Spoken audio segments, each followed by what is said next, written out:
is cybersecurity exactly? One rough definition looks like this. Cybersecurity is protecting yourself and others from attacks that are carried out primarily with computers. Now, because the overwhelming majority of computer-based attacks are attacks on information, we may use the term cybersecurity interchangeably with the term information security. Cybersecurity is a rewarding study because no computer is secure, including yours. Every computer and every system has security vulnerabilities, including Wi-Fi networks, the servers that host your email accounts, your bank, every retailer that swipes your payment cards, and any computers that you might be holding or wearing right now. Even if nobody knows what those vulnerabilities are yet, be assured they exist. Now, maybe at first that perspective makes it sound like cybersecurity isn't worth studying at all. Why worry about a problem that I can't fix, you might ask. The answer is that you can still be more or less secure, and the more secure you are, the less of a target you are. Cybercriminals who are out to steal passwords or credit card numbers or whatever else, they're usually going to target less secure machines and less secure systems. I mean, think about it. Imagine that you're a bicycle thief and you find two similar bikes sitting on a bike rack, one with a lock and one without a lock. Which one would you be more likely to steal? The lockless one, right? Criminals are practical like that. They attack weaknesses. All other things being equal, the more weaknesses you cover, the lower the probability of a security breach. Now, you might be thinking that all this talk of computer weaknesses doesn't apply to you. You might be thinking, but I use a Mac or a Linux machine. I thought Mac and Linux machines were secure. But that's not really the case. Mac and Linux machines are just less popular. Why does popularity matter? Well, think like a criminal again for a minute. Imagine that you are a bicycle thief, and imagine that everybody in your city has bought a new lock for their bike. Now imagine that 9 out of every 10 cyclists has purchased lock A, and 1 out of every 10 has purchased lock B. Which kind of lock would you learn to pick? Well, you'd learn to pick lock A, right? Because there's many, many more opportunities to pick that lock. Now imagine that it's computers instead of bicycles. It turns out that there are about 9 Windows computers for every Mac out there, assuming for now that we aren't including tablets and smartphones. And even fewer people run Linux machines. So for now, it's easier and more profitable for cybercriminals to focus their attacks on Windows PCs. But if the market were to even out so that Windows PCs didn't dominate like they do now, we would begin to see more attacks against Mac and Linux users as well. There is nothing inherently more secure about a Mac or a Linux computer. It's just easier for cybercriminals to focus their attacks on one kind of system, and it's more economical for them to attack the majority. But really, all this talk of attacking computers themselves is somewhat misleading. In reality, cybercriminals don't attack your computer at all. They attack you. We tend to think of cybercriminals as computer geniuses who use their technical mastery to hack into our systems. But most cybercriminals are more like con artists who exploit user behaviors rather than exploiting computer systems themselves. In many cyber attacks, the brand or type of computer that you're using is completely irrelevant because the criminal isn't attacking the computer, the criminal is trying to exploit you, the user. Now, a few cybercriminals out there probably are geniuses. But the truth is that most cyber attacks are carried out by regular criminals who have simply looked up how to attack a computer user. They're simply just following a set of directions. When these attacks work, they work because many computer users are naive. They don't understand how cybercriminals think, and they don't understand what kinds of cybercrimes are common or possible, and they don't really understand how the attacks are carried out. If you go online, you can find some lists of do's and don'ts for smart computer usage. Do's and don'ts are okay, but they don't really help you to understand why your computer is under attack or how those attacks are carried out. But we think that if you have a deeper understanding of cybersecurity, you'll be better prepared to recognize and avoid cyber attacks. And we also think that if you have a deeper understanding that goes beyond just simple do's and don'ts, then you'll be better prepared to teach yourself about new security problems when they arise. For this reason, we're going to go beyond do's and don'ts in this course and introduce themes like how computers work, how the internet works, how cybercriminals think, and what security tools are available to you. In this class, instead of just giving you a list of behaviors to blindly follow, We're going to help you to understand the issues surrounding cybersecurity so that you can take a more active role in your own digital defense. Finally, you might wonder whether this is going to be any fun. Well, our answer is yes. We think cybersecurity is loads of fun. Cybersecurity can feel like a great big strategy game, a game where everybody is a player, including computer users, security professionals, hackers, virus writers, con artists, corporations, banks, mobsters, armies, and nation states, all playing different roles and interacting with each other on different levels. Maybe it's the greatest, most complex strategy game in all of human history, and like it or not, you and your data are already in the game somehow. Okay, I hope that you're beginning to agree that cybersecurity is a valuable thing to study. In the next lesson, we're going to begin building your cybersecurity vocabulary by introducing some of the new language that we're going to be using in this course.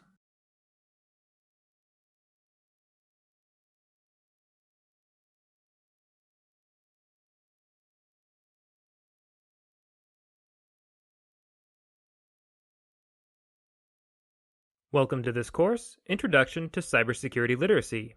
This is Lesson 3, Cybersecurity Terminology. In this lesson, I'm going to identify a few vocabulary terms that we use in cybersecurity, and I'm going to tell you a few stories that use those terms. We find that the best way to learn new words is to use them and to listen to other people using them. So that's what we're going to do here. Some of you may be watching this video as part of a course that uses this textbook. If you are, you should know that the vocabulary we're going to discuss in this video can all be found in Chapter 1 of this book. Check out pages 6 through 11 especially. If you're not using this textbook, don't worry about it. Just follow along with the lesson. Here's a list of the vocabulary words that we're going to cover. Don't be intimidated here. We aren't asking you to memorize all of this just by watching this video. We find that the best way to learn new vocabulary is to encounter the words over and over again. Right now, we're just trying to provide some initial exposure to these words. Now, the first story I'm going to tell you is true. It's about a journalist named Matt Honan who was hacked by an anonymous cybercriminal. You can read about it in more depth at Wired.com. The story there is titled How Apple and Amazon Security Flaws Led to My Epic Hacking. And this isn't a typo, by the way, he spells Matt with one T. Okay, I'm going to tell the story now. You should just follow along. Pay attention to the vocabulary words. As they come up, I'll highlight them for you. In August of 2012, hackers erased all of the data on Matt Honan's iPhone, iPad, and MacBook. Among the data lost were Honan's daughter's baby pictures and Honan's digital copies of old family photographs.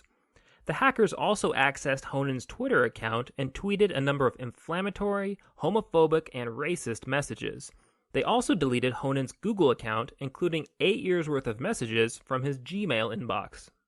This attack compromised Honan's information on all 3 levels of the CIA model of information security. The hackers compromised the confidentiality of Honan's information when they accessed and viewed Honan's private, password-protected digital accounts. They compromised the integrity of Honan's information when they made unauthorized changes to it. These unauthorized changes included deleting his files and, in the case of his Twitter account, posting illegitimate messages. And of course, they compromised the availability of Honan's information. When the hackers changed Honan's passwords, he was locked out of his accounts, rendering his data temporarily unavailable.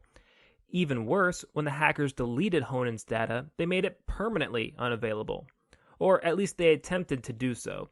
In the article on Wired.com, Honan expresses optimism that some of his information is recoverable. So, how did these hackers carry out this attack, which was both personally devastating and ultimately childish?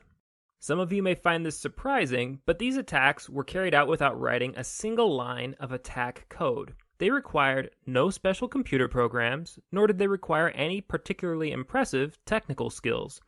A script kiddie, that is, a hacker with no significant programming knowledge, could have easily pulled off these attacks because the only tools necessary were a web browser, a telephone, and personal information about Honan that was available to anybody with an internet connection. If you want more details, you'll have to read the whole story on Wired.com, but I'll give you a summary of how the attack went down. Here it goes. The hackers began by collecting all of the personal information about Honan that they could collect from Honan's social media accounts and public records that were available online. They got Honen's email address, physical address, and other bits of information, and they used that information to crack Honen's Amazon account. How did they crack his Amazon account, you might ask? Well, it was surprisingly simple. The hackers called Amazon, pretended to be Honen, and asked the Amazon representatives to reset Honen's account for them. The hackers used Honen's personal information, along with the clever use of a fake credit card number, to convince Amazon's customer service that the hackers were really Matt Honen.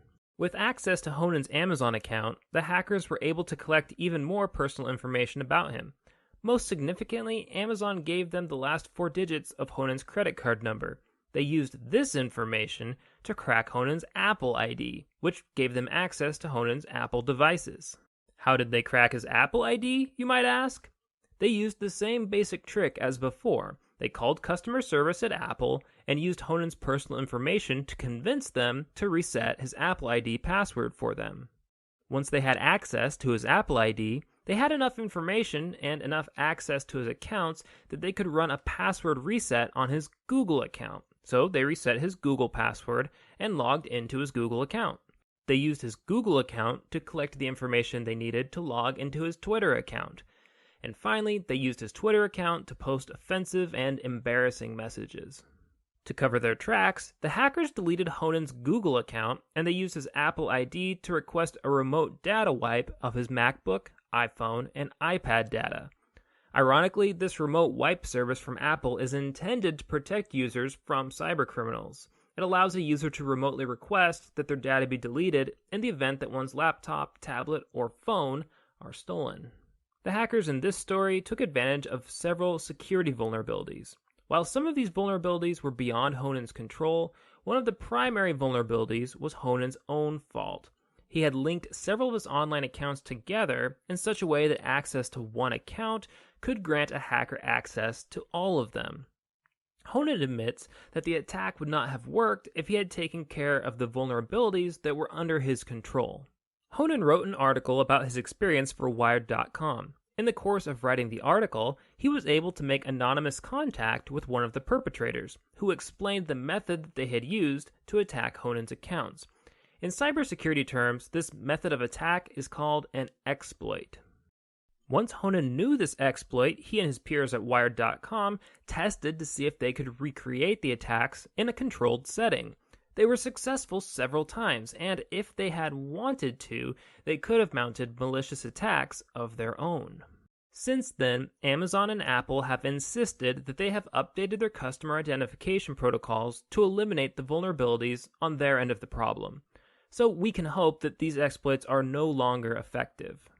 In his write-up of the story, Honen points out that as bad as the hack was, its impact could have been much worse. Had these hackers been cybercriminals who were driven by profit, they could have easily used his email accounts to access his online banking information and ruin his finances. In a way, Honen was fortunate. If Honen's attacker wasn't driven by profit, what did drive him or her? Well, the hacker Honen exchanged messages with claimed that he was a hacker activist, a hacktivist, and that his motivation was to spread awareness about computer security. He also claimed that he had help from another hacker, and he claimed that his helper was the one who was responsible for deleting Honen's data and his Google account. What do you think? This particular hacker claimed that he is really one of the good guys. Is he? Did he perform a valuable public service by hacking Honen's accounts? Okay. Now that we have an idea of how that attack went down, let's perform a little informal risk assessment. As you may have already read in the textbook, in the language of cybersecurity, risk is the combined measure of all the vulnerabilities, threats, and potential impact of cyber attacks for a given system. But what do these words mean exactly? If you already read the textbook, you might remember that vulnerability is a security term for describing potential weak points in a security system. Threat is a security term for describing the likelihood of a given attack. Impact is a security term for describing the consequences of an attack. And as I said, risk is the combined measure of vulnerability, threat, and impact. So let's pretend for a moment that you use the same gadgets and accounts that Honen uses, and let's pretend that Apple and Amazon have not yet fixed the vulnerabilities on their end of the problem. If that were the case, how could you lower your security risks? Well, one way would be to reduce your vulnerability to attack. Honan points out that he would have decreased his vulnerability if he had enabled two-factor authentication on his Google account. Those of you who've used Gmail might be familiar with two-factor authentication. Every Google account is protected by at least one factor of authentication, a password. With Google, users have the option to require a second factor, a unique single-use code which is sent to your phone. Two-factor authentication dramatically reduces vulnerability. It's much tougher for a hacker to get your password and access your phone than it is for him to just get your password alone. Another way to reduce risk would be to reduce threat, or the likelihood of an attack. Honan's threat of attack was naturally higher than yours probably is. He's a public figure who is known for writing online magazine articles about cybersecurity. These factors made him an enticing target for hackers. A relatively anonymous internet user like you or me is probably less likely to be targeted by hackers, at least by hackers who are interested in glory. As a rule of thumb, consider this. The more that people stand to gain from attacking you, the more likely you are to be attacked. This means that high-reward targets faced increased threat, which translates into increased risk. Finally, we might reduce risk by reducing the potential impact of an attack. For example, Honan's attack would have been much lower impact if he had backed up his daughter's baby pictures on disks or on an external hard drive, or on some other data storage device. If he had backups, he could have recovered more easily from his epic hacking experience. Well, good. I see that I was able to use most of the vocabulary words from pages 6 through 11 of the textbook in that epic hacking story. The only terms that I seem to have left out are nation-state, zero-day exploit, and malicious insider. I'll tell you another story, and I'll make sure to use those three terms in that story. I'll make this one shorter, though. The following story, a story about a cyber attack that was probably carried out by a nation-state, is based on a profile that ran on CBS's 60 Minutes in 2012. The story goes like this. In June of 2010, a small security company in Belarus discovered a computer virus programmed to attack Siemens brand industrial control systems. An industrial control system is a computer that controls big industrial systems, such as a factory floor or a citywide electrical network.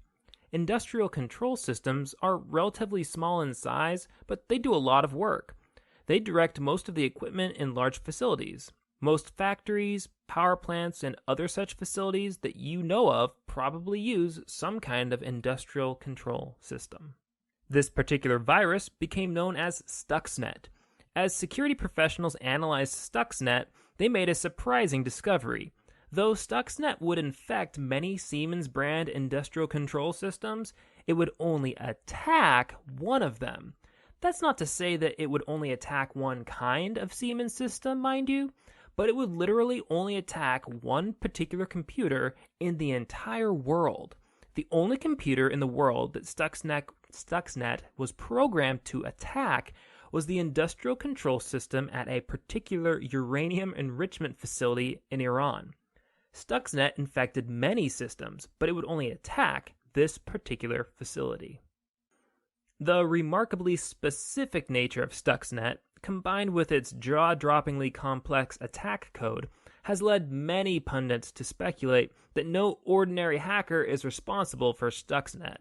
Many people have reasoned that it must have been developed by a nation-state, most likely the United States or Israel, but maybe both. Of course, no government is taking responsibility for Stuxnet, and if it is indeed a government operation, then all records of it are top secret. What does Stuxnet do? Security professionals have determined that when Stuxnet found the right computer, it was programmed to make the computer accelerate the rate of rotation for some motorized centrifuges. That's equipment necessary for the enrichment of uranium. Stuxnet would also make the computer display incorrect data on the centrifuges so that the plant operators wouldn't see that anything was wrong. The over-acceleration would damage the centrifuges, but the plant operators would attribute the damage to bad materials rather than to over-acceleration. In order to write such specialized attack code, the Stuxnet programmers required intimate knowledge of the Iranian plant. A security expert interviewed in the 60 Minutes report claimed that the authors of Stuxnet probably knew the power plant better than the Iranian operators themselves. For this reason, some have speculated that a malicious insider may have leaked information about the plant to the programmers of Stuxnet. Did Stuxnet work? Nobody knows for sure, but it had a good chance because it was a zero-day exploit. That is, the attackers found the vulnerability before anybody else knew about it. Also, the plant that it was designed to attack did replace somewhere between 1,000 and 2,000 centrifuges. So, based on this circumstantial evidence, many security officials have concluded that Stuxnet probably caused the damage that it was designed to cause. That's all of the stories that I have for you for now. I hope that they have helped to familiarize you with some of those new security terms. If you have any trouble with learning the vocabulary in this class, the best advice I can give you is to just be patient. As long as you keep reading things that use this language, and as long as you look up the words that you don't understand, you will pick them up eventually.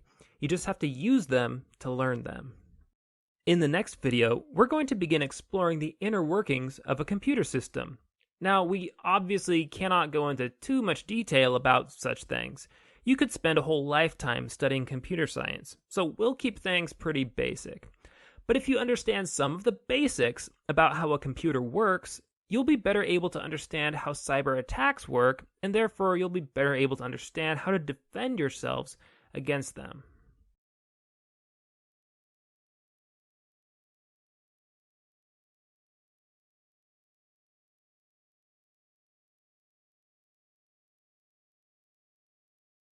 Welcome to this course, Introduction to Cybersecurity Literacy. This is Lesson 4, Demystifying Computers, Part 1 of 2. As I'm sure you all know, technological advances have compressed more and more computing power into smaller and smaller packages. The desktop computers of yesterday are easily exceeded by the computing power of an average phone. Computers have become so compact and so seamless in appearance that it's becoming easier and easier to forget that they are complex systems composed of a variety of interacting parts. In this lesson, we're going to take apart a computer and examine how some of the bigger parts interact with each other. We're also going to begin examining how software interacts with computers. The goal isn't to make you an expert. I just hope to demystify computers for you a bit so that you're more comfortable talking about computer problems and better prepared to consider different ways to solve these problems. We might imagine 4 layers in a computer system: the user, the hardware, the operating system, and the applications. I'll discuss all 4 of these layers and describe how they interact.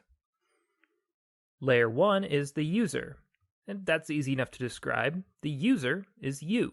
Well, you and anybody else who wants to accomplish some task with a computer. When you connect a computer to the internet, you connect to other computers, but you also potentially connect to countless other computer users. Most of these users are people who you want to connect with: friends, journalists, bankers, retailers, etc. But a few of them are cybercriminals of some kind, so keep that in mind. Layer 2 of the computer system is the hardware of the computer, its physical parts. We'll spend the bulk of this lecture describing hardware. We'll begin demystifying hardware by examining what we can see from the outside of the computer. Then we'll break open the computer and poke around at the hardware on the inside. To begin, let's consider a desktop system. We can see several different parts already: a monitor, a keyboard, a mouse, and a computer case, also known as a tower. Perhaps a printer is also lurking around somewhere nearby. The monitor, keyboard, mouse, and printer all need to communicate with the computer inside the tower, so they will usually be connected to the computer via cables. In some cases, these devices are able to connect wirelessly, either via Bluetooth connections or, especially in the case of printers, via a wireless internet router. But for the sake of keeping things obvious, we'll assume for now that these devices are networked together with cables.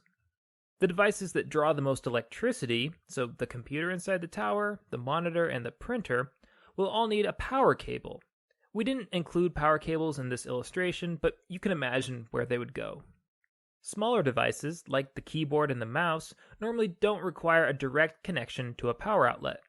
The Universal Serial Bus, or USB, connections that connect the keyboard and mouse to the computer are built to carry both data and electrical power, and so low-power devices like keyboards and mice normally route electricity from the computer tower. They just borrow power from the computer itself. In the case of wireless keyboards and wireless mice, they will be powered by batteries, of course. Now, the primary function of a monitor and a printer is to display information. We can think of information flowing from the computer into the monitor and printer, which display it for the user. Have you ever thought of a printer as a very slow, paper-based computer monitor? In some sense, that's what a printer is. The primary function of a keyboard and mouse is to input information and input commands into the computer. We can think of the information starting with the user and flowing into the computer via the keyboard and the mouse. Most desktop computers will also be connected to the internet. For now, let's assume that they use a physical Ethernet cable rather than a wireless connection. Through this Ethernet cable, the computer can communicate with the internet, sharing potentially huge amounts of information with the outside world. So this is what the whole system looks like from the outside. Electricity flows from a power outlet into the tower, and from the tower, some of the electricity is allocated to the keyboard and the mouse. Electricity also flows from an outlet to the monitor and from an outlet to the printer. The computer sends information from the tower to the monitor or printer, which allows the user to see it. The user inputs information and commands into the computer via the keyboard and the mouse. Finally, the computer is able to trade information with other computers via its internet connection. Now let's open up the tower and see what's inside that. We should find a large greenish plate fixed to one side of the tower. This plate is called a motherboard, and all the hardware inside the computer is connected together through this motherboard. We should also see a small fan fixed to the motherboard. This fan marks the presence of the Central Processing Unit, or CPU, of the computer. This CPU processes information and executes a multitude of various instructions that the CPU receives from the software programs that are running on the computer. The overwhelming majority of actual computing that the computer does takes place here at the CPU. One helpful analogy is to think of the CPU as the brain that does the thinking in the computer. Though the CPU performs an astonishing number of computations in the blink of an eye, the CPU is a small device. It's just a small silicon chip. It's a lot smaller than the fan apparatus that covers it, and that's all you can see here in this picture. The fan helps to cool the CPU, maintaining it at an operable temperature. Near the CPU, we find small cards of random access memory, or RAM. RAM is the working memory inside a computer. If the CPU is doing all of the thinking, then the RAM provides content for the CPU to think about. Sometimes people will refer to RAM simply as memory. In computer language, the terms RAM and memory are informally interchangeable. If somebody asks how much memory is installed on a computer, they're probably referring to its RAM. And in these videos, I'm probably going to use the terms memory and RAM interchangeably. Near the front of the computer tower, where users normally insert disks and where the power button is normally located, we find two storage units in this computer, the hard drive and the CD/DVD drive. The hard drive contains a series of magnetic disks, together referred to as the hard disk, which can store a large amount of information. The hard disk can usually store tens or hundreds of times more information than can be held in the computer's RAM. For most computers, the hard disk is its primary storage unit, containing both data files, such as user documents, music, and photos, and program files, so files that tell the CPU how to run different programs. But users don't have to store data in the computer's hard drive. Users can also store files and programs on removable media, such as CDs and DVDs. Files stored on CDs and DVDs are accessible via a computer's CD/DVD drive. The advantage to keeping files and programs on removable disks is that they become easier to transport, and they're also safe if the computer or hard drive happens to fail completely. The advantage to keeping files and programs on the computer's hard drive are that they should always be accessible whenever you have access to your computer, and that they should load much faster from the hard drive than they would have from a CD or a DVD. Now, these days, people don't use CDs and DVDs nearly as much as they did, say, 10 years ago, but you still might see a CD/DVD drive on a desktop computer. Sometimes people confuse a computer's memory with its storage, but we will be using those terms in different senses here. Memory, like I said, is the RAM. It's the information that the CPU has immediately available to it. Storage, on the other hand, is all of the information that the CPU has access to through drives like the hard drive or the CD/DVD drive. There are other types of storage drives too, like say flash drives. A CPU might have access to information that's in storage, but for the CPU to perform rapid and efficient operations with that information, the CPU must first load that sort of information into its memory. To help illustrate the difference between computer memory and computer storage, I'm going to ask you to perform a little thought experiment. To start, close your eyes and picture your very first school teacher. Can you remember what he or she looks like? If you can't remember your first teacher, picture the earliest teacher that you can remember. Do you have somebody in mind? Now good. Open your eyes if you haven't already opened them up. Now consider this. How long has it been since you thought about that person? Probably quite a long time, maybe even years. In any case, I bet you weren't thinking about him or her right before I asked you to. When the memory of that person was sitting dormant in your brain, that was kind of like computer storage, like you'd find on a hard drive. It's in there somewhere, but you aren't doing much with that information. It's just sitting there. When you recalled that memory to your mind, that was kind of like computer RAM. You accessed some information from storage, and you began operating with it, so you were conscious of it. The last piece of hardware I'm going to discuss in this lecture are input and output cards. A motherboard will normally contain a number of expansion slots for various input and output cards. For example, this motherboard has a slot for an Ethernet card, and in fact there is an Ethernet card plugged into that slot. The Ethernet card has a port for an Ethernet cable, and this port will be exposed at the back of the computer tower so that the user can easily plug an Ethernet cable into the computer. The computer connects to the internet through this Ethernet card, and as you can imagine, the internet allows for both inputting information into the computer and outputting information from the computer. This computer also has a number of other slots for input and output cards, but in this image, those slots are empty. Other common expansion cards include graphics cards and sound cards. Graphics and sound cards will have some sort of audio or video ports, which will be exposed at the back of the computer for user access. Upgrading the graphics and sound cards can improve a computer's audio-visual outputs, and so such upgrades are popular among gamers and artists. Now, so far, we've been looking at the hardware on a desktop PC. I should point out that most notebooks, tablets, and smartphones have many of the same basic parts as a desktop. The main difference for these smaller devices is that the parts have been compressed and reconfigured to take up as little space as possible. A notebook computer is basically a desktop computer where the monitor, keyboard, and computer tower are all compressed into a package that's about the size of a notebook. Because a mouse doesn't really fit into a notebook, laptop manufacturers have replaced the mouse with onboard touchpad pointing devices. Tablets and smartphones come in even smaller packages, and they replace both the keyboard and the mouse with a touchscreen display. Tablets and smartphones also replace those boxy data storage devices from a desktop, like the hard drive and the CD and DVD drives, with internal flash-based storage. So that's the hardware of a computer. Now let's move on to the third layer of this computer system, the computer's operating system. The operating system is a large, complex program that runs on your computer. Windows, Mac OS, Linux, and Android are examples of well-known operating systems. If you have a computer, a tablet, or a smartphone, it probably runs one of those four.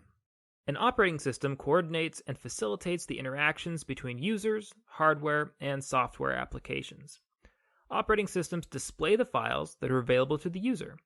When the user commands the operating system to run a program or to open a data file, the operating system is responsible for accessing the appropriate file and coordinating its interactions with the computer's hardware.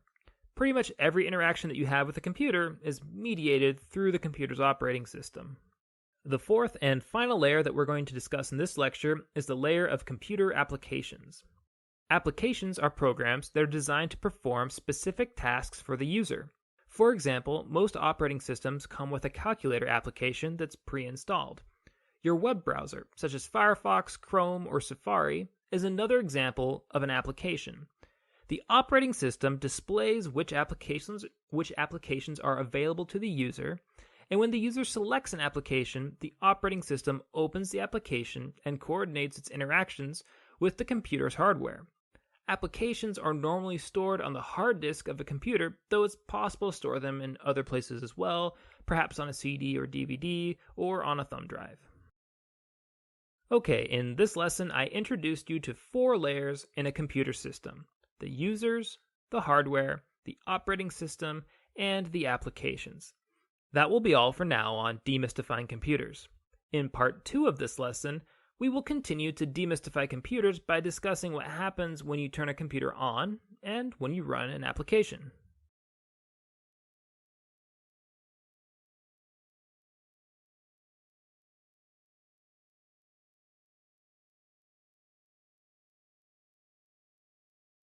Welcome to this course, Introduction to Cybersecurity Literacy. This is Lesson 5, Demystifying Computers, Part 2 of 2. In the last lecture, I tried to demystify computers a little bit by identifying and examining 4 layers in a computer system: the user, the hardware, the operating system, and the applications. In this lecture, I hope to illustrate and to clarify how these layers interact with each other by examining what happens when you turn a computer on and what happens when you run an application. In this lesson, I'm going to walk you through a couple of illustrations out of this textbook, which some of you may be using in a class that assigns these videos. But don't worry if you aren't using the textbook, just follow along with the video. We'll start with this illustration, which diagrams what happens when we turn on a computer. When we press the power button on a computer, the computer's power supply begins to distribute current to the different parts of the computer so that they can operate. When the CPU receives current from the power supply, the CPU searches for a special program that helps to load the operating system into the computer. For PCs, this program is called the Basic Input-Output System, or BIOS. As you can see in this diagram, it's labeled BIOS. Now, as you may remember from the last lesson, most of the program files on your computer are stored on a hard disk. However, the BIOS is a special program hardwired into the motherboard itself. What does it do? Well, the BIOS grants the CPU access to all of the hardware components that are connected to the motherboard, and it helps the CPU to access the computer's startup code, which is called boot code. Most computers store boot code in the hard disk, but it's also possible to configure a computer to boot from another storage device, such as a CD or a USB flash drive. The boot code is loaded from the computer's storage into its RAM, and the CPU runs the boot code from the RAM. The boot code tells the computer to load the operating system into the computer's memory, and so the computer loads the operating system. Like the boot code, the operating system is normally stored on a computer's hard drive, but it's possible to store an operating system on some other storage device, such as a CD or a USB device. Wherever the operating system is, the computer will load it into RAM so that the CPU can run it. Once the operating system is loaded, it will automatically tell the CPU to run a number of automatic startup applications, such as device drivers, firewalls, antivirus software, the computer's clock and calendar, and other applications that run in the background on the computer. Much like the boot code and the operating system, these automatic startup applications are stored on a storage device, and they must be loaded into RAM before the CPU can run them. Once those automatic startup applications are up and running, the user may begin to interact with the computer via the mouse and keyboard. If you have a username and password set up on your computer, this is the point where you'd be prompted to enter it. So that's what happens when you switch on a computer. Now let's take a look at what happens when you load and run an application. For this, let's look at a different illustration. This illustration shows what happens when you load an application onto your computer. I already said that the operating system will run a number of applications automatically, but many applications are configured to only run when the user commands the operating system to run that application. For example, your computer usually won't run a web browser unless you tell the computer to open the web browser. This curvy red arrow represents a user entering the command to run a program, say by double-clicking on the program with the computer's mouse. This command is processed by the operating system, which is running on the computer's memory. The operating system then accesses the program file from a storage device. Let's imagine that the program that the user wanted to open is a web browser. The web browser file loads into the computer's memory, and the web browser runs from there. The web browser will normally display something for the user to see on the computer monitor, and the user can usually input information and commands into the application through the keyboard and the mouse. For example, users can navigate to web pages by typing a web address into the browser's address bar, and they might interact with web pages by clicking on different parts of the page with the mouse pointer. And here's something more that you should know. As we have seen, applications run through your computer's operating system. That means that anytime you're running an application, it can potentially access anything that the operating system can access. Because the operating system has access to every file and every piece of hardware connected to your computer, every application on your computer may also potentially access any file or any piece of hardware on your computer. So in principle, an active application can access everything in your computer system, even if the user isn't aware of it. This means that it's possible to write applications that use your own computer against you. For example, it would be possible to write an application that records all of the keystrokes that a user punches into their keyboard, and then secretly uses an internet connection to send that keystroke information to some third party.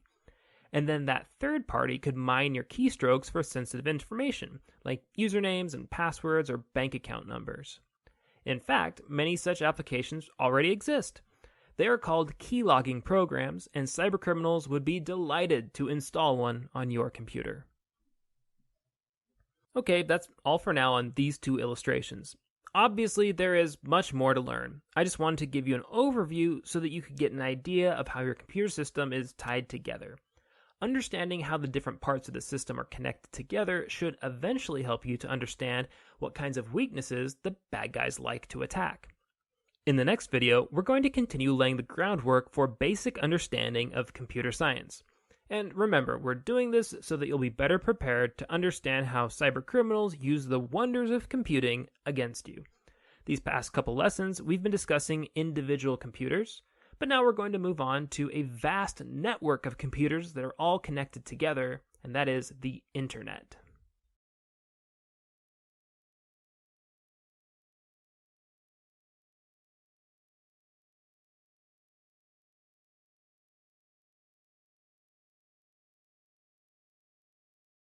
Welcome to this course, Introduction to Cybersecurity Literacy. This is Lesson 6, Demystifying the Internet, Part 1 of 3. What is the Internet, really, and how does it work? Addressing these questions now will help you to understand some of the security vulnerabilities that we will discuss in later lessons. To begin, imagine for a moment that you live in a world with computers, but without the Internet. Imagine that you are, say, a physicist, and imagine that you use your laboratory computer to collect and store data from your physics experiments. Now imagine that several of your coworkers, fellow physicists and lab assistants, require access to your data as well. Now, one way to grant your coworkers access to this data is to let them use your computer. Sharing computers is nice as far as it goes, but it has some obvious limitations. For example, what could happen if everybody needed to use the computer at the same time? Because it's not always practical to share computers, you and your coworkers would probably look for some way to share the data itself instead. You could copy the data onto disks or flash drives and walk it over to your coworkers' workstations, but that too would have some obvious limitations, especially if some of your coworkers' workstations were on another floor of your building, or maybe even in a different building altogether. Another way to share data would be to network your computers together, allowing them to share data directly. Such a method could allow thousands of users to share huge stores of information almost immediately across a large number of individual workstations. Indeed, this is what countless organizations have chosen to do. Most companies and large organizations have some kind of computer network. An organization with a computer network enjoys many advantages over an organization with unconnected computers. For example, networked computers make it easier to access, distribute, and back up important information. They can provide users the flexibility to log into their workstation or into their network account from multiple locations. And networks allow users to connect individual workstations to some kind of central work hub, such as a printer and copy center or a conference room. So now let's imagine that you and your physicist coworkers have developed a computer network that allows you to share important data with users across your organization. Furthermore, let's imagine that another group of physicists on the other side of town also works on their own network of computers. It's easy to imagine that these two groups of physicists would know each other and they might naturally be interested in each other's research. So maybe they would get together and maybe they would decide that it would be mutually beneficial if they could join their networks together into one big data sharing network. When multiple networks join together like this into a network of networks, that is called internetworking. The internet is one giant piece of internetworking. It's a network of many computer networks all internetworked together. The internet is not the only example of internetworking, but it's the biggest example in the world, and as you know, it's the one that you are most likely to interact with on a daily basis. When you begin to network large numbers of computers together, you need increasingly complex systems of cables and data transfer devices to keep this network connected together. When these networks connect diverse people, organizations, and business interests over a large geographic area, a few important questions naturally arise. One is, who owns the networking devices that make the internet possible, and who is responsible for fixing them when they break? The short answer is that organizations called Internet Service Providers, or ISPs, own and maintain the physical networking cables and networking devices that facilitate the internet. And who are the Internet Service Providers, you might ask? They are mostly big private companies, such as Time Warner or Comcast, while some others are government agencies. Another question that's useful to answer is this: how do computers communicate across the network? For computers to communicate with each other, they need a well-defined set of communication rules. That's because computer messages have precise, unambiguous meaning. We humans are used to dealing with ambiguity. If we hear an ambiguous sentence from another human, we can ask for clarification, or we might make an educated guess at what the person meant to say. But computers don't work this way. Computers need precise, unchanging, and unambiguous rules in order to communicate well with each other. Any strict, fixed set of communications rules is called a communications protocol. In order to network computers together, the computers on the network must share a common protocol. And as you could probably guess, in order to internetwork multiple networks together, these networks must also agree on a common internetworking protocol. Every device that is networked together on the internet uses a particular protocol called Internet Protocol, which is usually abbreviated IP. One of the features of Internet Protocol, which will come up later in this course, is that Internet Protocol requires a unique address, called an IP address, for every device that is connected to the internet. All of the web pages, files, and software that is accessible on the internet has to be stored on some kind of device that's connected to the network. Every time one device requests a file from another device on the internet, it needs to specify where the file is stored. Now, IP addresses allow devices to do that. And whenever that data request is fulfilled, the device providing the data needs to know which other device it's supposed to deliver the data to. Again, IP addresses allow devices to do that. Running the internet without IP addresses would be a little like running the postal service without mailing addresses. So, in summary, the internet is a vast network of other networks all networked together. Internet Service Providers, or ISPs, are the organizations that own the cables and networking devices that the internet runs on. Computers need strict sets of communication rules, called protocols, in order to communicate with each other, and the communications protocol of the internet is called Internet Protocol, or IP. Finally, every device on the internet gets its own IP address. That's all for now. In the next lesson, we'll discuss how the internet is structured and how IP addresses get assigned to all those devices on the internet.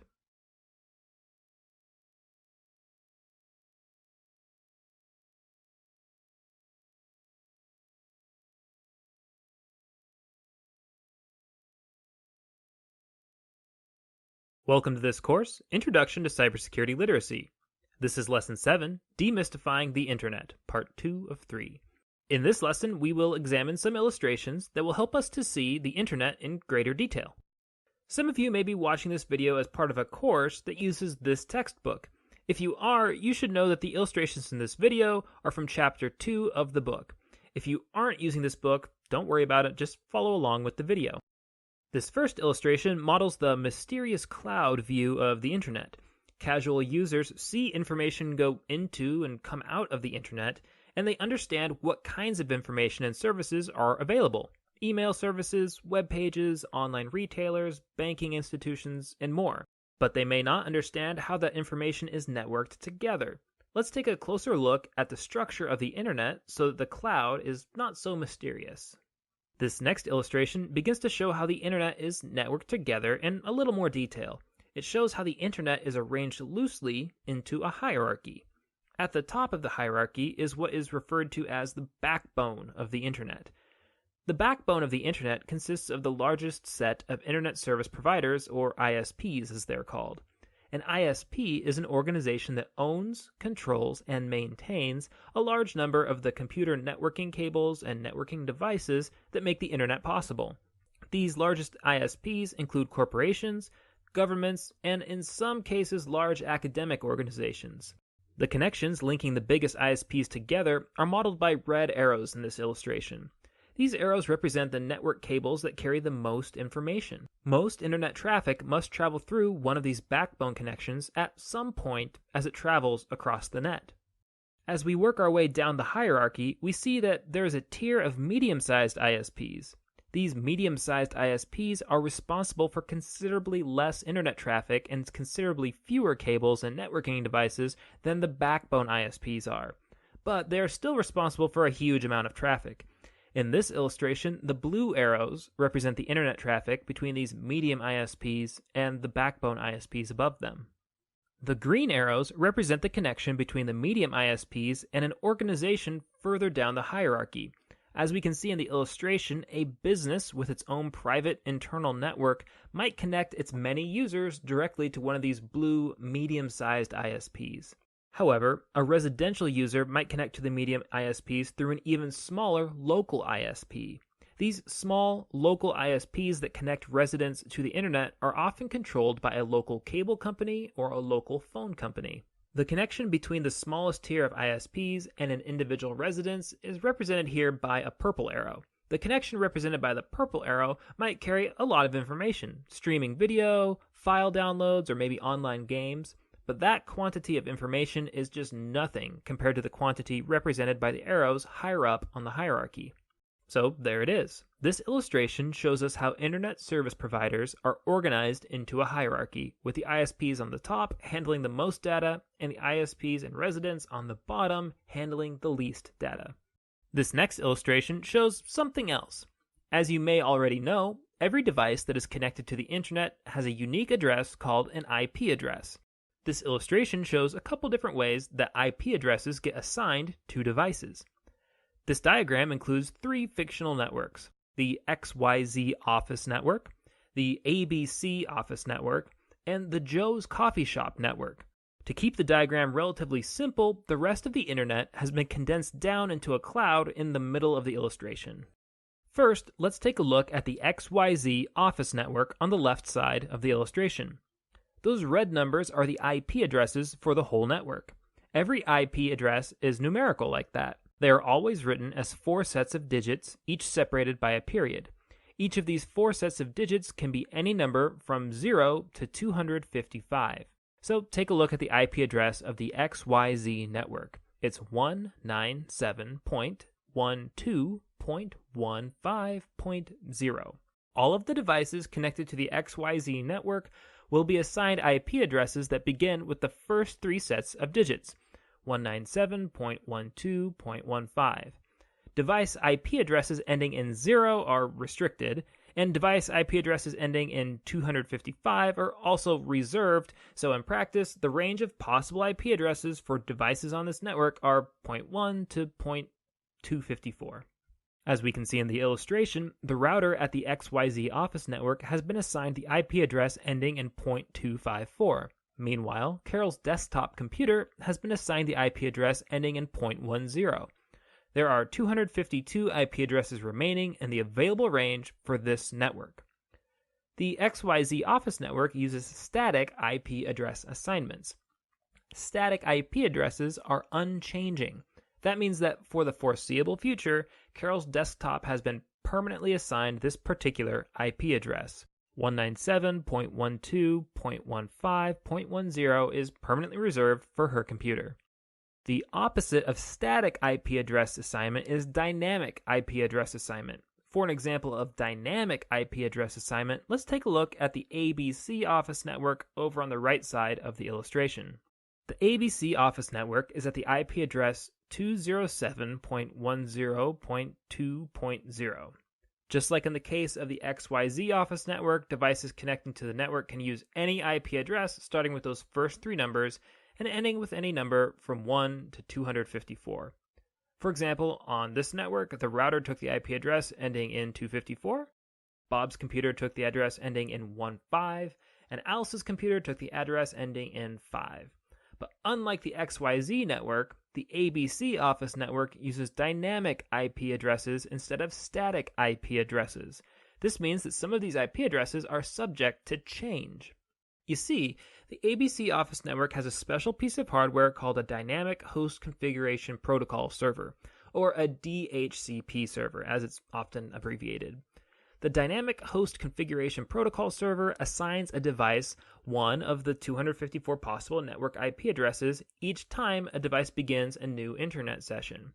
The DHCP server will lease each IP address for a set period of time, and after that time passes, then the device will have to renew its lease. I know that I'm throwing a lot of new information at you, but I promise that the underlying concept isn't very difficult. All we're saying is that, for example, Bob's computer has the IP address ending in .15 for now, but it might be assigned a new IP address once the hour is up. What are the advantages and disadvantages of dynamic IP addresses versus static IP addresses? Well, the advantage of a static IP address, like Carol has on her computer, is that her IP address is always available to her. She has a reserved place on the router. When IP addresses are assigned dynamically, as they are for Bob's computer over here, then there's a chance that there won't be any room for him when he tries to connect to the network. If the DHCP server has already assigned all the IP addresses available to it, then there won't be any left for Bob. The advantage of dynamic IP address assignment is that dynamic assignments are more flexible. Thousands of different devices could connect to the ABC network, and as long as they don't all try to connect at the same time, the DHCP server can assign them all an IP address on the network. Let's look down at the bottom of this illustration to see one more network configuration that also uses dynamic IP address assignments. Joe's Coffee Shop network is at IP address 207.10.3.0. This means that devices connected to it can take the IP addresses beginning with those three numbers and ending with a number between 1 and 254. Over the course of, say, a month, a coffee shop could probably expect to have many more than just 254 devices connect to their wireless connection. But at any given time throughout the day, they would probably have only a few devices connected, maybe 50 or so. This is a perfect situation for dynamic IP address assignments. The network only has 254 IP addresses that it can assign, but it can easily accommodate all of its users by assigning these addresses on a temporary basis only to the users who are active on the network. But remember, when we were examining the ABC office network connection, we saw that a network needs a dynamic host configuration protocol server in order to accommodate dynamic IP addressing. Where is the DHCP server at Joe's Coffee Shop? The answer is that at Joe's Coffee Shop, the DHCP server is combined with the internet router. Instead of the router and the DHCP server being two separate devices, they're integrated together into a single device. This is pretty common. Most home internet routers also have DHCP servers built into them, and so most home networks can accommodate dynamic IP address assignments. So, what are the big takeaways from this illustration? I want you to see that a computer's IP address usually depends on a router's IP address. I also want you to see that your device's IP address can change depending on what network it's on and depending on whether the network uses dynamic or static IP address assignment. Finally, I want you to note the structure of an IP address, that it's 4 numbers separated by periods. The last illustration that we will examine in this lecture models the difference between a public IP address and a private IP address. In our discussion of IP addresses so far, we have not been making the distinction between public and private IP addresses. I've been speaking as if all IP addresses are the same, but there is a significant difference between public IP addresses and private IP addresses. This illustration shows 2 different networks that are connected to the internet: Alice's home network and Bob's home network. Alice's home network is composed of 2 devices, a router and Alice's computer. Bob's home network is composed of 4 devices, a router, Bob's computer, Carol's computer, and a printer. Let's take a look at Bob's home network on the right side of this illustration. Bob's local internet service provider has only assigned him 1 IP address, but he would like to connect 2 computers to the internet, his and Carol's, and furthermore, he'd like to connect his wireless printer to his home network. The rules of IP require that every device has its own IP address, but Bob's internet service provider has only given him 1 IP address to work with. So what does Bob do? He will use his router to create a private home network to connect his 4 devices together, and then he'll connect his entire home network to the public internet through the IP address that his internet service provider has assigned him. From the perspective of somebody outside on the public internet, Bob appears to have only 1 device connected to the internet, and that's his router. But Bob's router can coordinate Bob's public internet connection with multiple devices on his private network. So from within the private network, we can see that there are really 3 more devices connected to the public internet through Bob's router. Now let's compare Bob's home network to Alice's home network on the bottom left portion of the illustration. Both networks have a public IP address, and those public IP addresses are unique. Indeed, every public IP address must be unique. However, Bob's and Alice's routers help them to create private networks, and these private networks can reuse the same IP addresses. For example, we can see that Alice's computer's private IP address is identical to Bob's computer's private IP address. This repetition is possible because of the distinction between their private IP addresses and their public IP addresses. It's kind of like how every apartment building in a city must have a unique street address for the post office to deliver mail to. But at each unique street address, the apartment buildings can reuse the same apartment numbers. Okay, I know that we've covered a lot of ground here with these illustrations, so let's take a break. In the next video, we'll examine a few more illustrations that will help us to see how information is routed through the internet.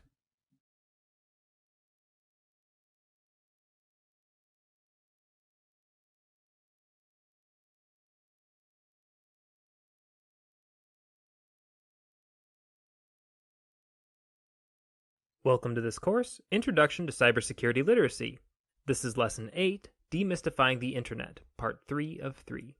In this lecture, we will examine a few illustrations that help us to see how information travels through the many twists and turns of the internet. When you use the internet, what you're doing is using your computer to send information or requests for information to other computers. These computers that store and deliver information are examples of networking computers called servers. Here's an image of a technician who's examining a large network server. When you send an email, you are telling your computer to send a message to be stored on a mail server. When you read your own email, you're asking your computer to access messages that have been stored for you on a server. When you view a web page, you're using your computer to display a web document that somebody else uploaded to a web server. When you download media files from internet stores like iTunes, Amazon, or Google Play, information is copied from a server to your computer. Not quite all internet content is on servers, though. Peer-to-peer sharing software allows users to download files directly from each other's internet-connected personal computers rather than from a large central server. In either case, internet activity is the activity of machines sending information and information requests to each other. As we learned in previous lessons, every machine connected to the internet is affiliated with a unique IP address. When machines send information and information requests to each other, they send them to these IP addresses. And as we've seen in previous lessons, IP addresses are long strings of numbers. Computers have no trouble working with long, apparently random strings of numbers, but as you can imagine, we humans have trouble reading and remembering long strings of numbers like that. Think about it. How many IP addresses can you name from memory? I would guess that the answer is 0, and yet you probably request information from servers at various IP addresses every single day. So how do we use the internet without knowing the IP addresses of various servers? The answer is that we assign natural human language names to places on the internet. These natural names are called domain names. Both email addresses and web addresses are common examples of domain names. When you submit either an email address or a web address, your computer has to translate those domain names into numerical IP addresses. So, when you punch in a web address, an email address, or any other domain name, how does your computer figure out what numerical IP address it should look for? The answer is that your computer must access a domain name service server, or DNS server for short. I'm going to show you what that looks like. I'm going to use a couple illustrations from this textbook. Some of you may be taking a formal course that uses this textbook, but if you're not, that's okay. Just follow along with the video. This illustration helps us to see how domain name services work. In this illustration, Bob wants to visit www.dougj.net. When Bob submits the URL www.dougj.net into the address bar on his browser, his computer accesses a system called the Domain Name Service, or DNS. Internet-capable computers have an application on board that allows them to access this domain name service. Bob's computer will send a request to the DNS server at his local internet provider. This request asks the DNS server, "Hey, what's the IP address for dougj.net?" Sometimes the local server already knows the answer, and so it can simply answer the question right away. However, the local DNS server may not know the answer, and in that case, the request gets sent further up the server tree to a higher level DNS server, and the question gets repeated. If the question isn't answered, it gets sent even further up the tree to a root server. A root server is responsible for a tremendous number of domain names. For example, a root server might be responsible for all domain names that end in .com or all domain names that end in .net. The root server must either know the IP address for all of these domains, or at least it must know where to find these IP addresses. If the root server doesn't know the IP address for dougj.net, it knows how to route the request so that it makes it to a server that does know. The root server might send the request back down the tree to a different lower-level DNS server, which might eventually send the request to the local DNS server for dougj.net.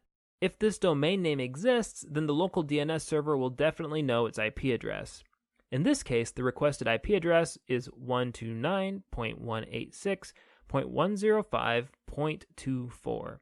The IP address gets sent back through the network of DNS servers, and eventually it makes it back to Bob's computer. Once Bob's computer knows the proper numerical IP address, it can make an information request from the machine storing the web page data.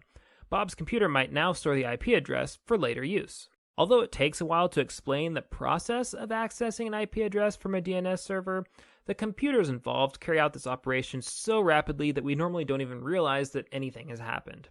Okay, that's how DNS servers help coordinate IP addresses. Now let's look at another common networking device, routers. Throughout this introduction to the internet, I have mentioned machines called routers, and I have referred to some information being routed across the web. But with all of the millions of devices connected to the internet, how exactly do routers direct traffic to the right IP addresses? Well, let me show you. This next illustration helps us to see how information is routed.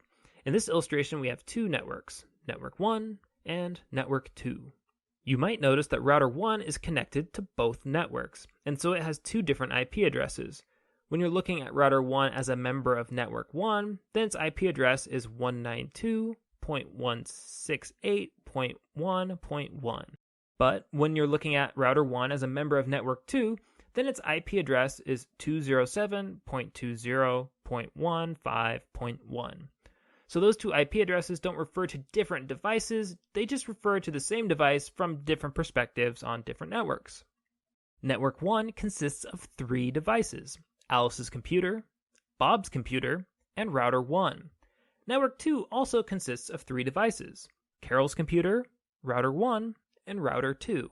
Notice that Network 1 has no direct connection to the internet. Network 1 can only connect to the internet through Network 2. Every device on a computer network has something called a route table. A route table contains instructions for routing information to a given IP address. To keep the clutter down, we have only included 3 of these route tables in the picture. The one for Alice's computer, the one for router 1, and the one for Carol's computer. But the other computers and routers would also have their own route tables too. Let's look at Alice's route table first. Alice's route table has 2 columns, the destination column and the next hop column. When Alice's computer wants to send information to an IP address in the destination column, it follows the directions in the next hop column. The first row on her route table tells us that information going to any IP address on network 1 will be sent directly to that IP address. For example, Alice's computer can send information directly to Bob's computer. These computers are networked together directly, so there's no need to relay the information through another network. But what happens if Alice's computer tries to send information to any other IP address, one that's not listed on the route table? For IP addresses not listed on the route table, Alice's computer will send information to the default next hop, which in this case turns out to be router 1. Once router 1 receives the information, it will run the destination IP address through its own route table. So let's take a look at the route table for router 1. If information is destined for any IP address on network 1 or network 2, then router 1 will send this information directly to that IP address. It can do that because it's connected directly to both of those networks. If the information is destined for any IP address outside of these 2 networks, then router 1 will default to sending the information to router 2. From router 2, this information would continue on through the internet, most likely to be directed by several more route tables before reaching its final destination. So if Alice wanted to send information to Bob's IP address, then Alice's route table would direct that information directly to Bob's computer. If Alice wanted to send information to Carol's computer, then the route table on her computer would direct that information to router 1, and then the route table on router 1 would direct that information to Carol's computer. If Alice wanted to access a web page somewhere else on the internet, then the route table on her computer would direct that information to router 1, the route table for router 1 would direct that information to router 2, and then so on throughout the internet until Alice's web page request reached the appropriate server somewhere on the internet. Now let's trace a couple of routes from Carol's computer. If Carol wanted to send information from her computer to Bob's computer, then her route table would direct that information to router 1, and then the route table at router 1 would direct that information to Bob's computer. If Carol wanted to send information to an IP address that is on neither network 1 or network 2, then her route table would default to sending that information to router 2, which would then run through its route table to direct that information to the next address in line. In this illustration, we've simplified the route tables so that they're easier to understand.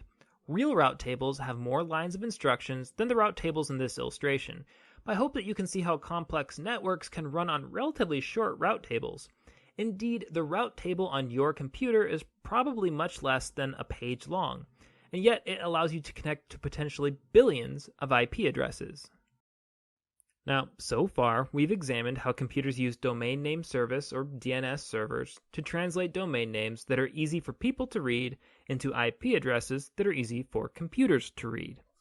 We've also examined how computers and routers use route tables to route information through networks. Now we're going to examine one last illustration that will help you to see how computers access web pages. Web pages are special documents that are stored on high-capacity computers called web servers. When you access a web page on your computer, you send an information request to the IP address of a server, and the server sends that information back to the IP address of your computer. Your computer's web browser allows your computer to display the web page. Web pages are highly flexible documents. They can display text, images, audio, video, and interactive programs like games. But what makes web pages really special is their ability to link to other web pages. That's why we call them web pages. They're connected together like a web. As you can see in the illustration, when Bob accesses www.dougj.net,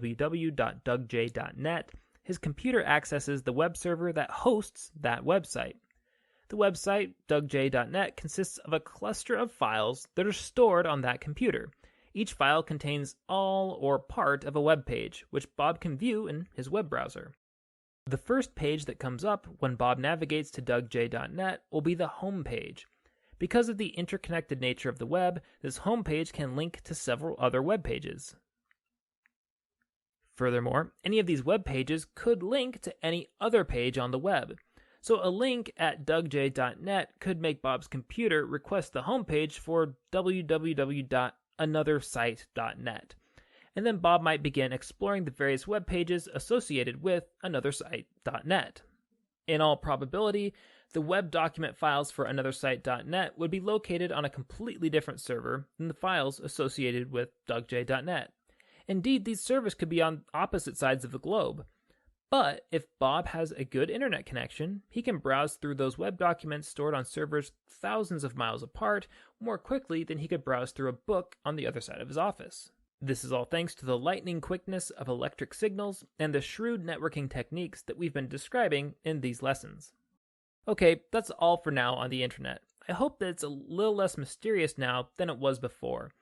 Now, this course isn't intended to make you a networking wizard, but we hope that if you have a clearer mental picture of what the internet is and how it works, then you'll be better prepared to understand how the internet plays into different security issues.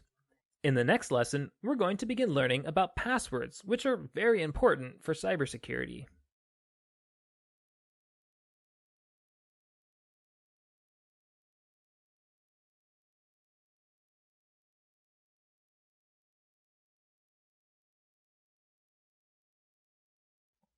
Welcome to this course, Introduction to Cybersecurity Literacy. This is Lesson 9, Passwords and Hash Functions. In this lecture, we're going to talk about passwords, and we'll begin talking about how hash functions help to keep passwords secure. We'll start with a short story. Passwords are nothing new. For example, there's a story in the Bible that's over 2,000 years old where two groups of people are at war, the Gileadites and the Ephraimites. According to the story, during the war, the Gileadites captured an important river crossing on the Jordan River. They didn't want their enemies, the Ephraimites, to have free passage across the river, but they also couldn't tell who was and was not an enemy just by looking at them. Every once in a while, an Ephraimite would pretend to be a Gileadite and try to use the river crossing. But there were Gileadite guards who stayed at the river crossing and asked everybody who wanted to cross to pronounce the Hebrew word shibboleth. It turned out that the Ephraimites had grown up pronouncing that word differently, so instead of saying shibboleth, they would say sibboleth. When that happened, the Gileadite guard would execute the Ephraimite. So passwords are nothing new, but they're probably more common today than they ever have been before in the past. Think about it. How many password-protected accounts and devices do you have? Pause the video for a moment and try to count them up. Unpause it whenever you're ready. Did you count them? Good. How many password-protected accounts and devices do you have? I wouldn't be surprised at all if you had 20 or more. And in all likelihood, there are probably a few more that you forgot about while you were counting. That's a lot of passwords to remember. Ideally, these passwords keep your information secure. Computers can't keep your information secure unless they can limit access to particular people. But they can't check your photo ID, or scan your retina, or read your DNA.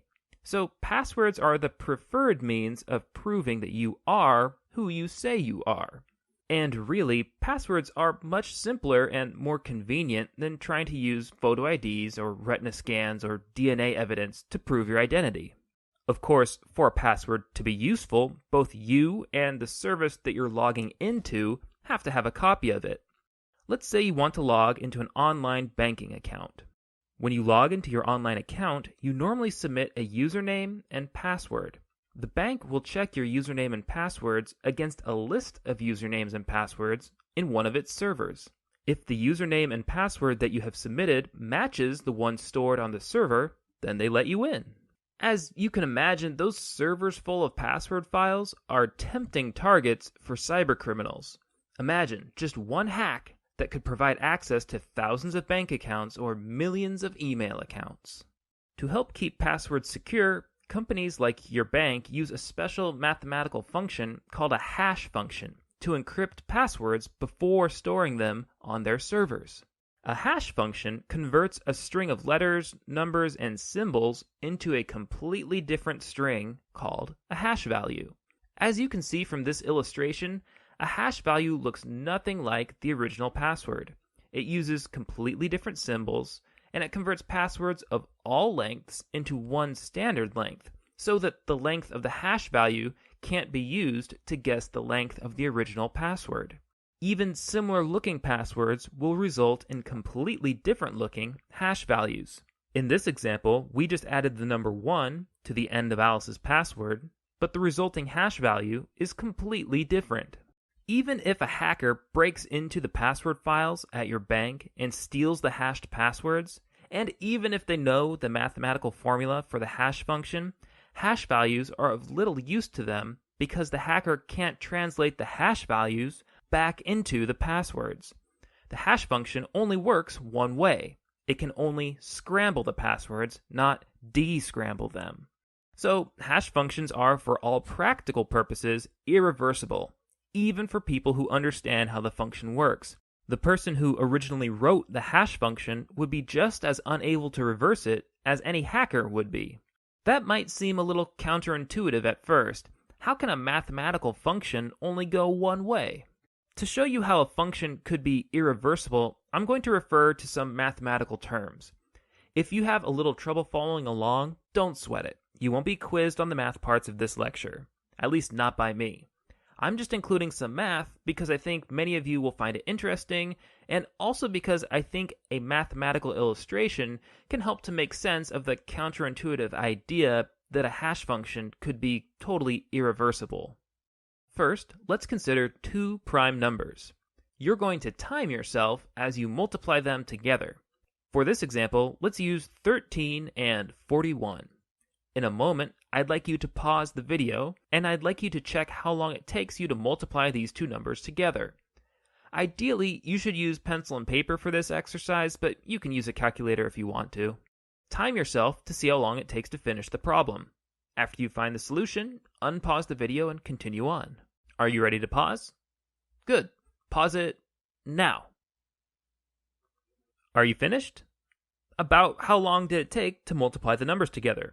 Make sure you write that time down. Now the answer that you should have gotten is 533. I suspect that it didn't take you very long to find that answer, especially if you were using a calculator. Now let's do a similar problem, but let's do it in reverse. This time, let's consider the number 3,127. 3,127 is the product of two prime numbers, just like how 533 is the product of 13 and 41. Can you figure out which two prime numbers multiplied together produce 3,127? I'll even give you another hint. Both prime numbers are 2 digits long. Okay, got that? Pause the video now and try to calculate which two prime numbers multiplied together equal 3,127. If you get stuck, just unpause the video and move on. Don't worry about it. Ready? Good. Pause the video now. Did you figure it out? Don't feel bad if you didn't. This was supposed to be a difficult problem. The numbers you were looking for were 53 and 59. What this illustration shows is that some mathematical functions are much easier to figure out forwards than they are backwards. It's much easier to multiply two prime numbers together than to find the prime factors of a large number. Even computers struggle to find prime factors when the numbers involved are big enough. Hash functions are the same way. It's relatively easy to turn a password into a hash, but there's no known way to reverse a hash function. Okay, that's all for now on passwords and hash functions. As we've just seen, your passwords are usually pretty safe when they're kept on servers. That's because the people who put passwords onto servers use hash functions to scramble them. But cybercriminals will also use a variety of other tactics to steal your usernames and your passwords. In the next video, we will discuss several of those tricks and develop some strategies for avoiding them.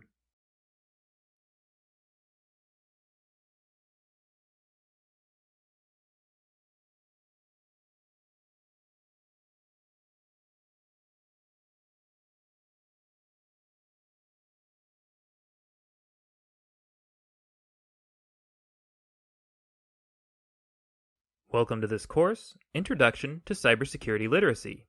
This is Lesson 10, Common Password Threats.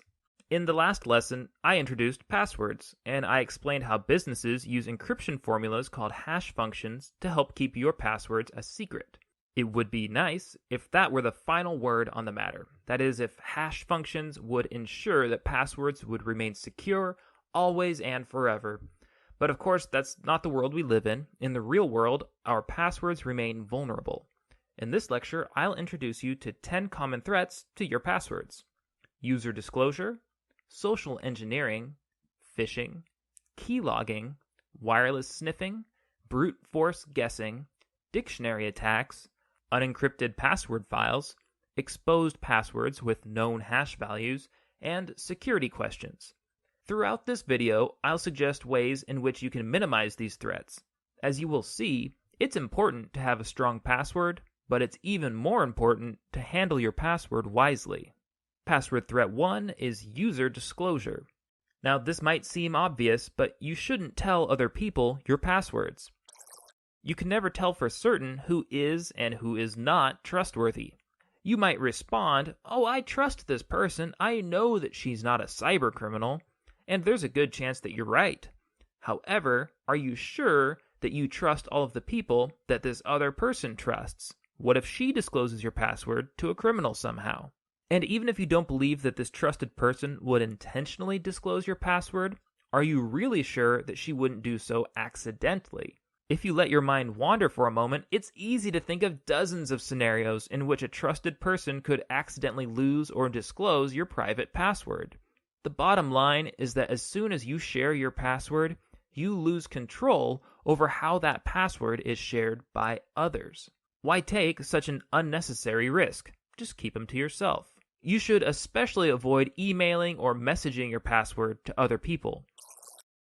Even if you trust the recipient with your life, you can't guarantee that somebody else isn't reading their emails or won't read them sometime in the future. You should also avoid writing your password down in obvious places. If you do have to write a password down, don't keep it near your computer. And for goodness sake, don't keep a list of passwords on your computer under the file name passwords. Avoid keeping your passwords on a computer file altogether unless you're using a trusted password management software. If you keep a handwritten list of passwords, keep that list somewhere secret and safe. Remember, no matter how strong your password is, its strength does you no good if you simply disclose it to the bad guys. Password threat number 2 is social engineering. Sometimes, as we've just seen, users might disclose their passwords simply by being careless. Other times, however, cybercriminals work behind the scenes to create social situations that encourage users to disclose their passwords. This is called social engineering. A cybercriminal is unlikely to simply call you up on the phone and shout, "Hey, you, give me your passwords." They will be more sneaky than that. They might call you on the phone and say that they're an IT professional from your school or your work, and under this disguise, they might ask you for your password. Don't fall for such schemes. And this telephone trick is only one example of social engineering. There are many, many kinds of social engineering out there, and we'll discuss social engineering a little more in later videos in this course. Password threat number 3 is phishing. Phishing is one kind of social engineering. It might be the most common kind. In phishing scams, a cybercriminal sends out bait, often in the form of an email. And that bait encourages unwitting users to voluntarily disclose their passwords. Here's an example of a real phishing email that I received in my university email inbox. "Dear Chase customer," it says, "your online account will expire today on Thursday, February 13th, 2014. To keep your account updated, please click Log on to Chase Online and proceed with the verification process. Copyright 2014, J.P. Morgan Chase & Company." There are a lot of red flags in this email, but the most significant one is that I do not bank at Chase, so this is clearly a fraud. What do you think would happen if I clicked on that link? Now, I didn't click on it because it's not safe to click on fraudulent links like this, but if I had clicked on it, I'm sure I would have been confronted with some fake so-called verification forms, and I'm sure those forms would have asked me to enter my login information for Chase. If I did have a Chase account, and if I had entered my login information into those fraudulent forms, I'm sure that I would have been giving my banking information over to a cybercriminal. No bank or other legitimate institution will send you an urgent email insisting that you log into their website. In fact, you should avoid entering login information into any website that you have arrived at by clicking on a link in an email. If you receive suspicious or apparently urgent emails or even text messages from your bank or from any other institution that you do business with, you can always look up their phone number and call them on the phone and then ask them about it. In all likelihood, they'll inform you that the message you received was a scam, and they'll recommend that you delete it. They may even ask you to provide more information about the scam so that they can prepare to defend their other customers against it. It's worth pointing out that strong passwords won't protect you from social engineering scams such as phishing scams. Only your wits and your wisdom will protect you from such scams. Password threat number 4 is keylogging. Another way that cybercriminals discover passwords is through the use of keylogging hardware or keylogging software. Let's look at keylogging hardware first. A keylogger keeps track of every keystroke made on a particular keyboard or on a particular computer. Keylogging hardware consists of small, discrete devices that plug into a computer's USB drive. These devices themselves contain a USB port which the keyboard cable plugs into. Keylogging devices blend in well with the cables and plugs and ports on the back of a computer, and they're difficult to spot if you aren't looking for them. Although keyloggers are small, they can store months' worth of keystroke records, so a cybercriminal could quickly install a keylogger into a public computer, say at a library, and then they could return for the keystroke records weeks or months later. But not all keyloggers require extra hardware devices. There is such a thing as keylogging software as well, and it's completely invisible from the outside of the computer. Keylogging software is a computer application that keeps track of your keystrokes. The keylogger might save those keystroke records on the computer to be extracted later, or it could even message the data to a third party somewhere else in the world through the internet. Because keylogging hardware is easy to install on public computers, it's good practice to avoid logging into private accounts on public computers. But for your own private devices, keylogging software is probably the greater threat. You can avoid keylogging software by only visiting websites that you trust so as to avoid unintentionally downloading the keylogging software. Of course, you should also only install software on your computer if you know and trust the source of that software. And remember, even if you're careful with your computer, your friends may not be careful with theirs. It's very difficult for a user to know whether their friends' computers have keylogging software on them. So it's a good idea to avoid logging into private accounts on a friend's computer. As a rule of thumb, security risks are usually greater on computers that you don't control. So, can a strong password protect you from keylogging devices and keylogging software? Unfortunately, no. The best protections from keyloggers are informed use of your own computer and caution when using computers that are controlled by other people. Password threat number 5 is wireless sniffing. Have you ever seen a movie where somebody's having a private telephone conversation on a landline telephone, and then somebody else picks up a different phone somewhere else in the house and eavesdrops on that conversation? Well, wireless sniffing is a similar kind of eavesdropping that can happen on public wireless internet connections. Say you're in a coffee shop surfing the web. A cybercriminal within range of that wireless network can use a variety of methods to intercept the signals sent back and forth between your computer and the wireless router. So they can intercept the information that's sent from the wireless router to your computer, and they can also intercept the information that your computer sends to a wireless router. Can a strong password protect you from wireless sniffing? Again, no, it can't. The way to protect yourself from wireless sniffing will be to understand how wireless networks work, to understand the weaknesses that cybercriminals attack, and to understand how you can avoid those weaknesses. And we're going to discuss those things in more detail in other lessons. Password threat number 6 is brute force guessing. One way that cybercriminals discover passwords is by just guessing them. In a brute force attack, a cybercriminal uses a computer to try to guess every possible password for your account until she just happens to guess the right one.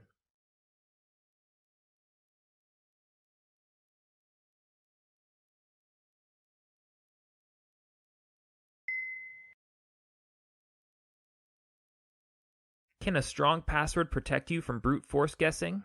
Yes, it can. Short passwords take much less time to crack by these methods than long, strong passwords do.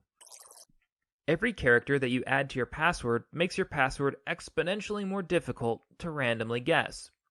Furthermore, adding more kinds of characters will also make your password more difficult to guess. A long password consisting of lowercase letters is difficult to randomly guess, but a long password consisting of both lowercase and capital letters is much, much more difficult to randomly guess. Adding more keyboard symbols like numbers and punctuation marks adds even more possibilities for the brute force attacker to deal with.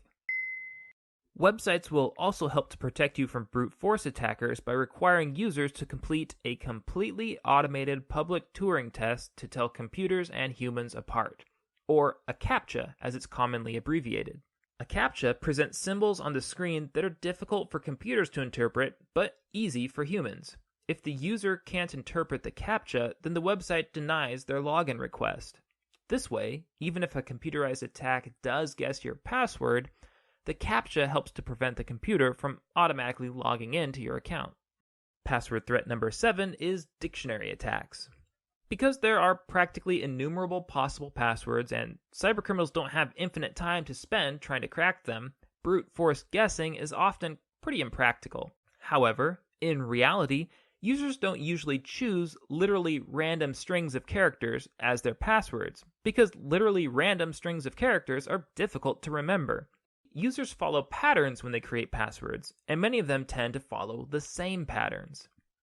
Cybercriminals keep lists of popular passwords and popular password patterns, and they'll limit their password guessing to these lists. Such focused attacks are called dictionary attacks.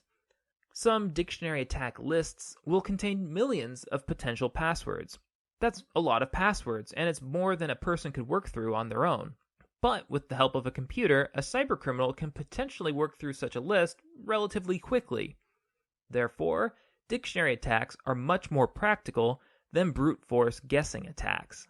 Dictionary attacks usually target common passwords like the word password, 12345, the home row keys ASDFJKL semicolon, or the phrase let me in.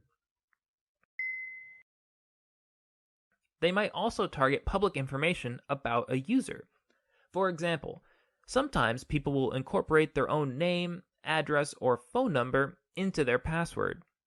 Cybercriminals know this, and so they'll sometimes add publicly available knowledge about a user into their dictionary attacks.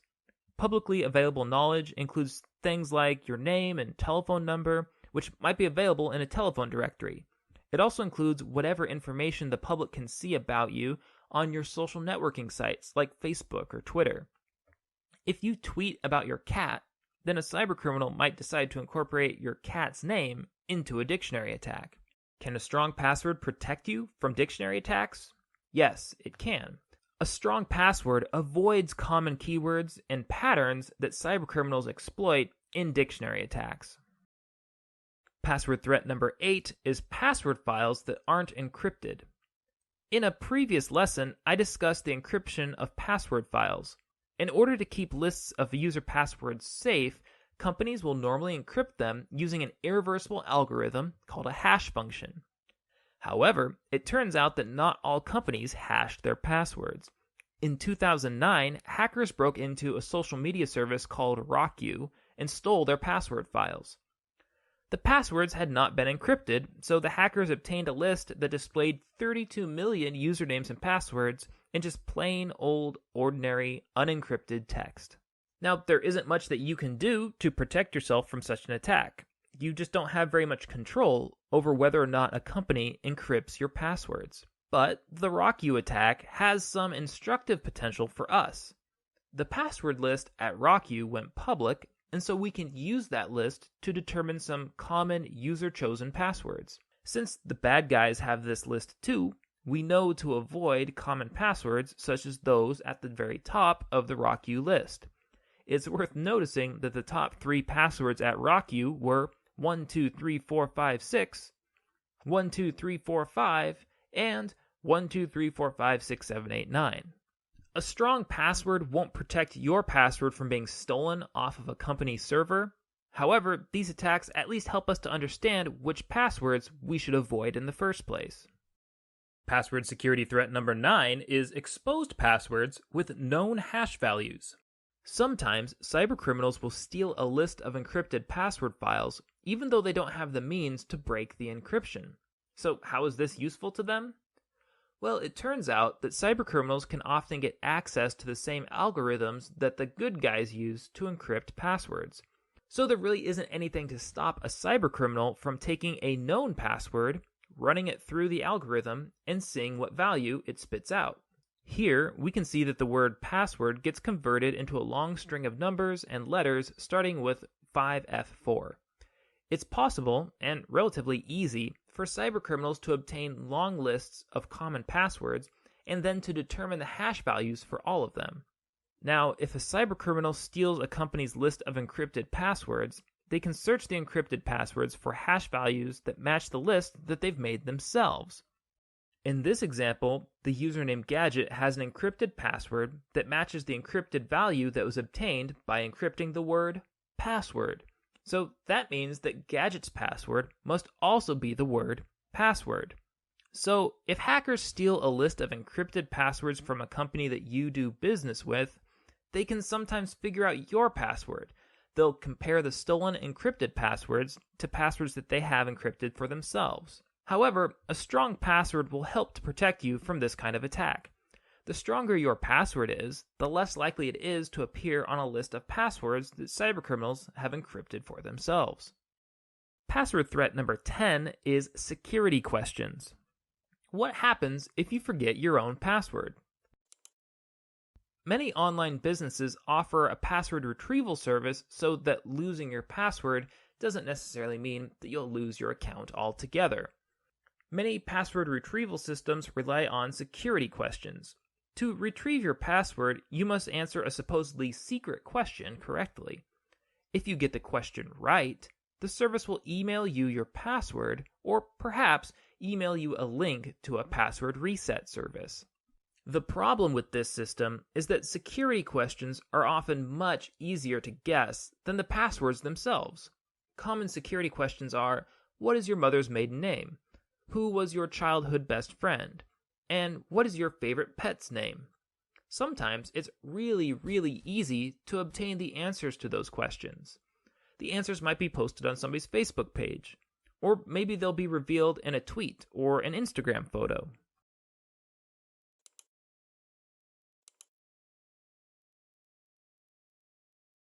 So, how should you deal with security questions?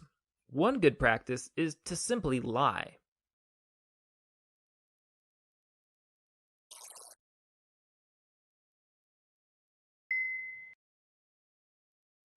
Another method is to tell the truth, but to add a random string of characters at the end of your true response. This random string amounts to a secondary password. Even if a hacker knows the answer to your security question, she'll have a hard time guessing this secondary password. Most companies' password retrieval systems will lock out the user after a few failed attempts to answer the security question. Whether you choose to lie or to use the truth plus a secondary password, the hacker is unlikely to guess your security response in just a few guesses. They'll probably get locked out. Whichever solution you choose, one difficulty will remain. How should you go about remembering your response to the security question? If you can forget your password, then surely you can forget your response to the security question too, especially if it's a lie or involves a second password. In a future lecture, I'll share some recommendations for password management. Many of these recommendations will apply equally well to security questions as they do to passwords. Okay, so let's review. In this lesson, we touched on 10 common password threats: user disclosure, social engineering, phishing, keylogging, wireless sniffing, brute force guessing, dictionary attacks, password files that are not encrypted, exposed passwords with known hash values, and finally, security questions. In the next video, we're going to talk about how to create a strong password.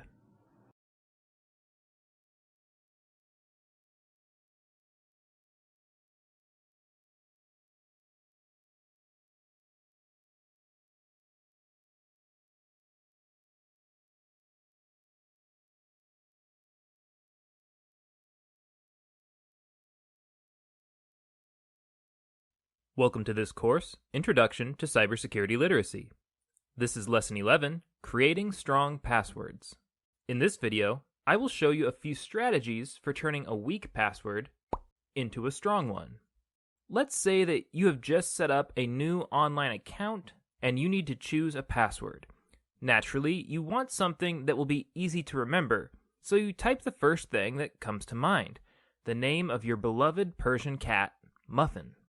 As it stands, this is a weak password. It's especially weak if you have pictures of Muffin plastered all over your social media page or anywhere else on the web, because attackers do their homework. They might research you before trying to guess your password. One way to strengthen this password would be to add a variety of different symbols. So far, it's written entirely in lowercase letters. It would help to add some capital letters, numbers, and other keyboard symbols. Okay, now we have a strong password, but it's so random that it's difficult to remember. How can we make this password both strong and memorable? One way to make a strong password memorable is to make it tell a story. Let's imagine that you adopted Muffin from the shelter on Christmas Day in 2012. Well, we could start that story with Muffin's name. And the animal shelter is sometimes called the Pound, so you could put a pound sign in there. And then you could shorten Christmas to just Moss. And then you could finish it off with the year, 2012. There you have it. That's a password that tells a story. You got Muffin from the Pound on Christmas in 2012. It's a story that you can remember, but one that other people are unlikely to guess. Notice that the password that we produced is long and contains a variety of symbols. Those are good things. Actually, this password is more than long enough. You could abbreviate some of the elements of this story if you wanted to. That might make it quicker to type. Another strategy for strengthening passwords is to replace letters with similar-looking symbols. For example, Muffin might become Muff!N. Strong passwords should be at least 8 characters long, so let's throw in a meaningful number. We'll use 12 because you adopted Muffin in 2012. There. We have once again created a reasonably strong password. You could also try using a sentence instead of a word as your password. For example, start with the sentence, Muffin likes yarn and treats. That would be a long password, and you might not want to type that much every time you sign into your new account. To shorten it, just take the first letter of each word and use that string of letters as your base password. From that base, you could substitute a symbol or two and maybe add a meaningful number. And presto, you have created a strong password. Another principle to consider is substituting sound-alikes for conventional spellings. So maybe I love Muffin could become something like this. Or you could try using symbols to separate words. For example, maybe Muffin is great could become something like this. One way to make your password especially memorable is to base it on memorable song lyrics or movie lines. For example, Muffin's buying a stairway to heaven might be shortened to this. And then you could substitute characters and add meaningful numbers like this. As you can see, there are a lot of different ways to compose memorable passwords that are at least 8 characters long and that use a lot of different symbols. Now that you know what to do, I'm going to share a few tactics to avoid. Avoid trivial passwords. Some of the most common passwords are password, 12345, the home row keys ASDFJKL semicolon, and let me in. These are all weak passwords. If somebody ever tries to break into one of your accounts, these will be among the first passwords that they try. Avoid relying on keyboard patterns for your password. For example, we have already seen that the keyboard pattern-based passwords 12345 and ASDFJKL are both weak. The password _SDDEPTF is also weak for similar reasons. Can you see what's wrong with it? Well, let's take a look. You see, the word password is an exceptionally common and exceptionally weak password, and it's typed like this: PASSWORD.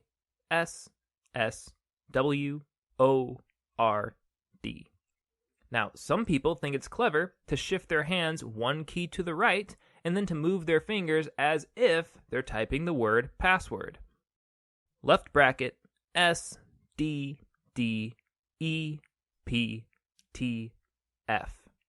Cybercriminals are aware of this keyboard-based password trick and others like it. You're better off avoiding keyboard pattern-based passwords altogether. Finally, avoid the passwords that we discussed in this video, and avoid passwords that you see in any other how to choose a password tutorial that you've ever seen before. Cybercriminals seek out these tutorials, and they add the passwords that they find to their lists of common passwords. So, although this tutorial demonstrates good password creation principles, the passwords themselves are weak by virtue of their being shared with the public. Okay, that's all of the password creation tips I have for you for today. I hope this gives you an idea of what works and what doesn't work. In the next lesson, I'm going to give you some advice for managing your passwords. Some people, in fact maybe most people, have trouble keeping track of all their passwords because they just have so many of them. The next lesson is going to give you tips for dealing with that kind of problem.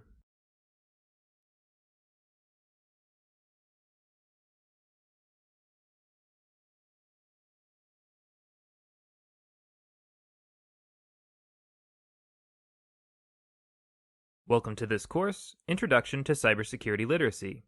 This is Lesson 12, Managing Passwords. Many of you have probably heard it said that you should have a strong, unique password for each of your various password-protected accounts and devices. And you have probably also heard that you should change your passwords frequently, and never, ever write down your passwords. But let's be practical. Obviously, taking all these recommendations together creates problems for your memory. Most of us can't remember an array of complex, constantly changing passwords, at least not without some help. So in this video, I'm going to share 3 tips for practical password management. Securely record your passwords, rank your passwords, and use password management software. Password management tip number 1 is to securely record your passwords. You may have heard before that you should never write your passwords down. To that, I say never say never. It's okay to record your passwords, you should just be thoughtful and secure about it. Of course, it's not secure to write your password down on a sticky note that you keep near your desk. And because computers are easy to search, it's not usually secure to keep your passwords in a simple computer folder. So if you write your passwords down, consider using a pen and paper rather than writing them on a document on your computer. And keep them in a secret, secure place. Just in case your password log is compromised, you should be sneaky about the way that you write them down.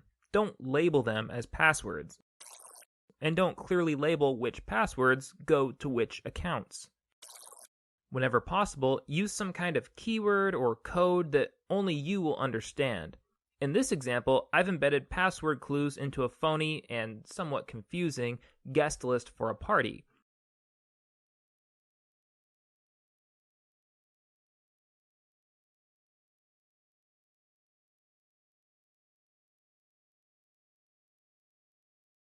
You should be able to come up with your own private system of clues that works for you. Something that you understand and something that you can remember.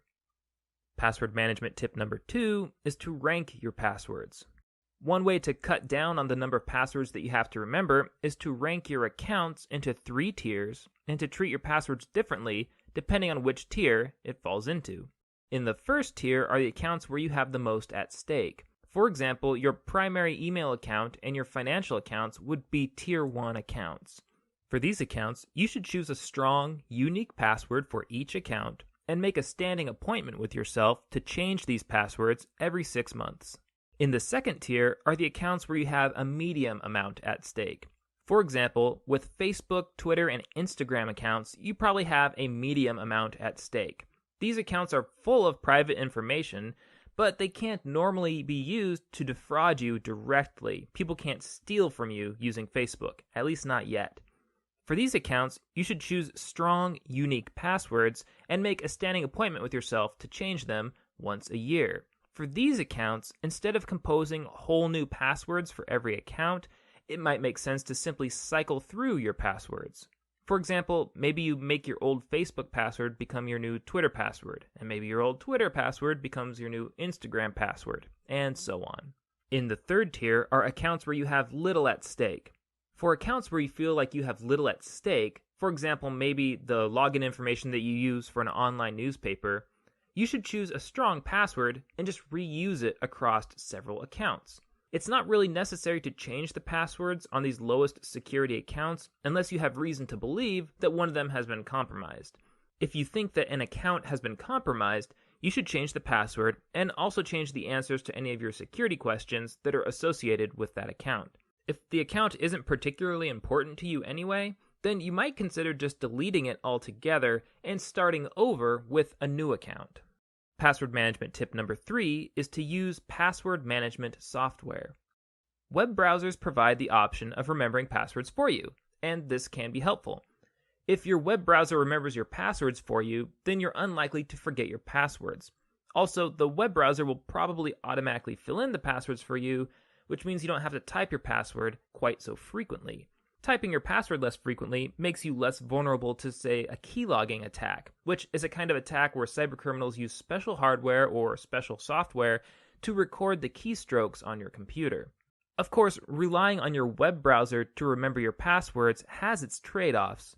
If your web browser stores all of your passwords, then anybody who gains access to your web browser also has access to your passwords.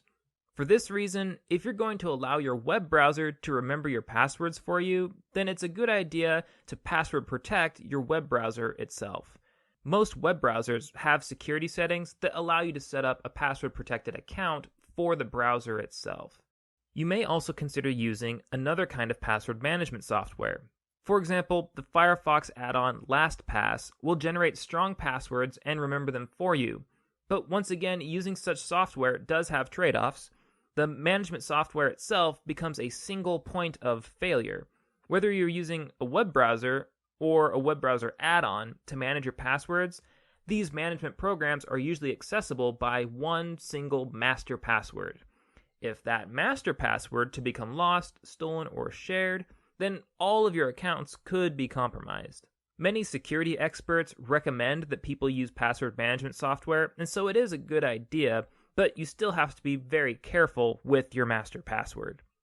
Okay, that's all I have for you for now concerning password management. We've covered 3 tips in this video: to securely record your passwords, to rank your passwords, and to use password management software. I hope these 3 tips help you to find a password management strategy that works well for you. In the next video, we're going to begin learning about email and some of the security issues that come with it.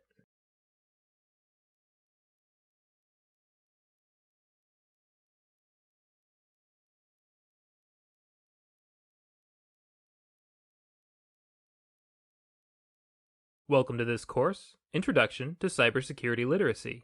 This is Lesson 13, How Email Works. In this lesson, we are going to examine 2 illustrations that help us to understand how computers send, store, and receive emails. Some of you may be watching these videos for a course that uses this textbook. The illustrations that we're going to look at in this video are both from Chapter 4. Now, if you aren't using this textbook, don't worry about it. Just follow along with the video. To begin, let's examine an illustration that summarizes the basic parts of an email system. For now, let's pretend that an email message is moving from left to right. The sender is the user on the left, and the recipient is the user on the right. To help us to talk about these users, let's give them names. I'll call the user on the left Jack, and the one on the right Jill. Jack will begin by writing and addressing the email using what is called a user agent. In Jack's case, his user agent is an email application that lives on his own computer. Examples of such applications include Microsoft Outlook or Mozilla's open source Thunderbird email application. These applications are compatible with private email systems, like the one that Jack uses. What exactly is a private email system? Well, most people don't use private email systems for their personal emails anymore, so you may not be familiar with private email systems. Most of us are probably more familiar with web-based user agents attached to web-based email services. Examples of web-based user agents include Gmail, Hotmail, and Yahoo Mail. However, some people prefer private email services that can only be accessed from private user agent applications. Many businesses and workplaces will use private systems like these. For private email systems, users must have an email application like Outlook or Thunderbird installed on their computer in order to access their private emails. A private email system also means that Jack's emails are stored on Jack's private network. In fact, he may just store them right on his computer. If we look over to the right side of the illustration, we see that Jill has a web-based user agent. A web-based user agent stores Jill's emails out on the web somewhere. It also means that Jill can send and receive emails from any computer with an internet connection. Jack can only send and receive emails from within his private network, which contains a very limited number of computers. In fact, if it's a home network, Jack may only have one computer connected to it. So Jack writes an email, and then he sends it off through the internet. Jack's email must travel from his private email system through a series of servers called Message Transfer Agents, or MTAs, before it can reach its destination, over on Jill at the right side of the page. Jack composes his message in his user agent, and then when he hits send, the user agent sends the email to the first message transfer agent. That message transfer agent sends the email to another message transfer agent, which sends it through the internet to a third message transfer agent. The final message transfer agent would store the message until Jill's web-based user agent requested access to new incoming emails. This user agent accesses the email for Jill, but since the user agent is web-based, the information has to travel through a completely different internet path between the user agent and Jill's computer. If Jill wanted to send a message back to Jack, the whole process would be reversed. Jill would write a message in her user agent, which appears in her web browser. When she hits send, the email would travel through the internet to her web-based email client. This email client would forward the email to a message transfer agent. The message would travel across the internet through various message transfer agents, and the final message transfer agent would keep the email in storage until Jack's user agent requested access to new incoming emails. In this illustration, you can see that the connections between message transfer agents are labeled SMTP. SMTP stands for Simple Mail Transfer Protocol, which is the communications protocol that message transfer agents use to communicate with each other. You might think of SMTP as the language of email servers, kind of like how Internet Protocol is the language of the Internet. Let's examine one more illustration that shows how email systems work. This one shows many of the same things that we just saw in the first illustration, but it highlights some different details. In this illustration, we see a user, Alice, sending a message to another user, Bob. Her message is composed of a short text message that says, "Hi, Bob," and then there's a picture of a palm tree. Alice sends this email using her user agent, which relays the message to a message transfer agent. The message transfer agent sends the email across the internet to a second message transfer agent, This second message transfer agent holds the email for Bob until his user agent downloads all of his new incoming emails. Bob can view the email through his user agent. This illustration helps to show us how email addressing works. When Alice addresses this email, she specifies that it should go to bob@dougj.net. Well, where exactly is dougj.net? It turns out that everything following the @ in an email address is the name of a specific message transfer agent somewhere on the internet. So, in a non-technical sense, the email system asks Alice, which message transfer agent do you want me to send this email to? Alice responds, the one for dougj.net. And then the email system asks, okay, now which user at the message transfer agent do you want me to deliver this email to once it gets there? And Alice responds, send it to Bob. The email address tells the computer, send this email to the username Bob at the mail server called dougj.net. Now, every email keeps an official record of what it is and where it's been. When Alice first composes the email, all it contains is a message and an address. However, once she hits send, her user agent will attach a header that gives the recipient more information. It will add a return address, which shows the recipient who the email came from. It will also add something called a MIME header. MIME stands for Multipurpose Internet Mail Extension. It turns out that when email protocols were first designed, they were only designed to handle plain text messages. However, MIME allows email systems to work around this limitation. The MIME header allows emails to carry different design elements that go beyond plain text, elements such as images, special fonts, and file attachments. The MIME header on an email will explain what the email contains. In this case, it will say that Alice's email contains text and an image. When the message goes to the first message transfer agent, that message transfer agent leaves a header of its own so that there's a record of where the email has been. All subsequent message transfer agents will leave headers of their own as well. In this illustration, there are only 2 message transfer agents, and so the email only picks up 2 message transfer agent headers. The email arrives at Bob's user agent with all of these headers attached. In many cases, the headers will end up being much longer than the email message itself. To reduce clutter, most modern user agents won't display all of these headers, at least not by default. In Bob's case, he can only see the message and a reduced header that tells him who sent it. However, user agents will allow you to see the full header if you ask for it. You could try this with one of your own emails. To view one of these full headers in your user agent, open an email and look for an option that says something like View Full Header or Display Message Details or something like that. Normally, you wouldn't have much reason to be interested in these headers. That's why most modern user agents hide them. But sometimes they are useful. For example, it is useful that a header keeps a record of where an email has been. Sometimes cybercriminals will send forged emails that pretend to come from a trusted source, say your workplace or your grandma. But if you learn to read email headers, you can check for yourself which message transfer agents the email originated from. Cybercriminals can fake the return address on an email, but they cannot fake the message transfer agent headers.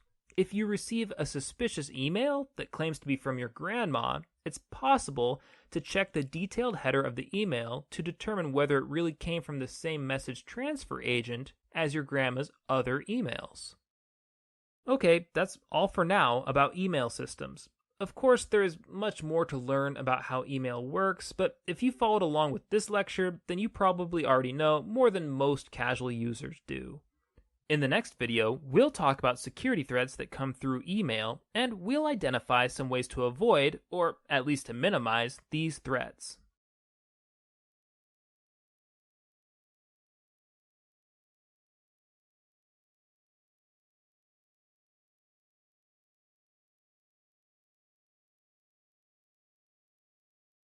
Welcome to this course, Introduction to Cybersecurity Literacy.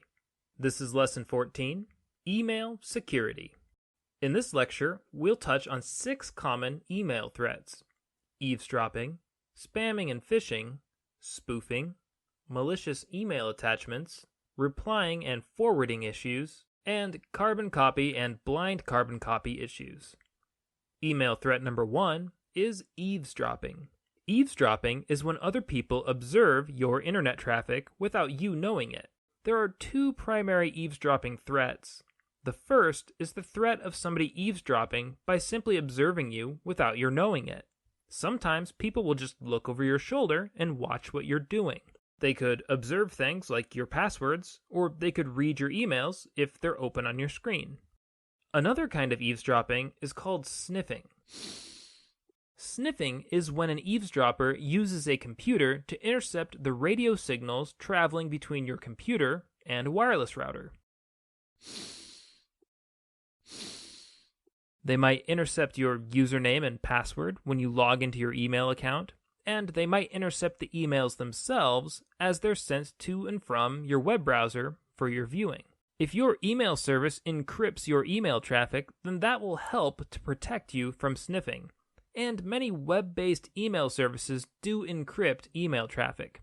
But if your email traffic is unencrypted, then sniffing can be a serious threat. Email threat number 2 is spamming and phishing. Sending emails is cheap. For most of us, all it costs is our time, and it costs about the same amount of time to send an email to 10 people as it does to send an email to 10,000 people, assuming you have that many people on your contacts list. That's why email has become the communication of choice for many advertisers and scammers. They can send a tremendously high volume of messages at almost no cost. The costs are so low that even if only a tiny fraction of the recipients respond, then those responses can pay off. Spam is a kind of advertising email. Spam is usually unsolicited, that is, you never asked anybody to send it to you, and it's normally junk mail that simply wastes your time. Spam is more of a nuisance than a security threat. Phishing emails, on the other hand, are a security threat. Here's an example of a real phishing email that showed up in my inbox. Phishing emails look like an email from a legitimate entity, such as a bank or a social network. However, phishing emails are sent out by scammers who are trying to get you to give them private information, usually usernames and passwords. This one is supposed to look like it came from a real bank, Chase. But I don't bank at Chase. This email is just trying to direct me to a fake banking webpage that is designed to trick me into sharing my banking information. In a lot of cases, phishing emails are sent out as mass emails to hundreds or thousands of email addresses at a time. The scammers can send all of these emails for cheap, and they'll make a profit if only 1 or 2 recipients fall for the trick. Email threat number 3 is spoofing. With emails, it's possible to fake a return address. It's similar to a paper letter, actually. Have you ever sent a letter through the postal service, but forgot to put a return address on it? Or have you sent a letter, but accidentally put the wrong return address on it? Chances are that the letter probably still reached its destination. The postal service doesn't need a return address to deliver a letter. They don't even look at the return address unless they're unable to deliver the letter for some reason. Just like the postal service, email services don't need an accurate return address to deliver a message. You can send an email from one account, but say that you're sending it from another account, and the system will usually deliver the email to the correct recipient anyway. Email systems don't usually need to know the sender's address, they just need the recipient's address. Some scanners use this feature for a scam tactic called spoofing. A spoofed email is one that says it's from one person, but actually came from somebody else. On a spoofed email, the return address is just a fake. Phishing scammers and other cybercriminals sometimes spoof their emails. They will say that an email comes from a trusted person or a trusted institution, even though it really didn't. Now, the key to telling a spoofed email from a legitimate email is the email header. Do you remember in Lesson 13 when we talked about the full header that comes along with each email? The full header tells us where an email really came from. A savvy email user who learns to read the full header of an email can use the information in the header to tell the difference between a spoofed email and a genuine email. Email threat number 4 is malicious email attachments. As you probably already know, you can use emails to send file attachments to other people. These files could be documents, images, or even software programs. Cybercriminals take advantage of this functionality by using emails to deliver malicious software straight to a user's computer. One common method is to send an intriguing email that encourages the user to open the attachment out of curiosity. For example, check out this phony order confirmation email. I'll stop talking for a moment to give you a chance to pause the video and read the email if you like. Can you see how this email is intended to confuse the recipient? If you got this email but hadn't made a purchase that corresponds to this confirmation order, then you might wonder what's going on and who should you contact to sort out the problem. In a state of confusion, a recipient might open the attachment hoping that it would shed some much needed light on the situation. But this attachment will just make everything worse. This attachment is a .exe file, which means that it will automatically run some program when you open it. When the file runs, it's sure to install malicious software right onto your computer. Email threat number 5 is replying and forwarding. The reply button and the forward button are helpful email tools. Neither is associated with any direct security risks per se, but they do involve some privacy issues that are worth mentioning. You should remember that the reply and forward buttons make emails really, really easy to share, even on accident sometimes. Before you do something silly like send passwords or embarrassing photos through email, consider how easy it is for the recipient to share that information with everybody in his or her address book. Don't hit send unless you really, really mean it. And be especially careful about what you send to your boyfriend or your girlfriend. It's sad and it's unfortunate, but a lot of people send sensitive information to a boyfriend or a girlfriend only to have that information forwarded to hundreds of other people after a nasty breakup. Because forwarding takes so little effort, it only takes a passing moment of weakness, anger, or bad judgment for somebody to forward sensitive information to practically everybody they know. So remember that even if you trust somebody now, you may not be able to trust him or her forever. In many cases, trust is temporary, but the forward button is forever. Furthermore, you would be wise to remember the distinction between the reply button in an email system and the reply all button. Reply automatically addresses your response email to one address, the address that sent you the email in the first place. Reply all automatically addresses your response to everybody who received the email. Many email users have embarrassed themselves by accidentally hitting reply all and thereby sending a sensitive message to a large group of people rather than just sending it to one specific person. Email threat number 6 are the to, carbon copy, and blind carbon copy functions. Okay, this one is not technically a threat, but it's still a good idea to cover the difference between the to field, the carbon copy or CC field, and the blind carbon copy or BCC field in an email address bar. Most of you have probably used the to field before. That's where you type the address of a person to whom you want to send an email. Simple enough. To sends email to people. Easy peasy. Many of you have probably also used the carbon copy or CC field before. If you have, you know that your email user agent will also send an email to any address listed in the CC field. So what's the difference between to and carbon copy? Well, they function almost exactly the same. The only real difference is that the carbon copy field is intended for recipients other than the primary recipient. For example, imagine that you're working on a group project in a class, and imagine that your instructor has asked you to submit the project via email. On the day that you submit the project, you might write an email to the teacher and attach your project to the email. And then you might decide to include all of your partner's email addresses in the carbon copy field. That way, they'll get the email, and they can see that you submitted the project on time. When they receive the email, they will see that they're in the CC field instead of the to field, and they will know immediately that they are not intended to be the primary recipients of the email. They can then read or not read the email accordingly, from the mindset of a non-primary recipient.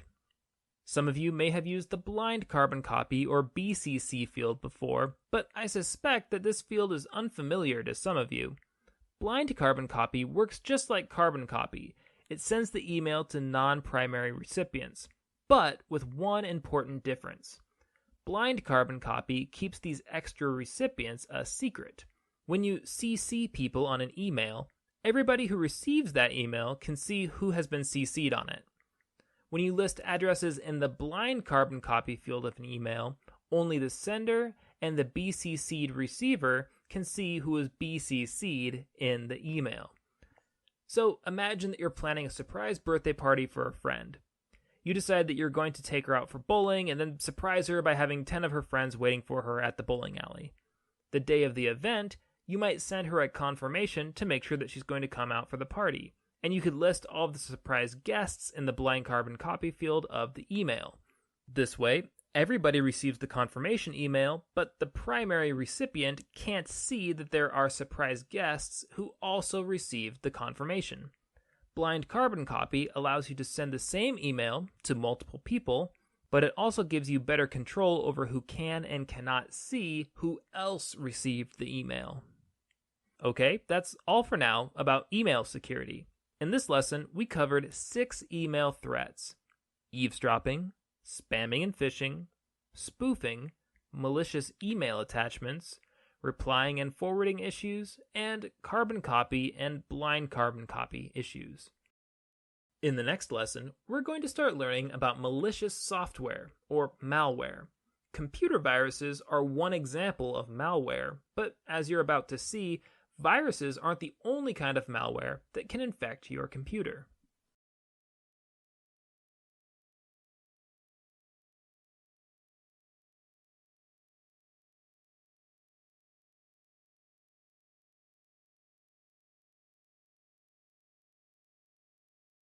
Welcome to this course, Introduction to Cybersecurity Literacy. This is Lesson 15, Varieties of Malware. In this video, we are going to discuss different kinds of malicious software. By malicious, we mean that this software is intended to harm computer users, to irritate them, or to steal information from them. In cybersecurity lingo, we combine the words malicious and software together into a single word, malware. In this lecture, I'm going to define several common varieties of malware: viruses, worms, Trojan horses, and bots. The first type of malware that I'm going to talk about is viruses. Most of you have probably heard the term computer virus before, but what exactly is a computer virus? In the traditional definition, a computer virus is an unwanted program that attaches itself onto a host file on a computer. This is similar to real biological viruses, which attach themselves to host cells in a body. There is another analogy between computer viruses and biological viruses based on the way that they spread between hosts. Viruses cannot spread from person to person unless those two people interact somehow. For example, by sneezing on one another. Computer viruses work in a similar way. A computer virus copies itself, but those copies don't just spread to new computers on their own. Instead, a host must do the spreading somehow. There are many ways that computer users can accidentally spread computer viruses. Some common ones include sharing infected USB devices, sharing infected files on peer-to-peer file sharing networks, or sharing infected files in emails. The second type of malware that I'm going to talk about is worms. On the traditional definition, worms are self-sufficient programs. We just saw that viruses live in host files on a computer. But worms are programs that hide out on a computer without the aid of a host file.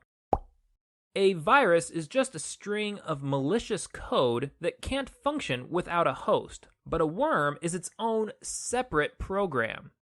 Unlike viruses, worms are often able to spread themselves throughout a computer network.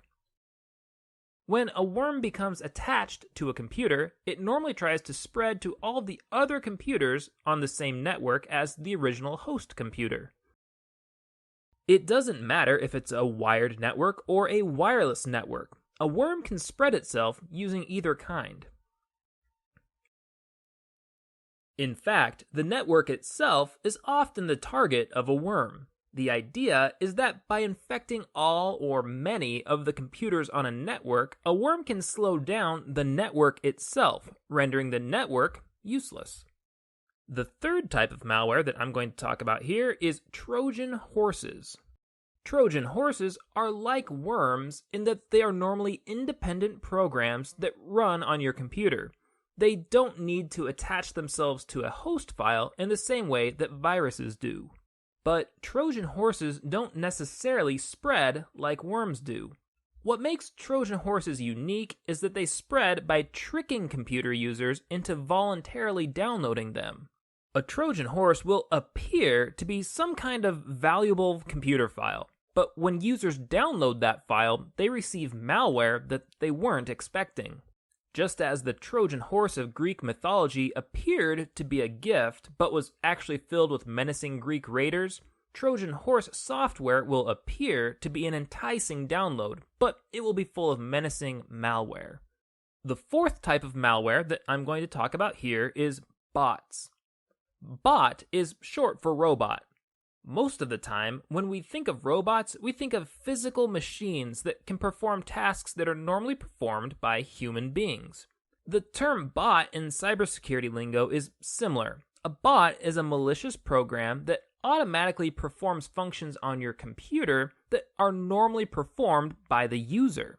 For example, a bot might send emails, or pull up web pages, or change your computer's settings, or many other things, and all that without the user's permission. Now, sometimes a bot is simply programmed to do those things on its own without any input, but sometimes bots are actually capable of receiving commands from a third-party user called a bot master. Bot masters use bots to control your computer without your consent or even your awareness. Like a worm, bots can replicate themselves. However, unlike a worm, a bot is usually very careful about replication. Worms are normally programmed to replicate very quickly. The rapid spread of a worm can create so much traffic on a computer network that the network slows down or completely crashes. Indeed, this is often the purpose of worms, to damage a network. Bots, on the other hand, usually replicate relatively slowly so that they can avoid being noticed. Similarly, bots are frequently designed so that they will run on a computer completely undetected. Now, viruses are normally designed to damage a computer. But bots are designed to run smoothly along with other computer programs. But that doesn't mean that bots aren't harmful. A bot can receive commands from a remote bot master, and so a bot gives partial control of your computer over to some other user at some other location, and that can be a very harmful thing. Throughout this video, I've referred to 4 distinct types of malware: viruses, worms, Trojan horses, and bots. However, in the real world, boundaries are fuzzy between all the different kinds of malware. It can be difficult to categorize real pieces of malware as just viruses or just worms. Sometimes a piece of malware will attach itself to a file, like a virus does, but it will have the capacity to spread itself like a worm does. Or maybe it will be a Trojan horse download that leaves a bot on your computer. Now, the term virus has become the catch-all term for discussing malware in casual conversation. But as you can see, there are a great many varieties of malware out there, each with their own purposes, their own strengths, and their own weaknesses. Okay, that's all the further we'll go in this video. In the next lesson, we'll talk more about what malware can do to your computer.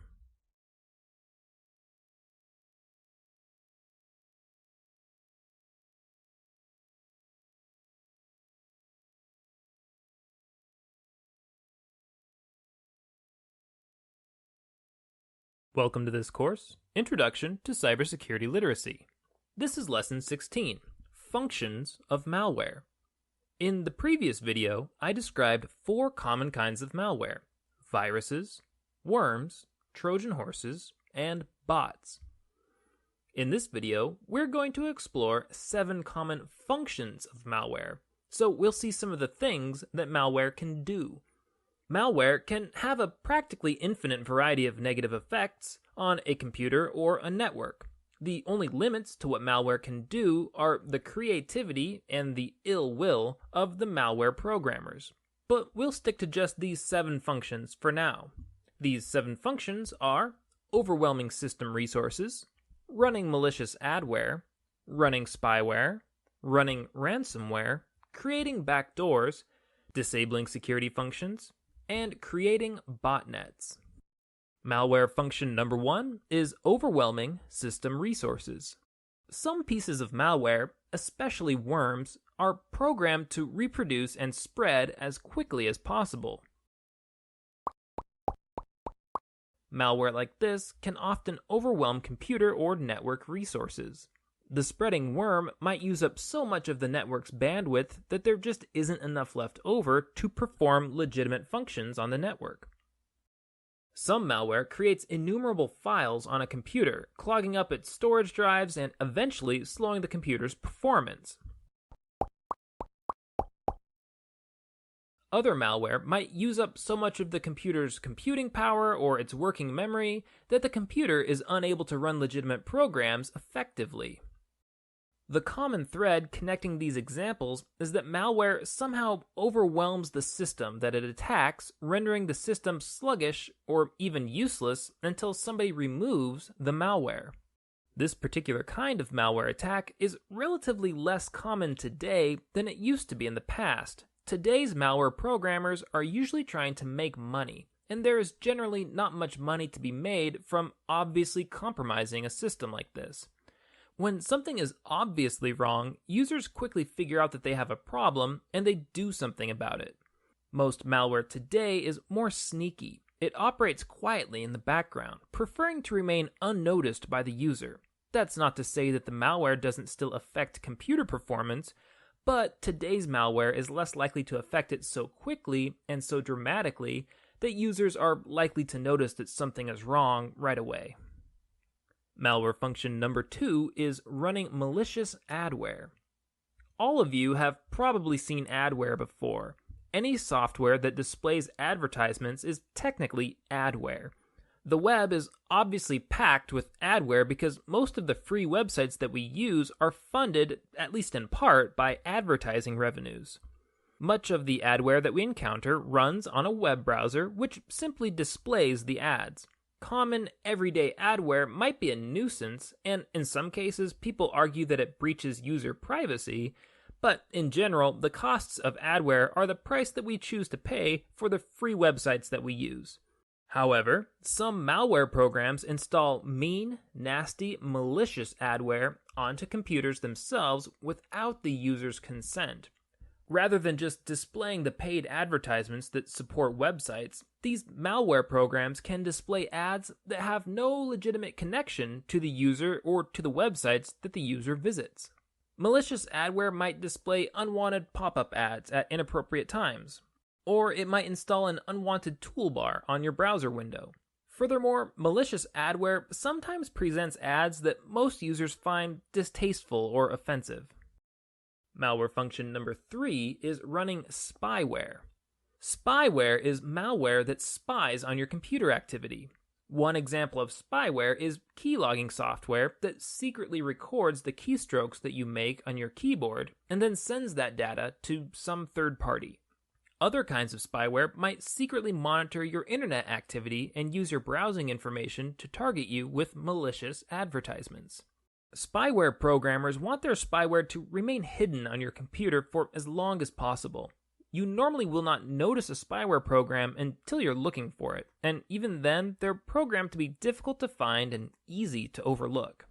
Malware function number 4 is running ransomware. Ransomware programs create screens that look something like the one that you see here. Let's read what this message says. User alerts. Your documents have been encrypted. They can only be decrypted for $500 American dollars. If you do not pay this decryption fee by 14 days, your documents will be permanently deleted immediately. Do not call the police or risk automatic permanent file deletion immediately. Click below to begin decrypting your files. You will need a valid credit card. Thanks you.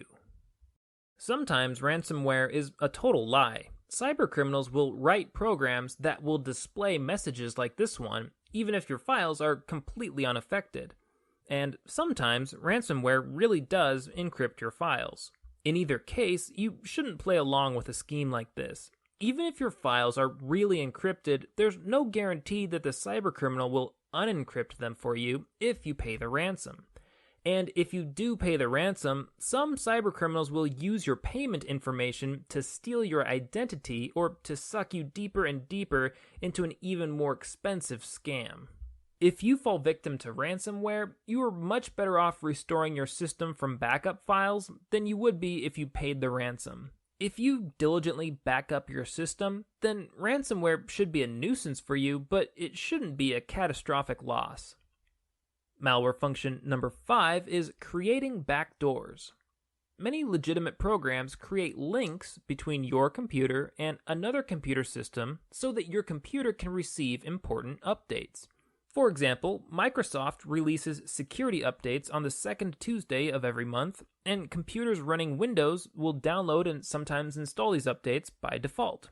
Many malware programs also establish connections between an infected computer and another system. But the connections that malware programs establish are secret, and they're intended to strengthen the malware, not to strengthen the computer. Using these secret connections, cybercriminals can update malware to make it more harmful, more difficult to remove, or more difficult to identify. These secret malicious connections are called backdoors. If a malware program creates a backdoor, then it can use that backdoor to modify itself or to install even more malware programs onto the infected computer. Malware function number 6 is disabling security functions. Some malware programs can disable security functions on a computer. For example, it could disable antivirus software, or it could block the system from installing security patches. Malware that disables the security functions on a computer tends to last longer because there aren't any security functions left to stop it. And these programs also tend to leave computers more vulnerable to other malware infections from other sources. Malware function number 7 is creating botnets. In the previous lesson, I discussed bots. Bots are malware programs that can control your computer without your input. For example, they might automatically send emails, or retrieve web pages, or change computer settings, or submit usernames, passwords, or financial data into a website. Some cybercriminals will create bots that they can control through backdoors on a user's computer. These cybercriminals who control networks of malicious bots are called bot masters. Bot masters will develop vast networks of thousands of computers that they can control through their bots. These bot-controlled networks are called botnets. Botmasters can use their botnets in a variety of ways. One of the most common uses is to crash a website. They do this by asking all of the bots on the botnet to visit the website at the same time. If the botnet is big enough, the website won't be able to handle all of the traffic, and it will crash. Or, as a variation on this attack, the botmaster might threaten to crash a particular website at a really inconvenient time, or maybe even at a financially ruinous time. The botmasters tell the owners of the website that they're going to crash it unless the owners agree to pay a ransom. For example, gambling websites are popular targets for botnet attacks. Botmasters will threaten to crash gambling websites before or during the Super Bowl, which is the busiest time of the year for most gambling websites. Okay, in this video, we've covered 7 different functions of malware: overwhelming system resources, running malicious adware, running spyware, running ransomware, creating backdoors, disabling security functionality, and creating botnets. Now, this list is by no means complete. There are many other malicious possibilities, but these 7 should give you a pretty good idea of what you're up against. In the next lesson, I'll help you to understand the sources of malware, so that you have a better idea of how to avoid the attacks that I've just been describing.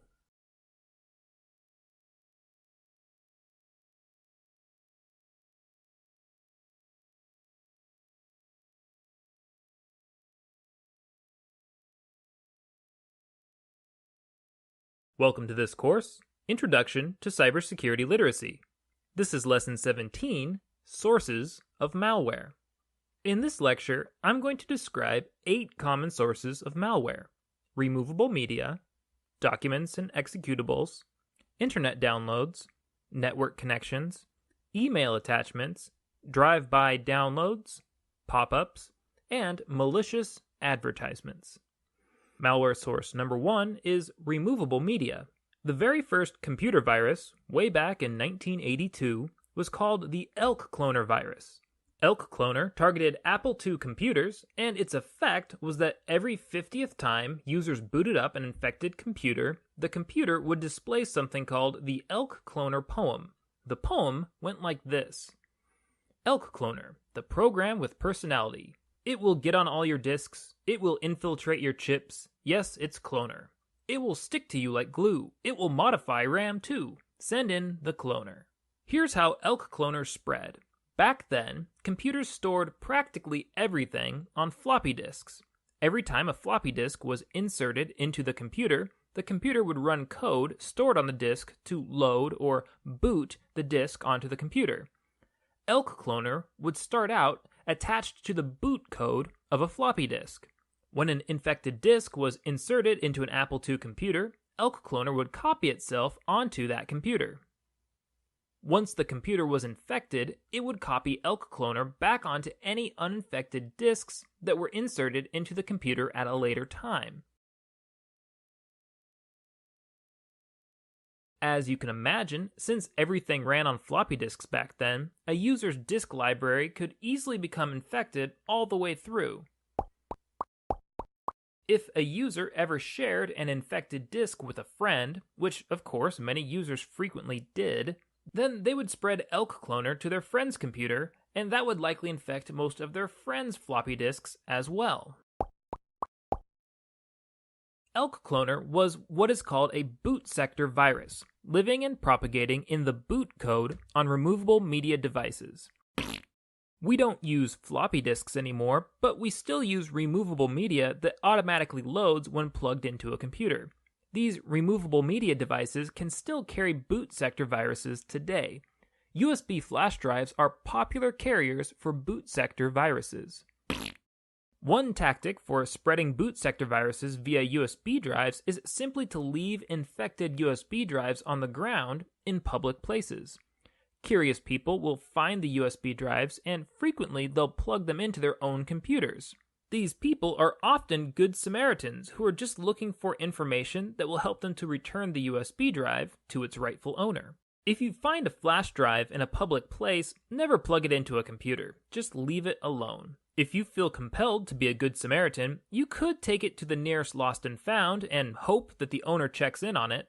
But you should realize that the people at the lost and found may not have the cybersecurity understanding that you have. They might try to plug the USB drive into their own machines after you leave. In that case, you would have been instrumental in delivering the virus to the victim. Malware source number 2 is documents and executables. A virus is a specific type of malware, one that attaches itself to a legitimate document file or a legitimate program file. Mundane documents like word processor files or PDFs can contain viruses, so any means of sharing documents is potentially a means of sharing viruses.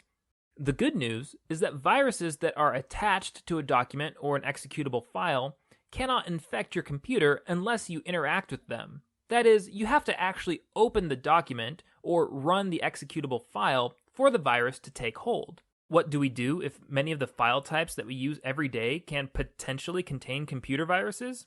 Obviously, we can't just refuse to open all files. If we did that, we couldn't really use our computers. What we can do is use discretion. Only share files and storage devices with people that you trust. Don't share files or storage devices with people that you don't trust. And if somebody you trust shares a suspicious file with you, remember that you don't have to open it. If something about a file from a trusted friend seems suspicious to you, you can usually just delete the file or call the person up on the phone who is sharing it with you to get more information about what it is that they're sharing. Malware source number 3 is internet downloads. In a previous lesson, I talked about Trojan horses. Trojan horses are malware that come disguised as legitimate files.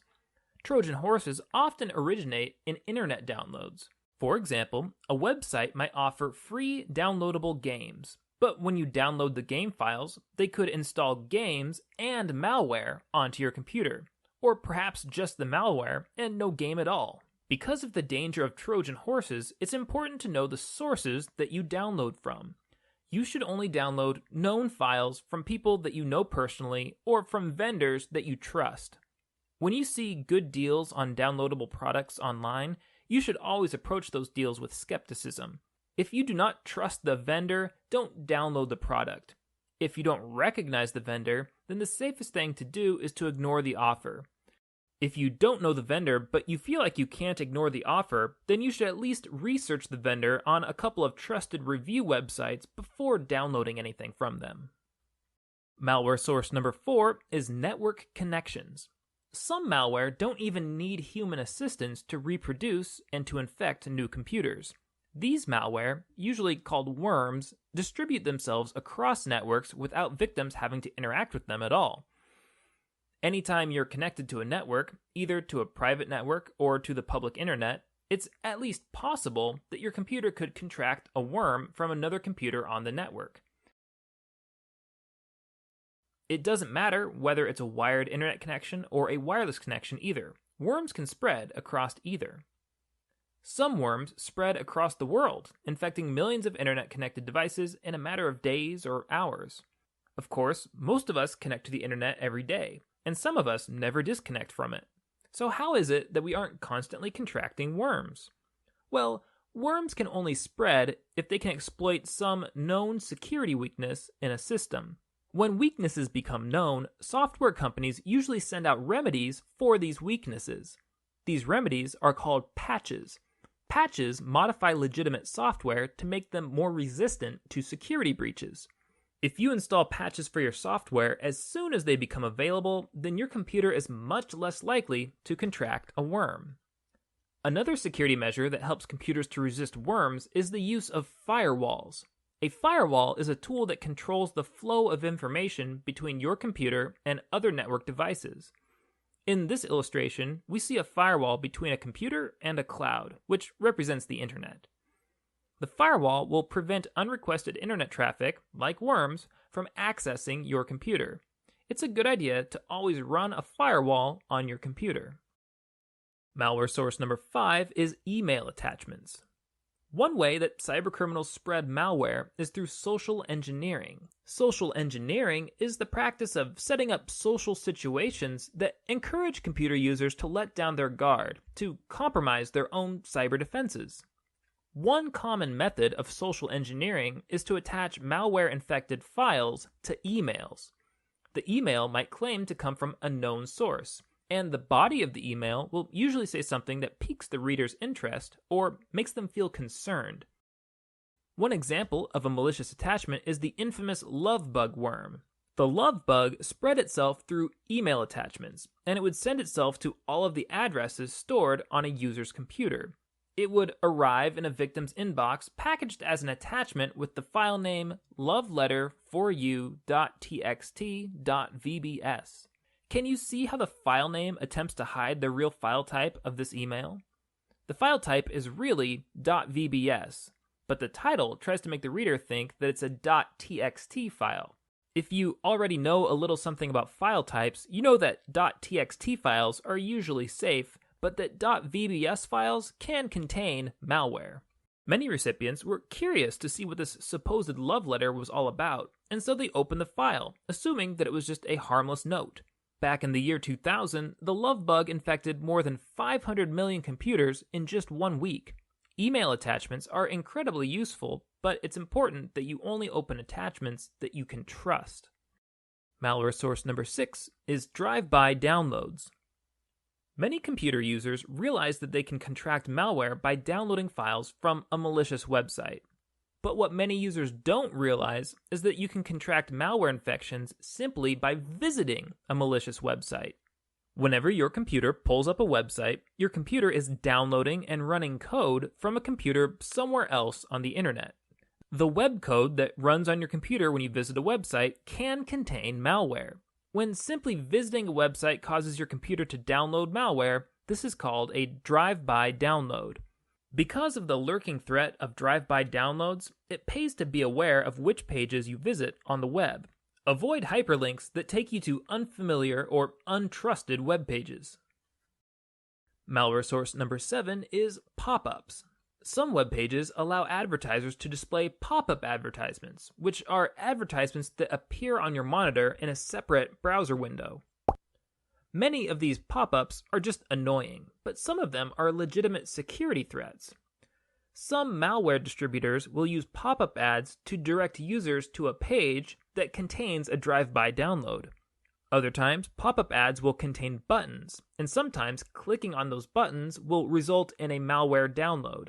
One particularly sneaky variety of pop-up is called scareware. Scareware pop-ups display browser windows that are designed to look like an antivirus program. The scareware window will claim that it has scanned your computer and that it's discovered that you have a bunch of malware infections. To help induce fear, scareware windows will often claim that your computer is practically overrun with malware. The window will usually contain several buttons, and if the user is tricked, he or she might click on one of those buttons.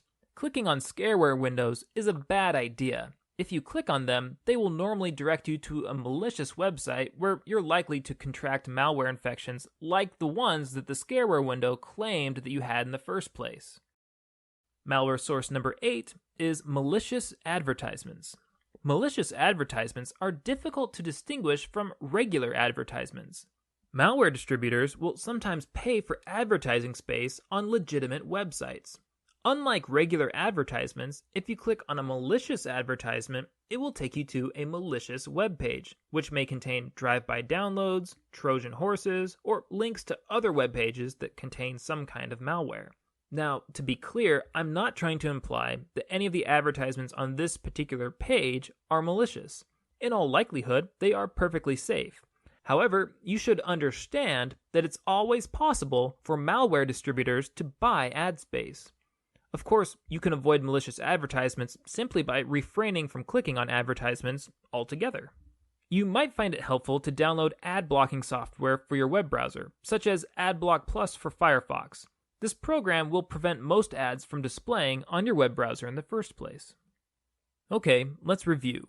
In this video, I've shared 8 potential sources of malware: removable media, documents and executables, internet downloads, network connections, email attachments, drive-by downloads, pop-ups, and malicious advertisements. My hope is that the better you understand where malware comes from, the better prepared you will be to avoid malware altogether. In the next lesson, we'll go into a little more depth on the topic of defending yourself against malware infections.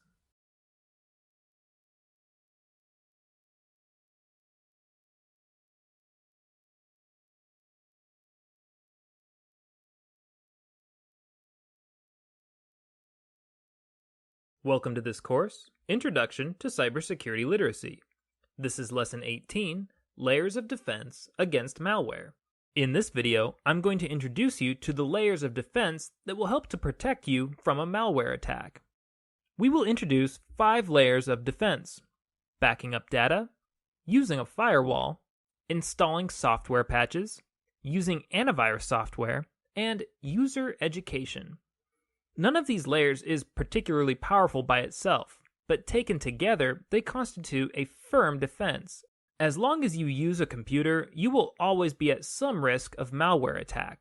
But implementing these 5 layers will make that risk vanishingly small. Layer number 1 is backing up your data. Let's imagine for a moment that this box represents your computer system, And these gold bars represent all of the valuable things that you keep on your computer: personal information, photographs, music, and other things like that. In most cases, it's easy to make backup copies of digital property. Digital storage is cheap, so it's a good idea to make copies of your important files and to keep those copies somewhere away from your computer. Somewhere safe. That way, even if your computer is compromised by some sort of malware infection, you'll still have your backup files to fall back on. You have several options for making backups of your data. Some of the most popular include removable disks, such as CDs and DVDs, removable flash memory devices, such as thumb drives, external hard drives, and, of course, web-based cloud storage services. Any of these could be an excellent choice depending on your personal storage needs. Layer number 2 is using a firewall. Let's say that once again this box represents your computer system, this cloud represents the internet, and this friendly face represents all of the millions of friendly people, machines, and organizations that you can interact with on the internet.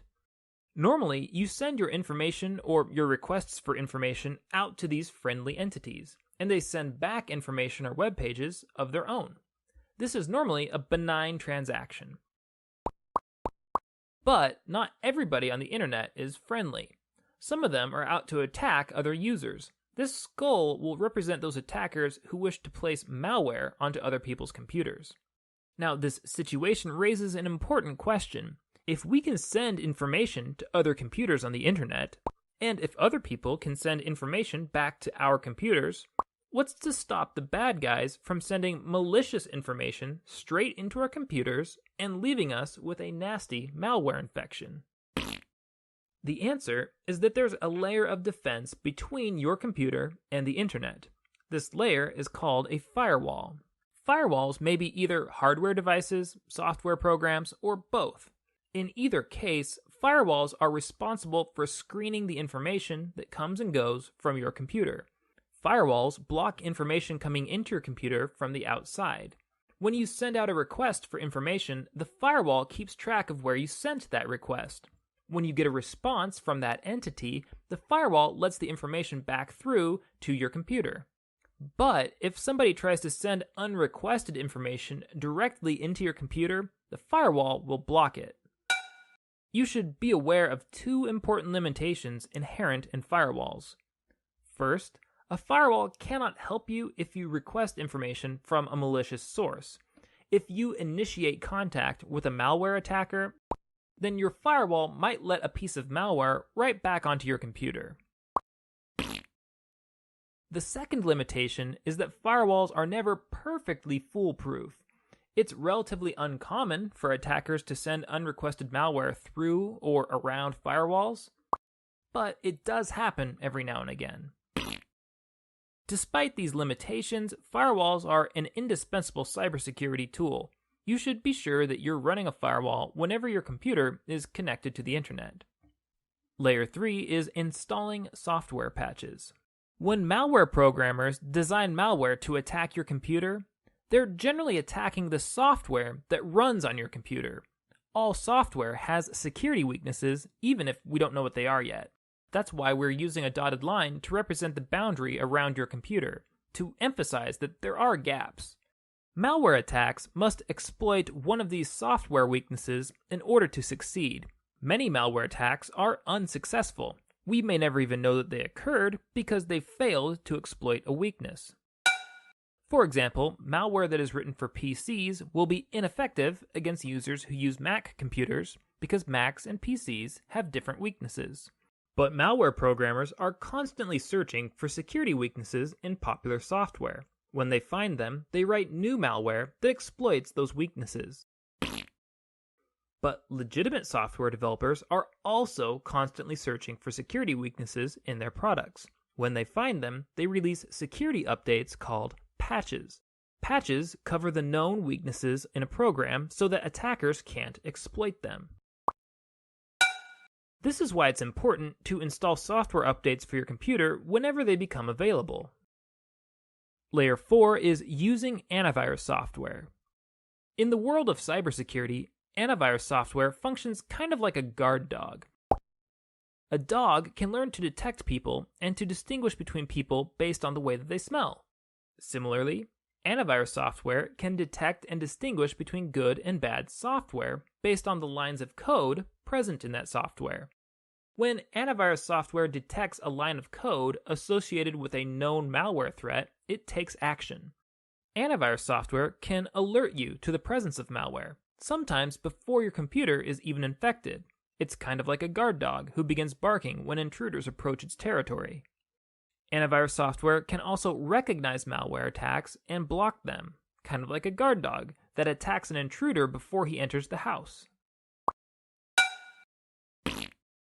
And if you do get a malware infection on your computer, antivirus software can sometimes remove it for you, like a guard dog who chases an intruder out of your house.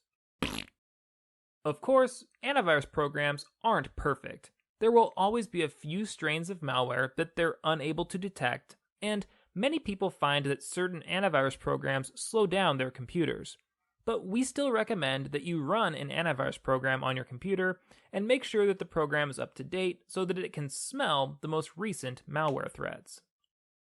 Layer number 5 is user education. So far, we have focused mainly on your computer, but we think it's important to also focus on you, the user.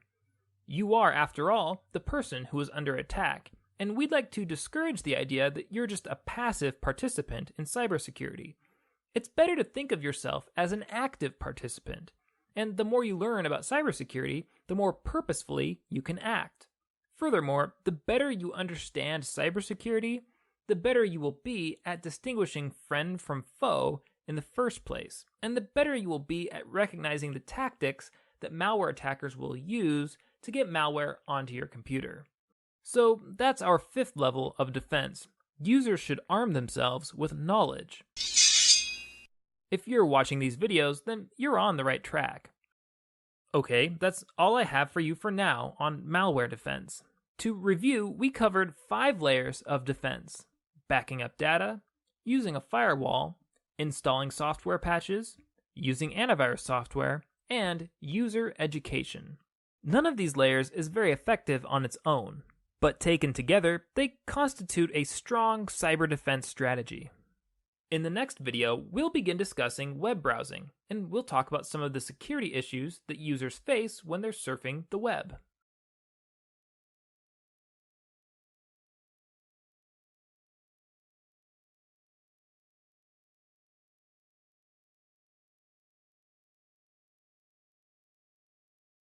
Welcome to this course, Introduction to Cybersecurity Literacy. This is Lesson 19, How Web Browsing Works. In this lesson, I'll show you a few illustrations that depict the way that your computer interacts with the web. This information will be useful background information in later lessons when we discuss tips for safely browsing the web. Some of you may be watching this video as part of a course that uses this textbook. If you are, you should know that the illustrations we're going to examine here are all in Chapter 7. If you aren't using this textbook, then don't worry about it. Just follow along with the lesson. Let's take a look at the first illustration. It depicts some of the primary ways that your computer interacts with the web. Let's start over on the left side of the illustration. This largest box represents your whole computer. In your computer, there's an application called a web browser that allows you to interact with the web.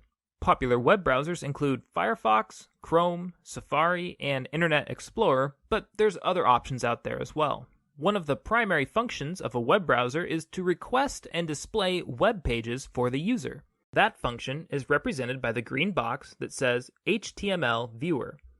What is HTML exactly? HTML stands for Hypertext Markup Language, and it's the primary code used for writing web pages. We'll look at HTML a little more closely later in this lesson. For now, all you have to see is that web browsers translate web pages from HTML code into graphical displays that we can see on our computer monitors. Web browsers contain many other functions besides simple HTML display capabilities. Your browser probably has a PDF viewer so that it can display PDF files. It may also have a Flash plugin, which allows it to view a variety of online animations written in Flash. Browsers have many more applications like this that allow them to take advantage of the diverse capabilities of the web. In this illustration, these applications are all lumped together into the green box labeled Internal Executables. Your web browser is also linked to other applications on your computer, not just internal applications on the web browser. For example, your web browser might detect a song or a video that's embedded in a web page, and so it might automatically access a media player from your computer so that it can view that media on the web. Your web browser also has access to a couple different kinds of data storage. One kind of data storage is called cache. Cache helps a web browser to load web pages more quickly. When a web browser loads a web page for the first time, it has to download all of the data from the web server so that it can display it for the user. Web browsers will keep some of this data in cache storage so that the next time the user needs to access the web page, it will load more quickly. It already has some of the data in storage. Another kind of storage is the general file storage for your computer, such as the storage space available on your hard drive.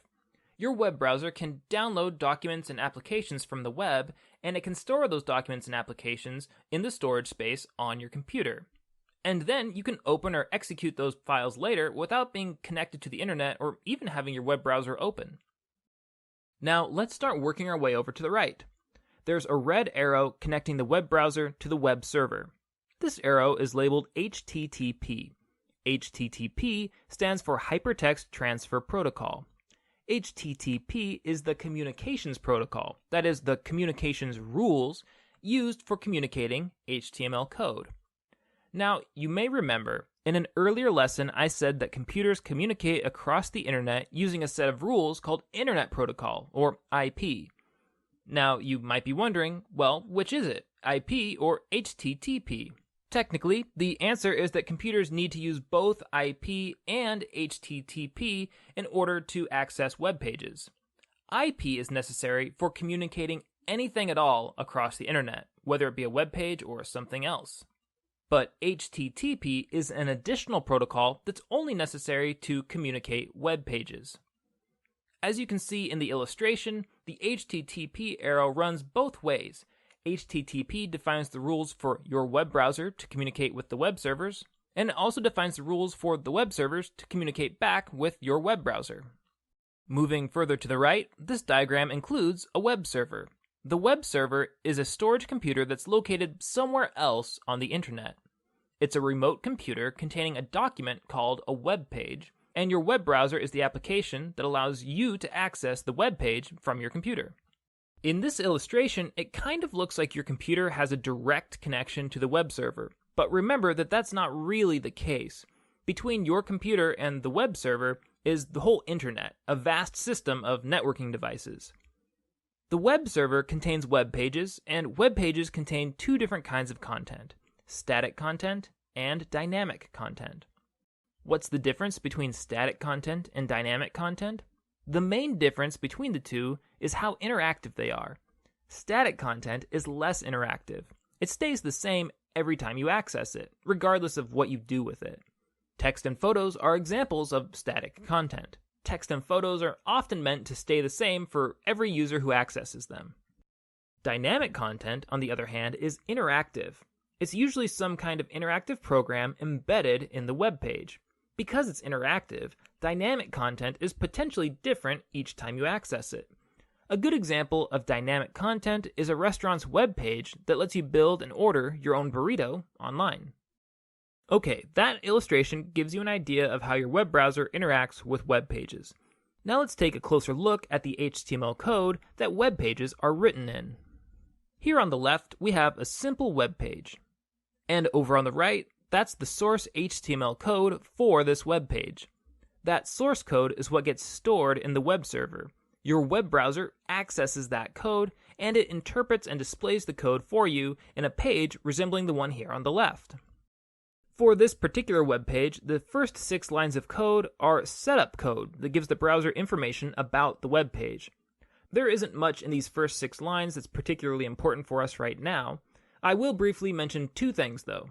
First, for this web page, the setup code is only 6 lines long, but for most professionally built web pages that you would interact with on a daily basis, there would be a lot more code than you see here. This is just an example. Second, I want to point out that the title of the web page is written between these two title tags here. Notice that the title is what is displayed in the tab on your web browser. Technically speaking, the title of a web page is this text that's displayed in the tab on your web browser. So, if you're ever trying to cite a web page for a paper, now you know where you can find the official title of a web page.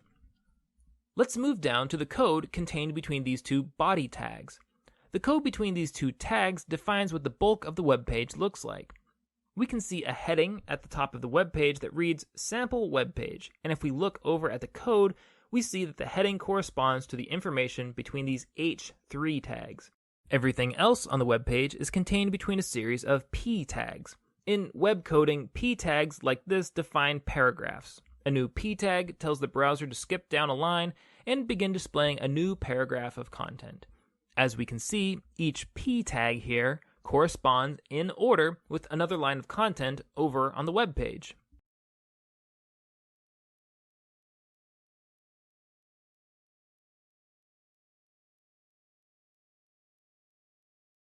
Now, I want to show you two significant features of HTML that have security implications for you and me.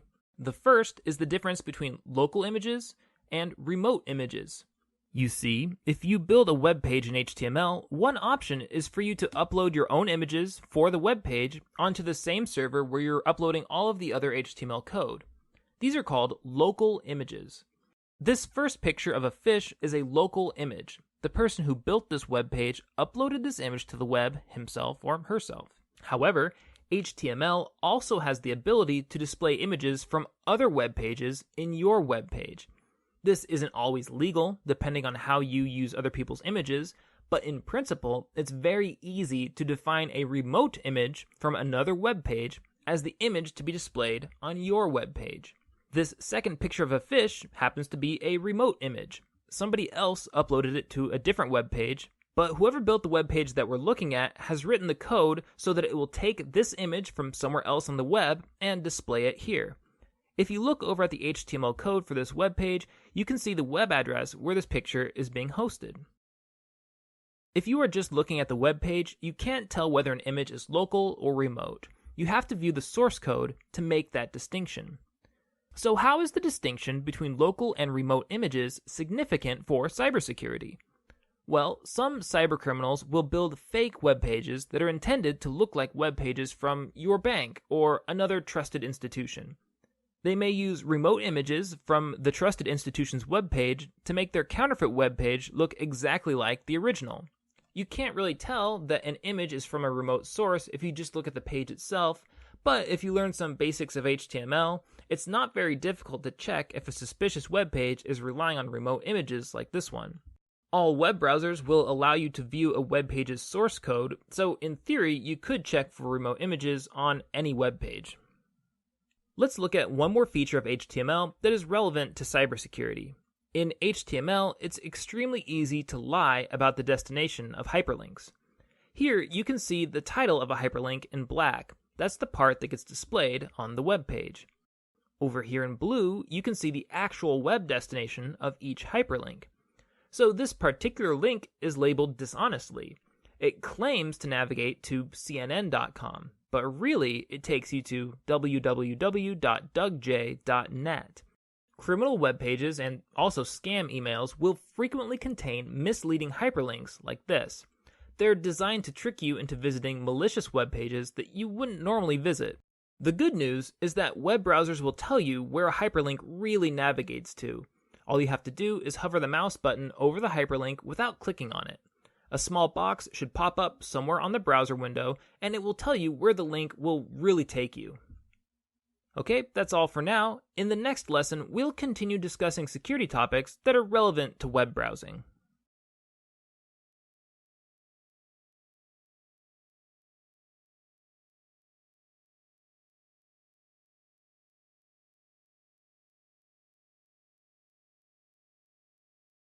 Welcome to this course, Introduction to Cybersecurity Literacy.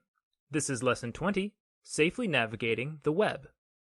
In this lesson, we'll discuss 4 web safety issues: handling files on a web browser, accepting cookies from websites, Using a more secure version of HTTP called HTTP Secure or HTTPS, and keeping and deleting a web browser's history. Safe browsing issue number 1 is handling files. Some of you may be watching this video as part of a course that uses this textbook. If you are, you should know that we're about to examine some illustrations from Chapter 7 of this book. If you aren't using the book, then don't worry about it. Just follow along with the lesson. This diagram shows how Alice's computer interacts with files from the web. If you understand how a web browser interacts with files from the web, then you will stand a better chance of avoiding malware from the web. Let's examine this diagram beginning on the right side of the page. Web pages are a type of electronic document, and they are stored on remote computers called web servers. Your computer accesses web pages on web servers through the internet. The red line in this image represents the internet connection between Alice's computer and the web server. Now, you may remember that when computers communicate, they can only understand each other if they stick to a strict set of communications rules, and these rules are called a protocol. The web browser on Alice's computer and the web server are using a protocol called Hypertext Transfer Protocol, or HTTP. Web browsers and web servers almost always use HTTP to communicate with each other. The most common exception to this rule is that some web pages use an encrypted version of HTTP called Hypertext Transfer Protocol Secure, or HTTPS. We'll talk about HTTPS a little more later in this lesson. For now, I just want you to see that when you browse the web, your web browser and a web server somewhere are trading information back and forth using some version of HTTP. When your browser sends out a request for information, the web server will normally return some web page that you have asked for. The web page itself is coded in a programming language called Hypertext Markup Language, or HTML. A major component of the web browser, then, is the HTML interpreter, which allows the web browser to decode and display web pages that are written in HTML. In this image, notice that Alice's whole web browser is represented by a red box, and the HTML interpreter part of her browser is represented by a smaller black box within the web browser. The HTML interpreter is part of the web browser, but the web browser does more than just decode and display web pages written in HTML.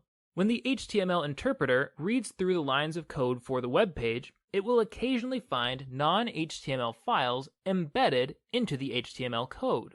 For example, it might find a video file or a PDF embedded into the web page. Videos, PDFs, and other embedded files aren't written in HTML code, so the HTML interpreter cannot display these files without some help. Alice's web browser has several plugins, that is, several helper applications that are programmed into the web browser itself to help it to interpret non-HTML files that are embedded into web pages. In this image, we see that Alice's web browser has 3 kinds of plugins. Executable plugins run programs embedded into web pages, programs written in coding languages like JavaScript. Document plugins allow Alice to view documents, such as PDF files, straight from her web browser. Viewer plugins allow Alice to view or listen to other image, audio, video, or graphics files from her web browser. Sometimes, Alice's web browser will encounter a file embedded in the HTML of a web page that it's not able to interpret with either its HTML interpreter or with any of the other plugins that it has available. When this happens, the web browser might ask a helper application located somewhere else on Alice's computer to open the file. Alternatively, Alice might choose to download a file from a web page. When she does this, the file is downloaded onto her computer, normally someplace on her hard drive, and she can open that file later, even if she is disconnected from the web server or from the internet altogether. So, as you can see, Alice's web browser encounters a number of different file types, and it can handle those file types in a number of different ways. As a user, Alice has some control over how her web browser handles files that are embedded into web pages. Let's imagine for a moment that Alice uses the Firefox web browser. If Alice opens the Options window in Firefox and selects the Applications tab, she can control what action her browser takes, when it encounters any given type of file. For example, she can control whether the web browser will execute the file automatically, or if it will ask for permission first. In this illustration, we see that Alice's web browser is set up to automatically open several file types with Adobe Acrobat. We can also see that Alice's browser is set up to open various audio-visual files automatically with a QuickTime plugin, which is also located in her browser. However, whenever her browser encounters a compressed folder, it will ask for permission to open it or to save the file. Alice doesn't want her browser to automatically open or to automatically save compressed files. She wants to process those files manually. This next illustration shows how Alice can change the way that her computer handles files. In Firefox, she clicks on the bar displaying the action for a given file type, and a menu drops down with several options. She can command the browser to always ask her how to handle a given file type, or she can command it to always save a given file type to a particular location, or she can command the browser to always open the file. Her browser is recommending that she always open Microsoft Word documents using Microsoft Word. But if Alice prefers a different word processing software, she can specify that a different program besides Word handle these files. Alice can adjust these settings for any file type that she might encounter in her browser. So, what should you do? Should your browser automatically open files embedded in web pages, or should it ask you for permission first? Now, obviously, the most convenient option is to allow the web browser to just automatically process files. If it's automatic, then you don't have to think about it. But because some files might contain malware, automatically executing all files is also the most insecure option. The best thing for security is to pick and choose manually which files your computer opens. You will have to strike a balance between security and convenience based on your own computing habits and your own needs. Do you encounter a lot of files from unknown sources? If so, you probably want to screen those files. But do you stick to relatively few, familiar, and trusted web pages? Then maybe for convenience sake, you could allow your browser to open files automatically. Now, you may not use Firefox, or maybe you do use Firefox, but our images may have become outdated because of a recent upgrade, which is very possible given the speed at which technology develops. But no matter which web browser you use, it should allow you to control how it handles files one way or another. So do some exploring and figure out how you can do that in your web browser. Safe browsing issue number 2 is cookies. Cookies are small files that websites leave on your web browser. Cookies allow websites to remember users' behaviors and preferences on a given website. They enable a lot of the features that web users like. For example, cookies are what allow a website to remember whether or not you're logged in with your user account. Cookies also allow shopping websites to remember what items have been placed in a user's shopping cart. Furthermore, cookies are simple text files, so they can't contain any code that would run a program, and therefore they cannot execute malware infections on your computer. So cookies are great for convenience, and they are malware-free. But cookies have a downside too. One particular kind of cookie, called a tracking cookie, can track user activity across the internet.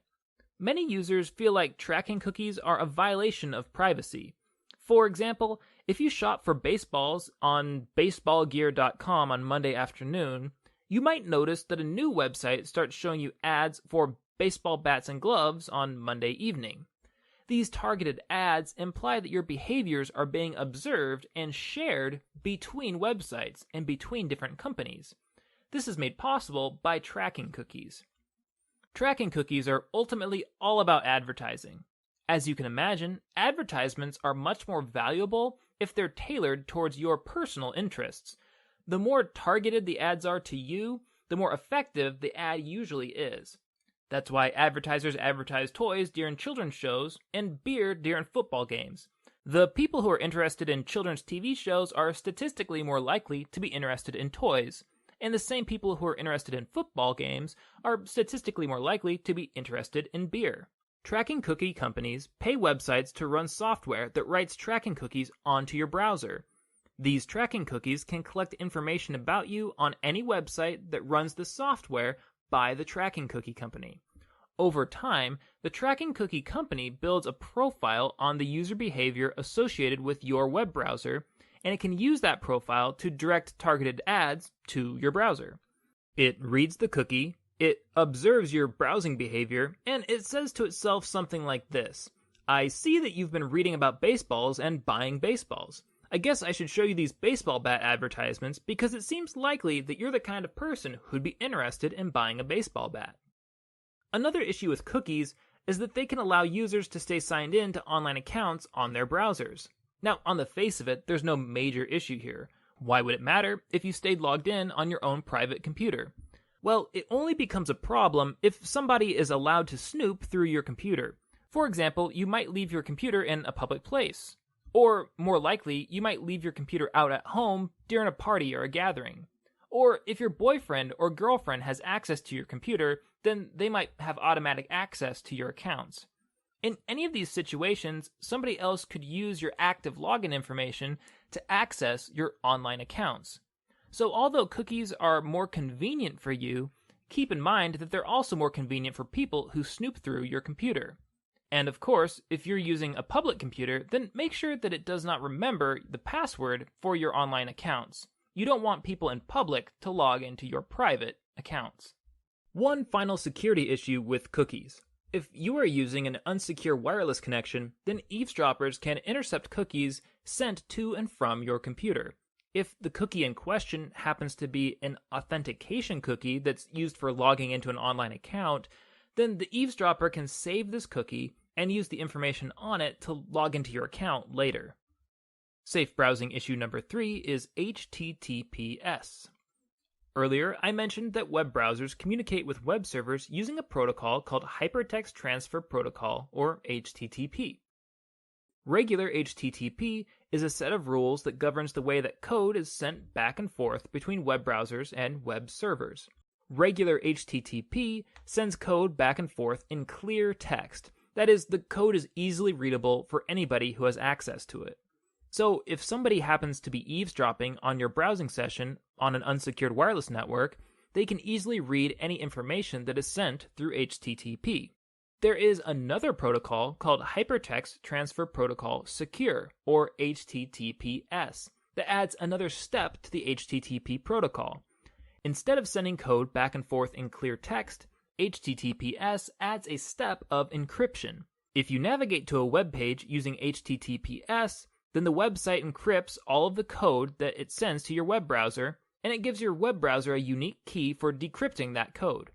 Eavesdroppers will still be able to see your traffic on an unsecure wireless network, but if your browser and the website are communicating with HTTPS, then the traffic between them is unreadable for the eavesdropper. The eavesdropper will only intercept an encrypted mess of unreadable, garbled code. Many web pages use HTTPS for their login pages so that your login credentials are secure as they move across the internet. If you're going to submit sensitive information online, you should make sure that you're using web pages that use HTTPS. Most web browsers display the address bar differently for a web page that uses HTTP than it does for a web page that uses HTTPS. Here's what the difference looks like in Firefox. The page on top uses HTTP, and the page on bottom uses the more secure HTTPS. Notice the green padlock and security certificate on the HTTPS page. Here are the same two pages shown as they would display on Google Chrome. Again, HTTP is on top and HTTPS is on bottom. Notice once again the green security certificate and padlock icon on the HTTPS page. You should be aware that HTTPS helps to protect you from wireless eavesdropping, but HTTPS can't protect you from malicious websites. Not every website that uses HTTPS is necessarily safe. Bad guys can use HTTPS too. It's just that using HTTPS will protect you from wireless eavesdropping. You should still proceed with caution on websites that you do not recognize and trust, even if they use HTTPS. Safe browsing issue number 4 is browser history. As you probably know, your web browser normally keeps a complete record of which web pages you have navigated to.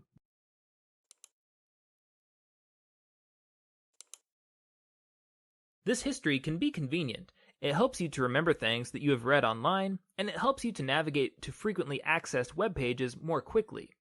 But like most convenient things, browsing histories trade security for convenience.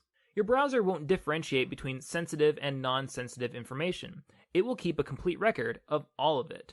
Anybody who cares to snoop through your browsing history will be able to see what you've been doing online, perhaps including where you do your banking, whose Facebook pages you have visited, or what kinds of medication you've been researching.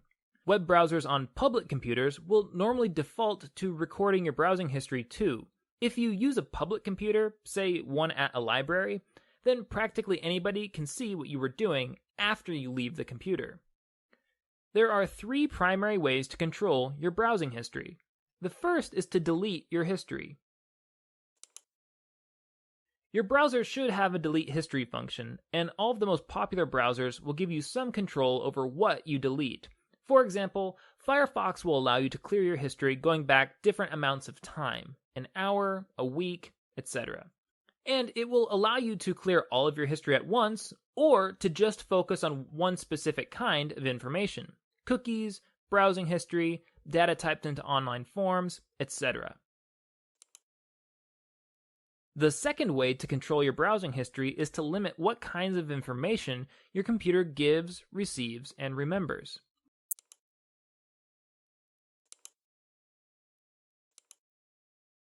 For example, in Firefox, you can control whether the browser remembers your browsing and downloading history. You can also control whether the browser accepts cookies and how long it retains those cookies. The third way to control your browsing history is to use the private browsing setting in your web browser. The private browsing setting normally opens up a new private browser window. When you decide to close this window, it will automatically delete all of the history and cookies that you picked up during that browsing session. When you open a regular browsing window again, your browser will default back to whatever default settings you normally use. Okay, to review, we covered 4 web safety issues in this lesson: handling files, accepting cookies, HTTPS, and browsing histories. In the next lesson, we're going to talk about the most common security issues that we face when we shop online.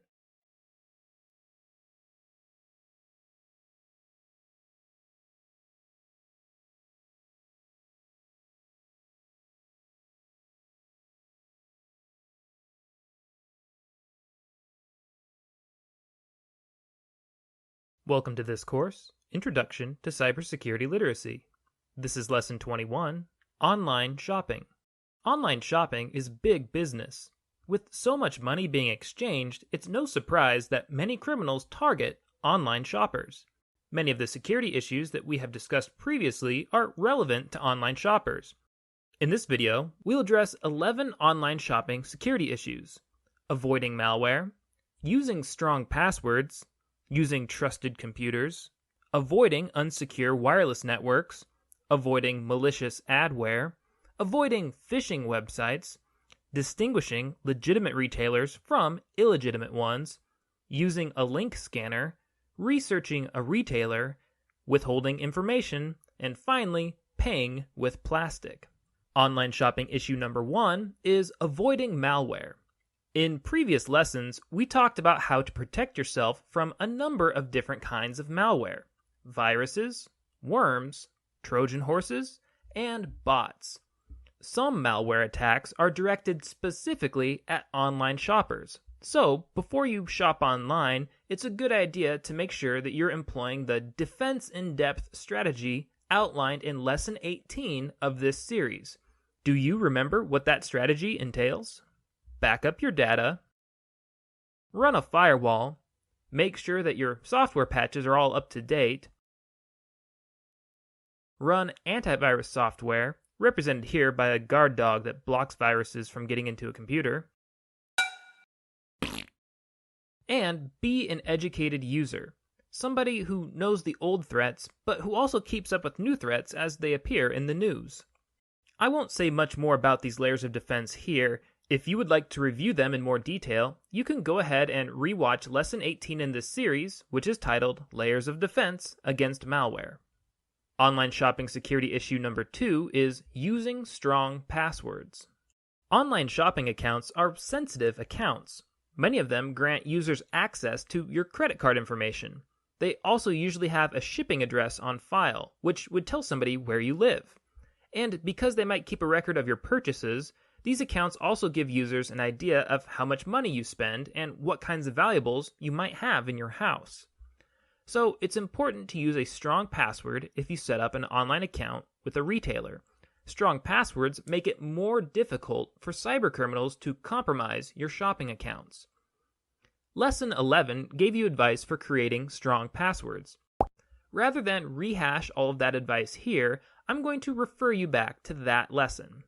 Online shopping security issue number 3 is using trusted computers. Refrain from doing your online shopping, or from divulging any financial information at all, on untrusted computers, especially on public computers. It's relatively easy for a cybercriminal to install keyloggers onto a computer. A keylogger can record all of the keystrokes that you make on a computer, and so it picks up things like usernames, passwords, and credit card information that you plug into a website. Furthermore, there are other kinds of spyware that could potentially lurk on untrusted computers. You don't want anybody spying on your financial transactions, so stick to private computers that you trust. Online shopping security issue number 4 is unsecure wireless networks. We have already discussed some of the dangers of unsecured wireless networks, and we will discuss them in even more detail in upcoming lessons. One of the main security issues that comes along with unsecured wireless networks is wireless sniffing, which is the practice of intercepting information traveling between a computer and a wireless router.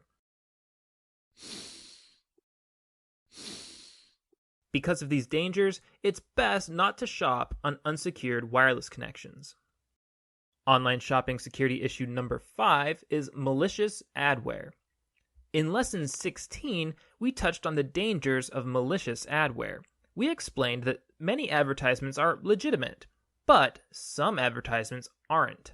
Malicious advertisements try to trick people into clicking on them, and then those advertisements direct people to a malicious website, such as a phishing website or a website containing a drive-by download.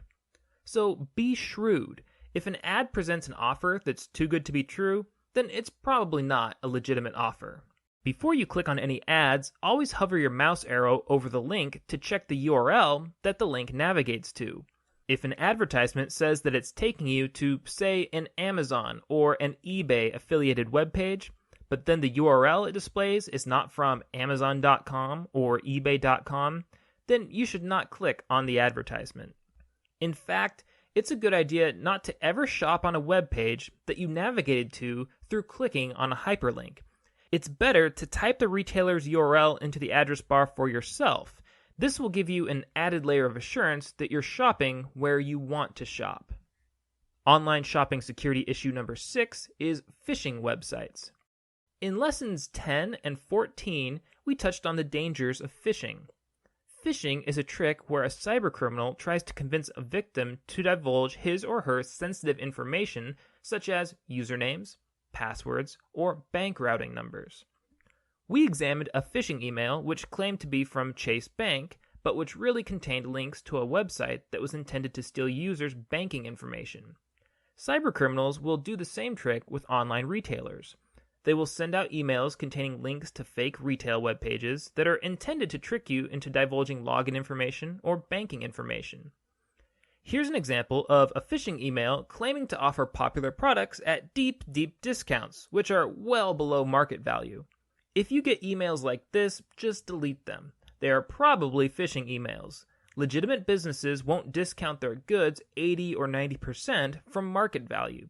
Successful companies don't become successful by losing money on every single sale that they make. Online shopping security issue number 7 is distinguishing legitimate retailers from illegitimate ones. How can you tell the difference between a legitimate and an illegitimate retailer? I just mentioned that some illegitimate retailers will claim to sell popular, high-demand goods for incredible discounts. But there are other cues to look for when assessing a retailer. Here's the homepage for a fictional retailer, lowlowprices.com. Let's pretend for a minute that Low Low Prices is a real, legitimate retailer.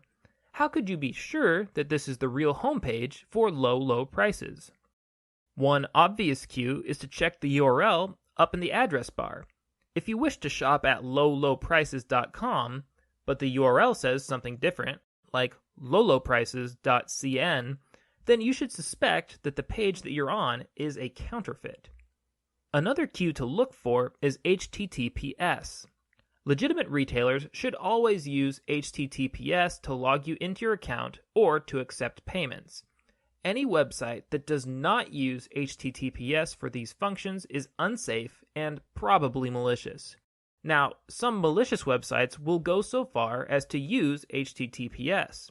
What this means is that the presence of HTTPS is not a foolproof assurance that the website is trustworthy. However, you can take the absence of HTTPS as an assurance that the website is not trustworthy. Even if a retailer has only good intentions, if they don't use HTTPS, especially for logging in and for accepting payments, you know immediately that they're not using adequate security practices. Stay away from such retailers. Another cue to look for is whether a retailer asks for too much information. For example, retailers don't need to know your social security number to complete a transaction. If they ask for it, there's a good chance that they are up to no good. Online shopping security issue number 8 is using a link scanner. One tool that can help you to shop more safely is a link scanner. So, what's a link scanner? Link scanners are applications that you can add onto your web browser. Link scanners check hyperlinks against a security database, and they tell you if there's any known security issues with the web pages associated with each hyperlink. There are several link scanners to choose from. One popular example is Web of Trust. Web of Trust displays color-coded circles next to hyperlinks. These circles tell you whether or not the web page has a good security reputation. For example, I have Googled the phrase Iowa State University Information Security. Web of Trust has marked each of the top 5 hits with a green circle. This tells us that these links have a good security reputation. Of course, this isn't an absolute guarantee. Web of Trust is capable of making mistakes. But the green circle is a strong indicator that the website is probably trustworthy. But here, I have Googled the phrase free iPad. The first hit is marked with a red circle, which means that the link is known to be untrustworthy. The second hit is marked with a gray circle, which means that Web of Trust has little or no information about this link. The website has no reputation one way or the other. The third hit is marked with a green circle, which means that Web of Trust users have reported that this web page is trustworthy. But I have to say, I'm skeptical of this particular link. First off, notice that the URL for this web page is doctorsandtobacco.org. I don't know anything about that URL, but I'm having a hard time seeing what Doctors and Tobacco would have to do with free iPads. We can also see from the Google preview that this page includes the sentence, "Everyone who participates has over 40% chance to win a free Apple iPad." That promise is obviously too good to be true, so I think common sense dictates that we should avoid this link, even though Web of Trust has marked the link as safe. If we want to learn more about a link's rating on Web of Trust, we can click on the circle next to the link. This takes us to a Web of Trust scorecard page for that link. Here, we find a clue that might explain why such a fishy-looking link has a good rating from Web of Trust. We see here that Web of Trust has very low confidence in this rating. So, as far as Web of Trust knows, this is a safe link. But Web of Trust admits that it doesn't yet have very good information on this particular link. It's possible that this link is a scam, and the scammers themselves could be the ones who gave the link such a high rating. Online shopping security issue number 9 is researching a retailer. If you would like to make a purchase through a retailer that you've never used before, you should do a little research on the retailer before giving them any of your financial information. Here are some things to look for. First, their website should have a phone number. Legitimate businesses will usually have a phone number that you can call so that you can ask about their business practices. Second, the retailer should have a physical location somewhere, at least an office or a warehouse. So where are they based? If they don't have a physical location, then they're likely to be illegitimate. Third, you should look up some online reviews of the retailer. If other people have shopped there before, then some of them have probably left reviews somewhere online. Try Googling them. But be careful. Sometimes scammers will write positive reviews of themselves and then post those reviews online. Online shopping security issue number 10 is withholding information. Another way to protect your sensitive information is to give retailers as little information as possible. Don't show them everything about you. Hold back as much as you can. Even if you trust a retailer, it's always a good idea to withhold as much information from them as you can. If they ask for information that's not required to make a purchase, such as your date of birth or your gender, withhold that information. In all probability, they just want that information so that they can use it to direct ads at you anyway. So there's no harm in holding it back. And if a retailer asks for your social security number, stop interacting with that retailer immediately. Social security numbers are never necessary to make a purchase. Only crooks ask for a social security number to complete a purchase. Online shopping issue number 11 is shopping with plastic. You can further protect yourself by opting to shop with a credit card instead of a debit card. There is inherently nothing more secure about credit card technology, but it's an accident of American legal history that credit cards offer better fraud protection than debit cards do. Because of the way that federal laws ended up being written over time, consumers are better protected from credit card fraud than they are from debit card fraud. As you can see in this table, both credit card users and debit card users are not liable for fraud if the fraud is reported before the stolen card is actually used. So you're safe if you notice that your credit card is missing and report it as missing before somebody else uses it. But a cardholder may be held liable if the fraud is only reported after the card is used. Users of either kind of card are only legally liable for up to $50 worth of expenses if the fraud is reported within 2 business days. However, there's a sharp jump after 2 business days for debit card users. Debit card users are legally liable for up to $500 of fraudulent charges if the fraud is reported within 2 to 60 business days. Credit card users, though, they are still liable for only up to $50. It's worth noticing here that in either case, after 60 business days, you could be liable for unlimited amounts of fraudulent charges. Furthermore, it's a good idea to check your credit card statement and your debit card statement once a week. Now, your bank or your credit card company has software to help them to detect fraudulent charges. Now, this is convenient for you, but it's still important for you to monitor your own debit and your own credit card accounts. Criminals know that banks and consumers are more likely to notice large, conspicuous purchases, so sometimes they'll try to limit themselves to smaller, less noticeable purchases so that they can use the stolen card for a long time before anybody notices. So check your statements for yourself, too, to make sure that your bank hasn't missed something. Okay, that's all the advice I have for you with regards to online shopping. To briefly review, we addressed 11 issues: avoiding malware, using strong passwords, using trusted computers, avoiding unsecure wireless networks, avoiding malicious adware, avoiding phishing websites, distinguishing legitimate retailers from illegitimate ones, using a link scanner, researching a retailer, withholding information, and paying with plastic. In the next lesson, we will begin discussing a major issue in cybersecurity, that is, wireless network security.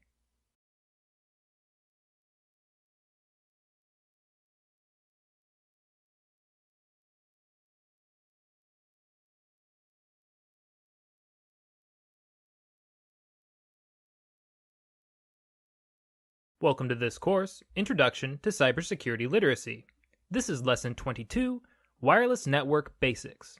In this lesson, I will introduce you to wireless networks. In later lessons, we'll talk about the security risks associated with wireless networks, and I'll suggest some ways in which you can use and administer wireless security networks more securely. But we'll start here with a few brief words on how wireless internet connections work.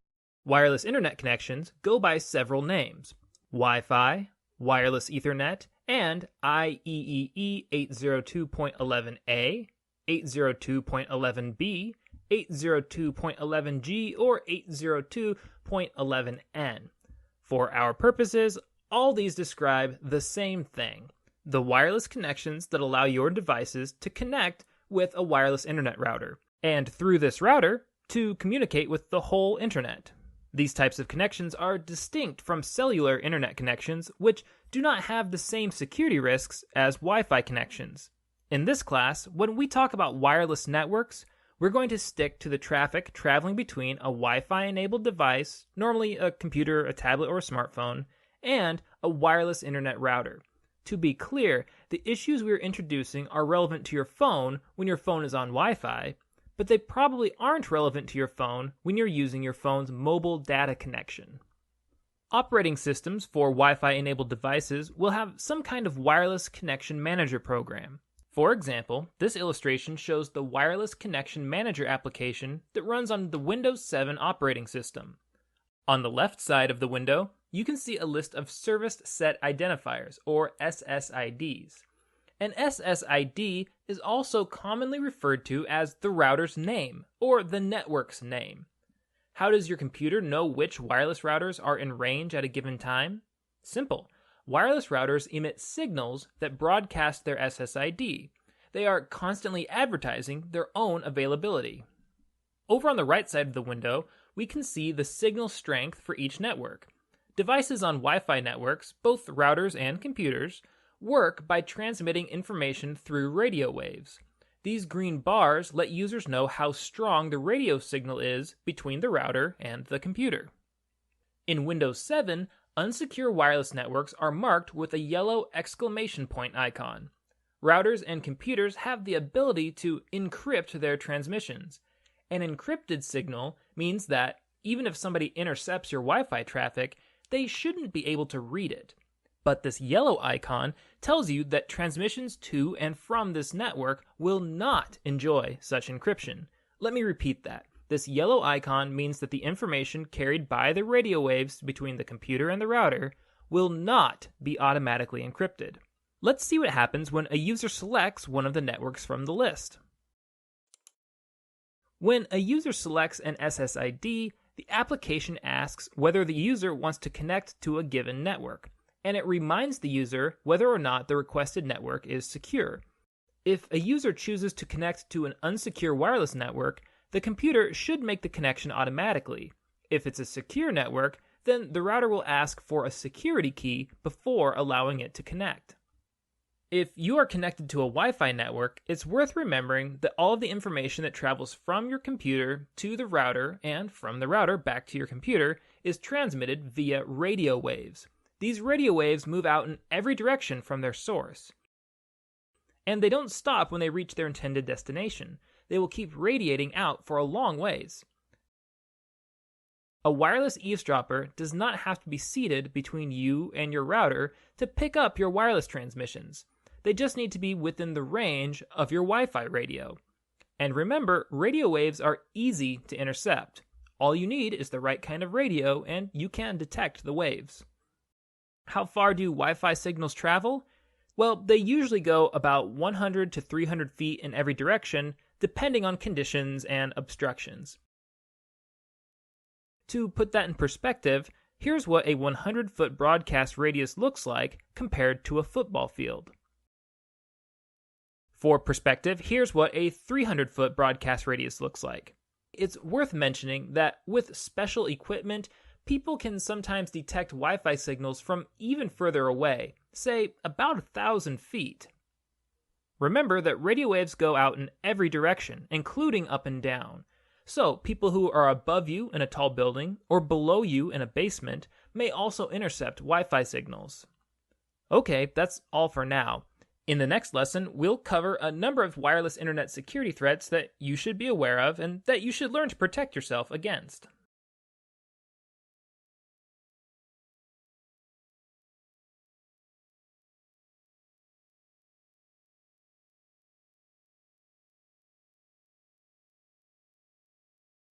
Welcome to this course, Introduction to Cybersecurity Literacy.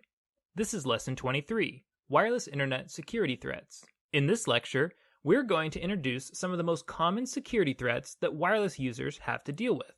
We'll discuss the following 4 wireless security threats: sniffing, rogue routers, evil twin routers, and unauthorized connections.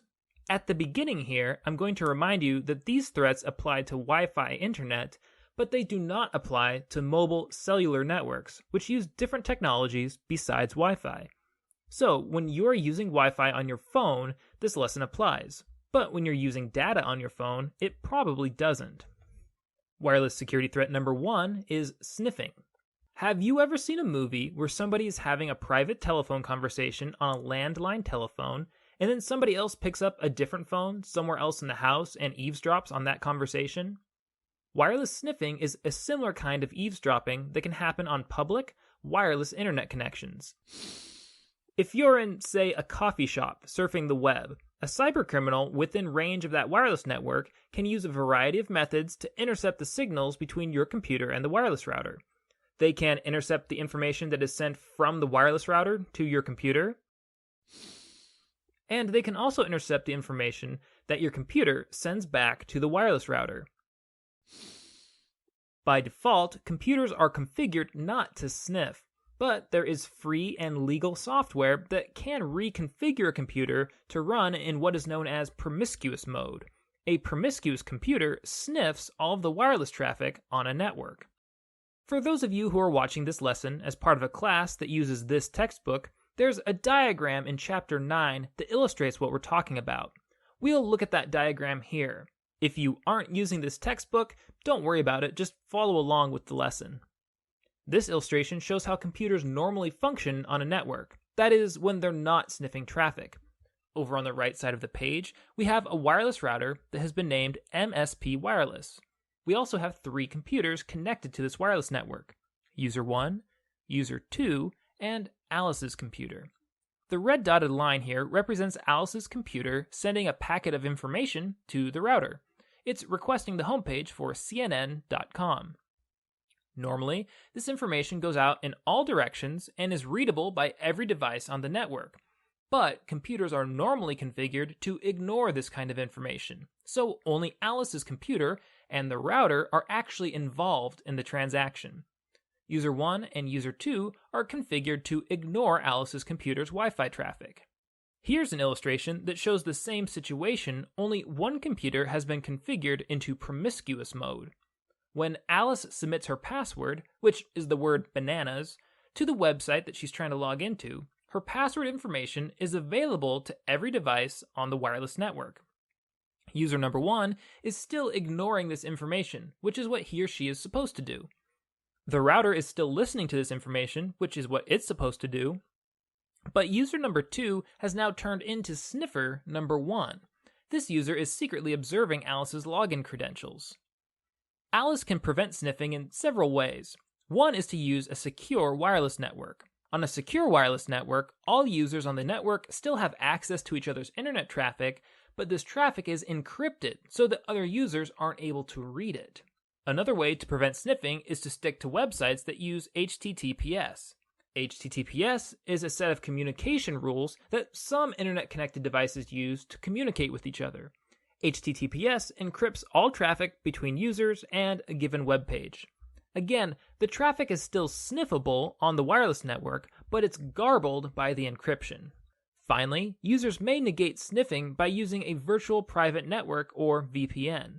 I won't go into the details of VPNs here, but suffice it to say that VPNs are another method of internet encryption that renders internet traffic unreadable to all but designated members of a network. So, in short, the solution to sniffing is encryption. All 3 of these techniques are different ways of encrypting wireless traffic. The radio waves that carry your wireless internet signal will always be out in the public airspace for anybody to intercept. But if your data is encrypted, it will be meaningless and useless to those potential sniffers. Wireless security threat number 2 is rogue routers. A rogue router is an illegitimate router. Attackers set up rogue routers so that they can prey on casual internet users who connect to those routers. A cybercriminal might come along and set up a rogue router anywhere where people expect there to be free Wi-Fi.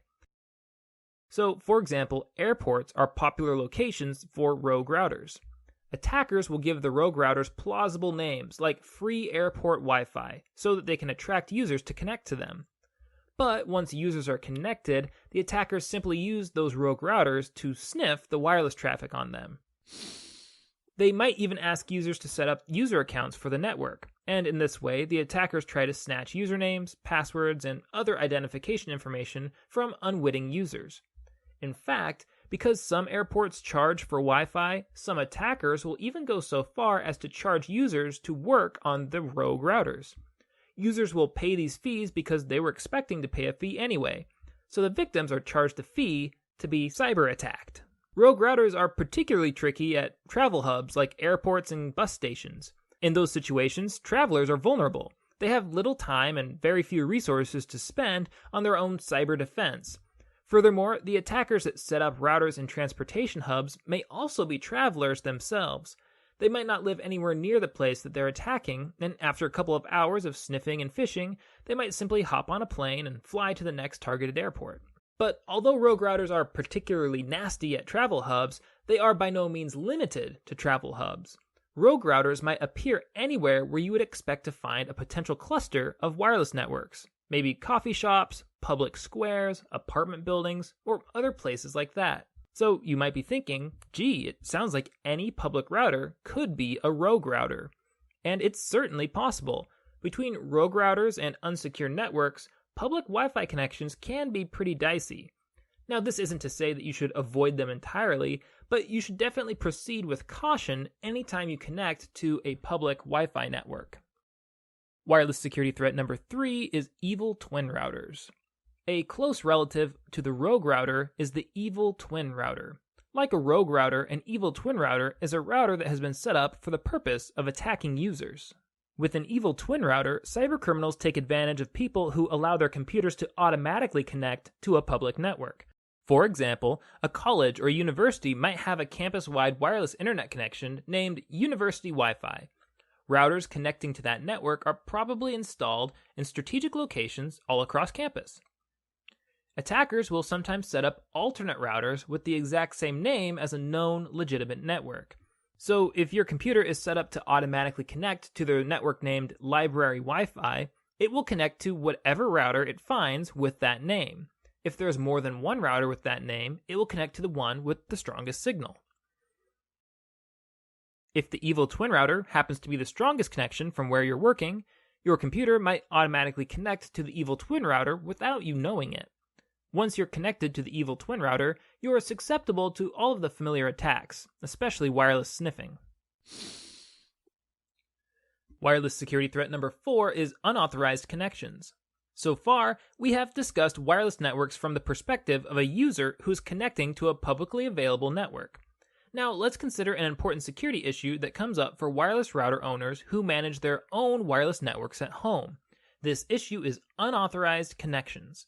If you have an unsecure wireless network at home, you leave your home network open to unauthorized connections by neighbors or anybody else within the broadcast radius of your router. This practice of connecting to unsecured wireless networks without the owner's permission is sometimes called piggybacking. In many cases, piggybacking is more of a nuisance than a threat. That's because having extra users connected to your router can slow down your internet connection. But there can be other costs associated with piggybacking as well: financial costs, security costs, and legal costs. You could incur financial costs from piggybacking if your internet plan includes a monthly limit on the amount of data that you can download or upload. If you have a data limit, then you probably don't want to unknowingly share your internet connection with piggybackers, such as neighbors or people parked on the street near your home. There can also be security costs to piggybacking. Unauthorized network users might be able to access your router's settings and change them to make your network less secure. And as per usual, you have to consider the possibility of sniffing attacks from other users connected to the network. Perhaps most importantly, there are potential legal consequences to piggybacking. If somebody connects to the internet from your router, then all of their online activity can be traced back to your network. Any illegal activities that they participate in, such as uploading or downloading malware, pirating media, or downloading illegal pornography, will appear to be happening in your home. For example, back in 2011, the FBI raided the home of a man in Buffalo, New York on the suspicion that he was downloading child pornography. The ensuing investigation eventually revealed that a neighbor had used the man's unsecure wireless connection to download the pornography. So fortunately, in this case, the innocent man didn't get into serious trouble, but his unsecure wireless network made him a suspect in a very serious criminal investigation that could have had dire consequences if he hadn't been vindicated. Even if your neighbors are all good, trustworthy people, it still pays to secure your home wireless network. Some cybercriminals drive around neighborhoods looking for unsecure networks that they can exploit. Okay, let's review. We've introduced 4 wireless security threats: sniffing, rogue routers, evil twin routers, and unauthorized connections. All of these threats are relevant to Wi-Fi internet connections, but they don't necessarily apply to mobile cellular networks. In the next lesson, we'll discuss public Wi-Fi connections and talk a little more about what you can do to use them safely.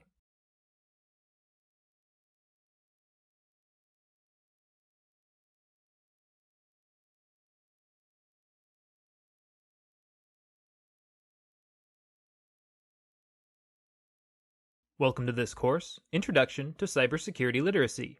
This is Lesson 24, Using Public Wireless Networks. In the last lesson, we looked at a few examples of wireless security threats. With these threats in mind, I want to suggest some tips that will help you to use public wireless internet connections more securely. These tips are to refrain from using unsecure network connections for private business, to obscure your computer screen and keyboard, to know whether your connection is secure, to use websites that use HTTPS, and to use a virtual private network, also known as a VPN. Wireless security tip number 1 is to refrain from using public networks for private business. It can be difficult to tell whether a public Wi-Fi connection is legitimate. Sometimes users think they are connecting to a legitimate network, but they're really connecting to an evil twin router or a rogue router, either of which could allow a cybercriminal to sniff one's internet traffic. The simplest, most effective solution to this problem is to refrain from using public networks for private business. Save your private business, like banking, shopping, or anything that requires you to submit login credentials, for a time when you can connect to a secure, private network.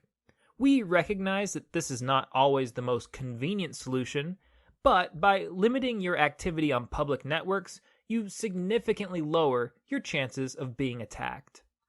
Wireless security tip number 2 is to obscure your computer screen and your keyboard.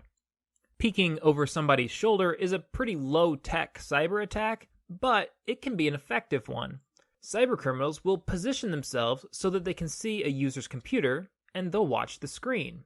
Or they could watch the keyboard and observe private information like passwords or account numbers as they're typed. You might be surprised how proficient some people are at watching and reading your keystrokes. So, when you use the internet in public, be aware of your surroundings. Position yourself so that it's difficult to see your device, and pay attention to people as they change seating around you. If possible, try to stake out a seat against a wall to prevent people from sitting behind you. Wireless security tip number 3 is to know whether your connection is secure. You should know whether you're using a secure or unsecure wireless network. Your operating system should tell you whether or not you're connecting to a secure wireless network. For example, the Windows 7 operating system will list your available wireless connections in a frame that looks like this. Unsecure wireless connections will display a small yellow warning icon. Secure connections will display no warning, and if you try to connect to them, they should require you to enter a security key. If the network is unsecure, you should probably avoid using it to do any private business. If the network is secure, then it's still possible for anybody else connected to the network to intercept your Wi-Fi signal, but that signal will be encrypted, and therefore it will be more difficult to interpret. So figure out how your device indicates whether or not wireless connections are secure, and always be aware of whether or not you're connecting to a secure network. Wireless security tip number 4 is to use websites that use HTTPS. When computers communicate with each other, they have to stick to a very strict set of communication rules. These sets of rules are called protocols. When your computer communicates with a web server over the internet, they use a protocol called HTTP, which stands for Hypertext Transfer Protocol. HTTP is designed to transmit web code back and forth between computers in clear, easily readable text. However, there's another version of HTTP called HTTPS, which stands for Hypertext Transfer Protocol Secure. With HTTPS, all traffic between your computer and a web server is encrypted. This means that even if somebody intercepts the signal somewhere between your computer and the web server, it will be unreadable to them.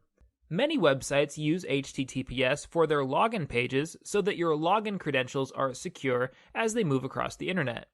If you're going to submit sensitive information online, you should make sure that you're using a web page that uses HTTPS. Most browsers display the address bar differently for a web page that uses HTTP than it does for a web page that uses HTTPS. Here's what the difference looks like on Firefox. The page on top uses HTTP, and the page on bottom uses the more secure HTTPS. Notice the green padlock and security certificate on the HTTPS page. Here are the same two pages shown as they would display in Google Chrome. Again, HTTP is on top and HTTPS is on bottom. Notice once again the green security certificate and padlock icon on the HTTPS page. You should be aware that HTTPS helps to protect you from eavesdropping, but HTTPS can't protect you from malicious websites. Not every website that uses HTTPS is safe. It's just that using HTTPS will protect you from wireless eavesdropping. Wireless security tip number 5 is to use a virtual private network or VPN. Not everybody uses a VPN or even has access to one, but for people who do, a VPN is a strong privacy and security tool. Let's take a look at how VPNs work. Here, we have a computer on a wireless network that wants to connect to a web server through the internet. We'll use blue arrows here to indicate that, for whatever reason, none of the connections between these devices are encrypted. So, unencrypted traffic might start with the computer, travel to the wireless router, travel through the twists and turns of the internet, and end up at a web server. And then the web server might send a response back to the computer. None of this will necessarily be encrypted. But now let's imagine that this is happening on a VPN. A VPN creates an encrypted connection between your computer and some other private network. This private network might be a home network, or it could be something else like a corporate network that you use at work. A VPN lets you connect privately to this network even if you're on some other network somewhere else in the world. We'll use red arrows to indicate that the connections between these points are encrypted. All of your web traffic on a VPN gets relayed through the private network. So if the computer on the left wanted to communicate with the unsecure web server at the top of the screen, it would do so through the secure connection with the private network. So all of the internet traffic starting at the computer would be encrypted. This encrypted traffic would remain encrypted as it moved across the internet to the private network.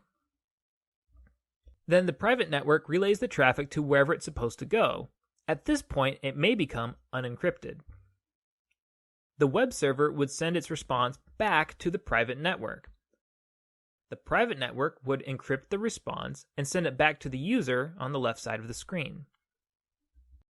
To use a VPN, you need special VPN software to create the encrypted connection between your wireless device and a trusted private network. Some people create VPNs using their own home networks. Others pay VPN services for access to large, for-profit VPN networks. A few people use VPNs to connect to their workplace networks when they're out of the office. VPNs do a good job of protecting users from wireless sniffing. But remember that a VPN can't protect users from people looking over their shoulders. Neither will they protect you if you connect to a malicious website. However, if you simply must perform private business over a public Wi-Fi connection, then the safest way to do so is to use a VPN. Okay, let's review. We've covered 5 tips for safer browsing on public wireless networks. These 5 tips were to refrain from using public networks for private business, to obscure your computer screen and keyboard so people can't watch what you're doing, to know whether your connection is secure, to use websites that use HTTPS, and to use a virtual private network or VPN. In the next video, we will discuss some security topics for wireless network administrators, especially people who administer a home wireless network.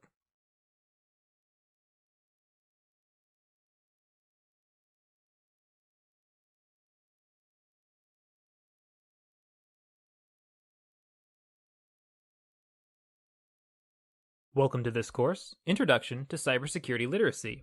This is Lesson 25, Administering Wireless Networks. Many of you probably have your own wireless networks in your own homes. The primary security threat for home Wi-Fi networks is unauthorized access, sometimes called piggybacking.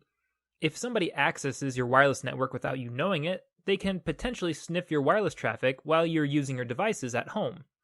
Perhaps even worse, they could use your internet connection to commit cybercrimes, such as fraud or buying and selling drugs. Such activities could be traced back to your router. Attackers know this.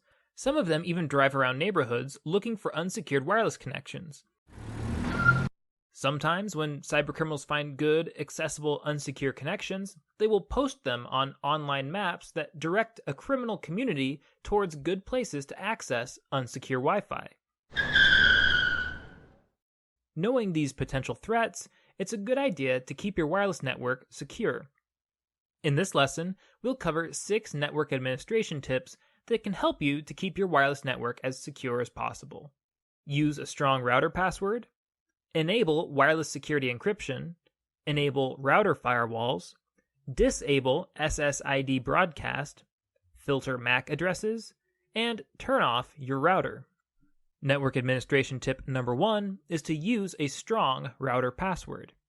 To access and to change the security settings on a router, a user will type in the router's IP address into a web browser, and this address will pull up the router's administration page. The settings on this administration page are usually password protected, so that not just anybody can change the security settings on your router. Most routers come from the factory with a default password, and many users never bother to change this password. You should make sure that you've changed your router password to a strong password that you'll be able to remember. Attackers often know the default administration passwords for various routers. If they have the administration password for your router, then attackers can potentially log into your router as an administrator and then change your security settings to their liking. For guidance on choosing a strong password, I recommend that you go back and watch Lesson 11, which is titled Choosing a Strong Password. Network administration tip number 2 is to enable wireless signal encryption. Most routers come with some kind of security option that will allow you to encrypt the wireless radio signals between your computer and your router. Make sure that this option is enabled on your router, and make sure that you're using the strongest encryption options that are available to you. The most secure encryption option currently available is called WPA2. This option won't be available on some older routers or maybe for some older computers, but if it is available, then you should use it. The next most secure encryption option is called WPA. It's a step down, but it's better than nothing. The least most secure encryption option is called WEP. Some older computers cannot read either WPA2 or WPA, and so for those computers, WEP will have to do. WEP is the weakest encryption option available, but it's still a little better than no encryption at all. Network administration tip number 3 is to enable router firewalls. As you may remember from other lessons, firewalls protect computers from receiving unauthorized and unrequested traffic through their internet connections. Your computer probably has a firewall, but your router probably also has a firewall. It's a good idea to keep your router's firewall turned on, even if you have another firewall running on your computer. There's no real downside to having multiple firewalls running at any given time, and running multiple firewalls has some advantages. Your router firewall might have strengths that cover the weaknesses of your computer's firewall. Network administration tip number 4 is to disable SSID broadcast. Every router has a name. A router's name is also called its Service Set Identifier, or SSID. The SSID is the name that appears on your computer's network management application when you search for available wireless networks. Routers come factory configured so that they broadcast the SSID for everybody to see. This configuration makes sense for public internet connections, such as the one that you would find in a cafe or at an airport. It makes less sense for private internet connections in your home.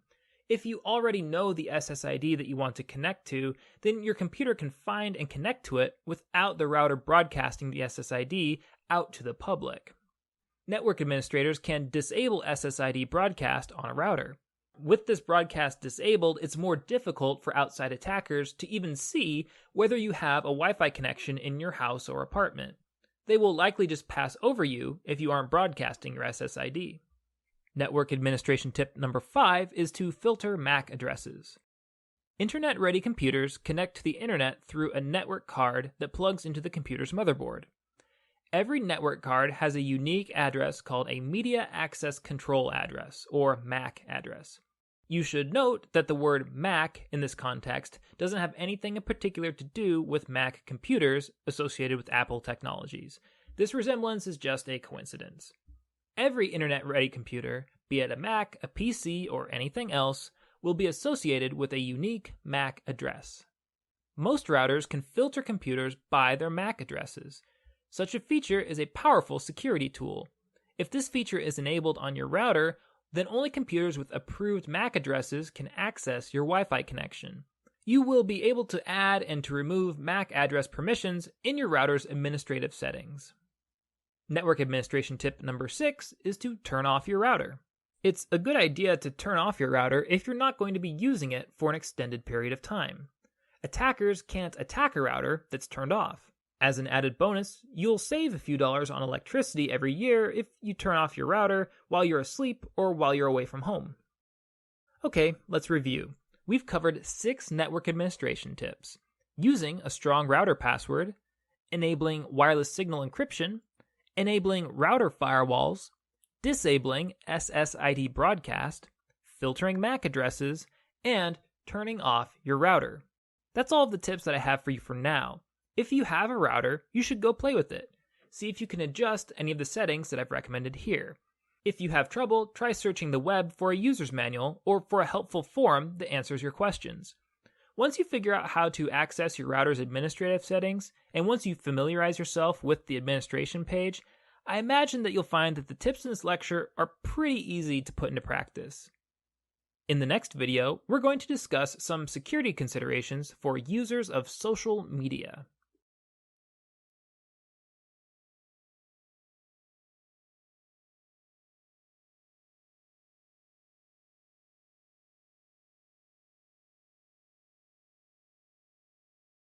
Welcome to this course, Introduction to Cybersecurity Literacy. This is Lesson 26, Social Media and Privacy. In this lecture, we're going to discuss some of the privacy issues that we encounter on social media. There are a lot of different ways that you could define privacy. So what is privacy? One helpful definition might look like this. Privacy is having control over who knows information about you, what information they know, and when they can know it. If you have a good deal of control over who knows what about you and when they know it, then most people would probably agree that you enjoy a high degree of privacy. Participation in social media always requires a sacrifice of privacy. Social media users usually show other people what they look like, who they spend their time with, what kinds of things they like to buy and to do, and what some of their opinions might be. On the one hand, there's nothing necessarily wrong with any of that. The whole point of a social network is to use the power of the internet to open up and to share with other people.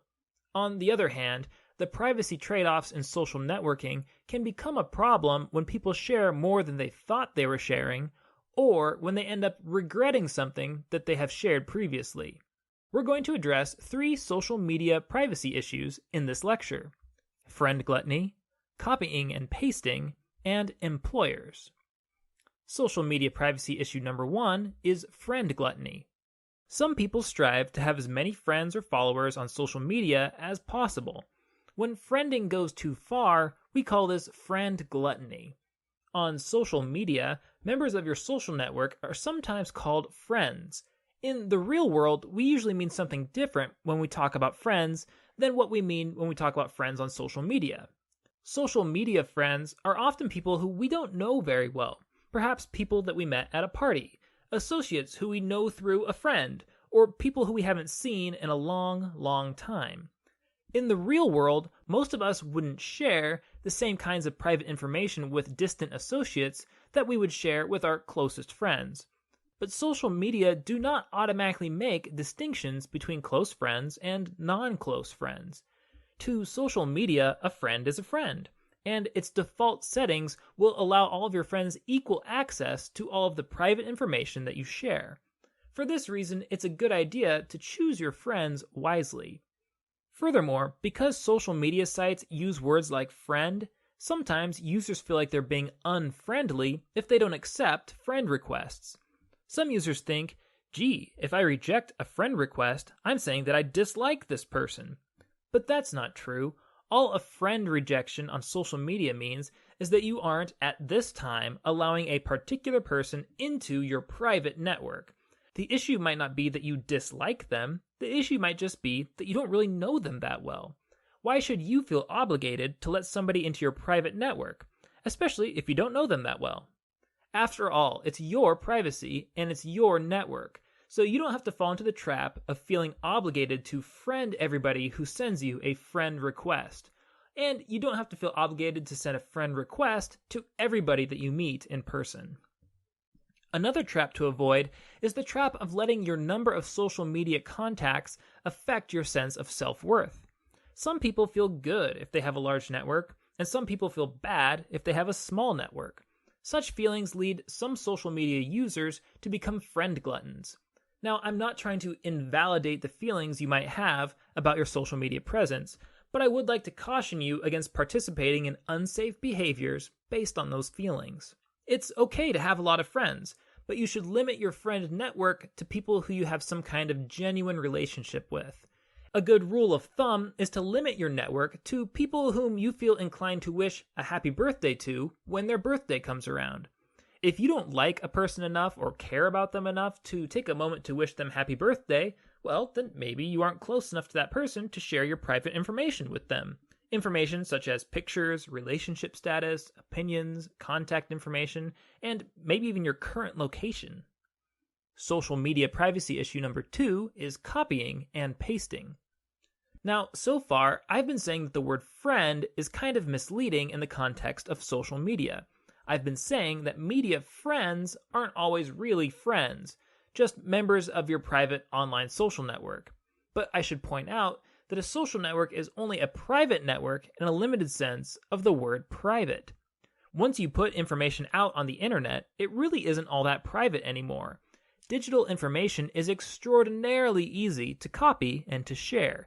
Anybody who can see your social media profile can copy any of the text, the photos, or the information on that profile and then share it with whomever they want. So be careful whom you add to your network, and even more importantly, be careful what you share. Privacy issue number 3 is employers. You should keep in mind that the things that you share on social networks could come back to haunt you later. If you're applying for jobs, you should assume that your potential employers will search for your public social media profiles before hiring you. You should make sure that any publicly viewable portions of your social media profiles represent you in the best possible light. Some social media services allow you to see your profile as it appears to different people. You can see how your page appears to the public, or you can choose one of your contacts or followers and check out how your profile appears to that person. You should examine your profile from several different perspectives and adjust your privacy settings so it appears how you want it to. It would also be a good idea to search for your own name with a few different search engines, Google, Bing, Yahoo, etc., just to see what kinds of information potential employers might see when they search for you. Some employers will go so far as to ask you for your social media passwords during a job interview, so that they can see an unfiltered view of your private profile and private network before they make the decision to hire you. Now, some states are beginning to pass laws against such practices, but in most places, this remains a legal demand. Many of you, I'm sure, wouldn't want to share your password with your employer, so it would be a good idea to prepare a courteous refusal to such requests before you go into an interview. You could say something like, "Oh, I'm sorry, I'm very cautious with private information like this. You're free to look at my public profile, but I have to keep my personal passwords to myself." If a potential employer will not accept a courteous no for an answer, then you'll have to make the difficult decision whether it's worth working for an employer like that. On the one hand, you might need the job. On the other hand, do you really want to work for somebody that doesn't respect your boundaries? Breaches of privacy on social networks can, of course, be embarrassing or upsetting, but they can also have severe, lasting effects on a person's career or social life. For example, in 2009, a Georgia high school teacher resigned after her district received an email complaint about content on her Facebook page. The email presented several pictures of the teacher holding alcoholic beverages while she was on vacation. The email was anonymous, but it claimed to come from a concerned parent. The teacher ended up resigning over the controversy. Since her resignation, this teacher has claimed that she had marked those vacation pictures as private, and she has also claimed that she was not friends with any of her students or with any of her students' parents. That might all be true, but still, somebody with access to her Facebook pictures clearly made copies of them and emailed them to her boss. One of her Facebook, quote, friends, whomever it was, made the decision to violate this teacher's privacy by spreading these pictures beyond their intended audience. Now, I'm not trying to say that this teacher is at fault or that she deserved to lose her job over such a trivial controversy, but this episode highlights many of the privacy issues that come up with social networking. It shows that Facebook friends aren't necessarily true friends. It shows that online information is easy to copy and to share. It shows you that you never really know what somebody will consider offensive or inappropriate. And it shows that some employers are very interested in the private information that you post online. Okay, let's review. In this lesson, we discussed 3 social media privacy issues: friend gluttony, copying and pasting, and issues with employers. In the next lesson, we'll discuss how these privacy trade-offs on social media can lead to trade-offs in personal security. In particular, we'll look at how burglars use social media to choose their targets, and we'll look at how some cyber attackers use social media to spread malware to users like you.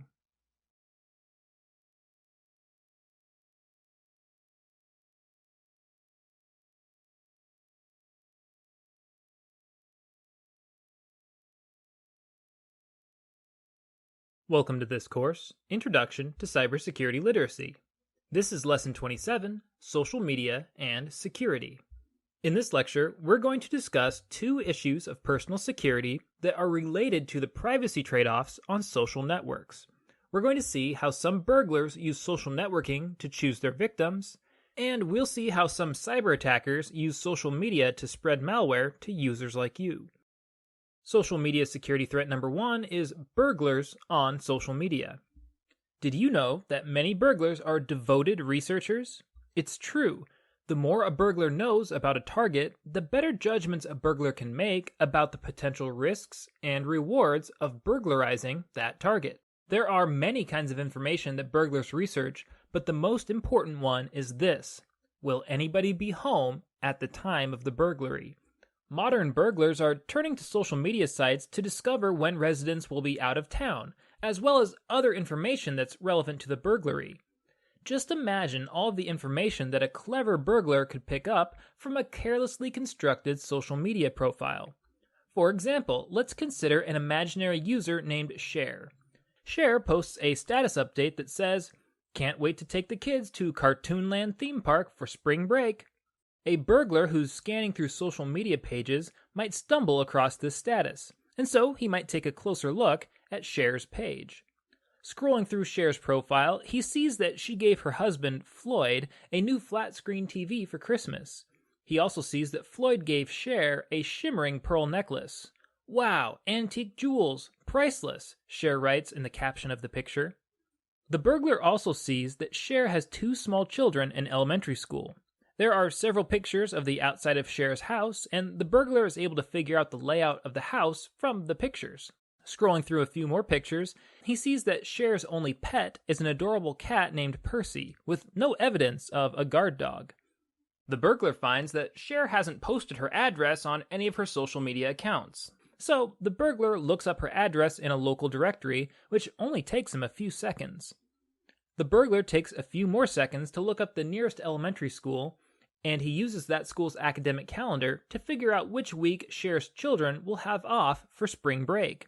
He sees that spring break begins the week of April 6th, and so he checks his schedule. He finds no scheduling conflicts, and so the burglar decides to watch Cher's house on the night of April 8th, and if nobody appears to be home, to rob it on the night of April 9th. When Cher and Floyd return from their Cartoonland theme park vacation, they find that the latch on the back window of their house has been broken. Inside, several precious items are missing, including Cher's jewelry, Floyd's flat-screen TV, the kids' piggy banks, and Percy the cat. That's an imaginary example, but real burglaries like this happen all the time. Many burglars research the houses that they burglarize, and social media makes this research much easier for them. Think about it. Could a burglar use your updates, your photos, or your location check-ins to determine how you are vulnerable or when you'll be away from home? To protect your own personal security, you should be conscious of how information that you post on social media could be used against you. When you're building a social media profile, it's a good idea to leave off the kinds of information that you normally provide when you make an online purchase or when you fill out your tax return. What kinds of information is that? I'm talking about things like your email address, your physical address, your phone number, your credit card numbers, social security numbers, driver's license numbers, PIN numbers, or any other identification information like those things. Some users won't even use their real name on social media. They'll use a nickname or a misspelling of their name, or maybe they'll use their middle name in place of their first or last name. Using a different name adds an extra layer of security to your profile. Your real friends and family will know who you are, but anonymous stalkers won't be able to find you and to identify you quite so easily.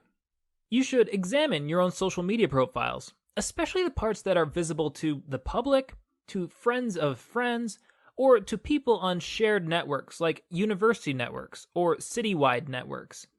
When you examine your profile, try to look at it with the eyes of a burglar. Delete information that a burglar could use against you. You should also look at your profile through the eyes of a hacker. Look especially for any information that a hacker could use to guess the answers to security questions that you use for online profiles. As I suggested in a previous lesson, you should tell lies when you set up the answers to your security questions, because telling lies makes security questions more difficult to guess. But if, for the sake of convenience, you decide to take the calculated risk of telling the truth on your security questions, you should remember to never accidentally post the answers to your security questions on your social media profiles. If your security question is, what is the name of your favorite pet? Don't go and post a picture of your cat on Facebook and then caption it, "This is Percy, the greatest pet of all time." Some experts also recommend that you not post plain headshots of yourself online. Headshots like the ones that appear on a passport or a driver's license. Such photos could be used to make fake IDs with your picture and your name on them. And remember, as the burglary example above shows, it's a very bad idea to post location check-ins or vacation photos that tell the world when your house is unoccupied. Your physical location is an important piece of security information, so be thoughtful about what you reveal about your location online.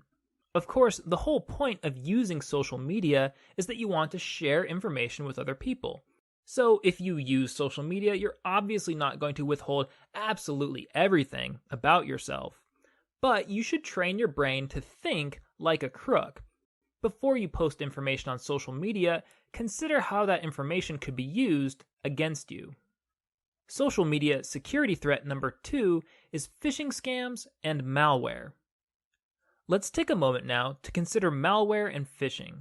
We've already talked about both of these topics in other lessons, but now let's look at how malware and phishing scams can be aided by social media. Several malware and phishing scams are common on social networking sites. For example, a worm called Kubeface that spread on Facebook appeared in 2008. Kubeface would first appear on one's Facebook feed as a curious, strange, or enticing link, something that was apparently posted by a friend. But when a user clicked on the link, the user would be directed to a website with either a drive-by download of the Kubeface worm or with a Trojan horse that disguised the Kubeface software as a safe file download. Once a user downloaded Kubeface from either of these two methods, Kubeface would use keylogging software to steal the user's Facebook credentials. Once Kubeface discovered the user's Facebook username and password, it would hijack the user's Facebook account, and it would use that account to post more links to the malicious Kubeface website. Worms like Kubeface do not infect your computer directly through Facebook. Instead, they infect it through other web pages shared on Facebook. On Facebook and other social media services, you should be careful what you click on. You can't be sure whether or not a friend really posted something on her Facebook account unless you happen to be looking over her shoulder when she posts it. If you are remotely suspicious of something that a Facebook friend shared with you, you can just call that friend on the phone and ask them about it. You don't have to click on it. So, although Kubeface uses Facebook, Kubeface isn't really native to Facebook because it directs users to outside web pages. There is another kind of software, however, that is native to Facebook that you should be careful about, and that software is applications. Be cautious with Facebook applications or any other social media applications. Applications such as games always require users to grant the application access to some of the user's profile information. Legitimate applications use this information to direct targeted advertisements toward users. That may not be pleasant, but it's generally not a security breach. There are several illegitimate applications, however, that simply harvest your information for sale, for identity theft, or for phishing scams. Illegitimate applications could take many forms, and so you should research all applications before you agree to install them or to share any information with them. And with any application that you install, it's a good security practice to withhold whatever permissions you possibly can from the application. You should also be cautious with advertisements. Scammers will sometimes use targeted ads on social media to direct users to phishing websites. If an ad tells you that you have won an amazing prize, or if it offers you a deal that's too good to be true, like a $1 iPad or airfare that's been discounted at 90% off, then you should ignore that ad. If you click on an ad like that, it will probably direct you to a phishing website, which will claim that you must enter private, sensitive information in order to claim your prize. Okay, in this video we've looked at two threats: burglars on social media and phishing and malware scams on social media. In the next lesson, we're going to discuss social engineering, which is a set of practices that scammers use to draw users like you into their scams.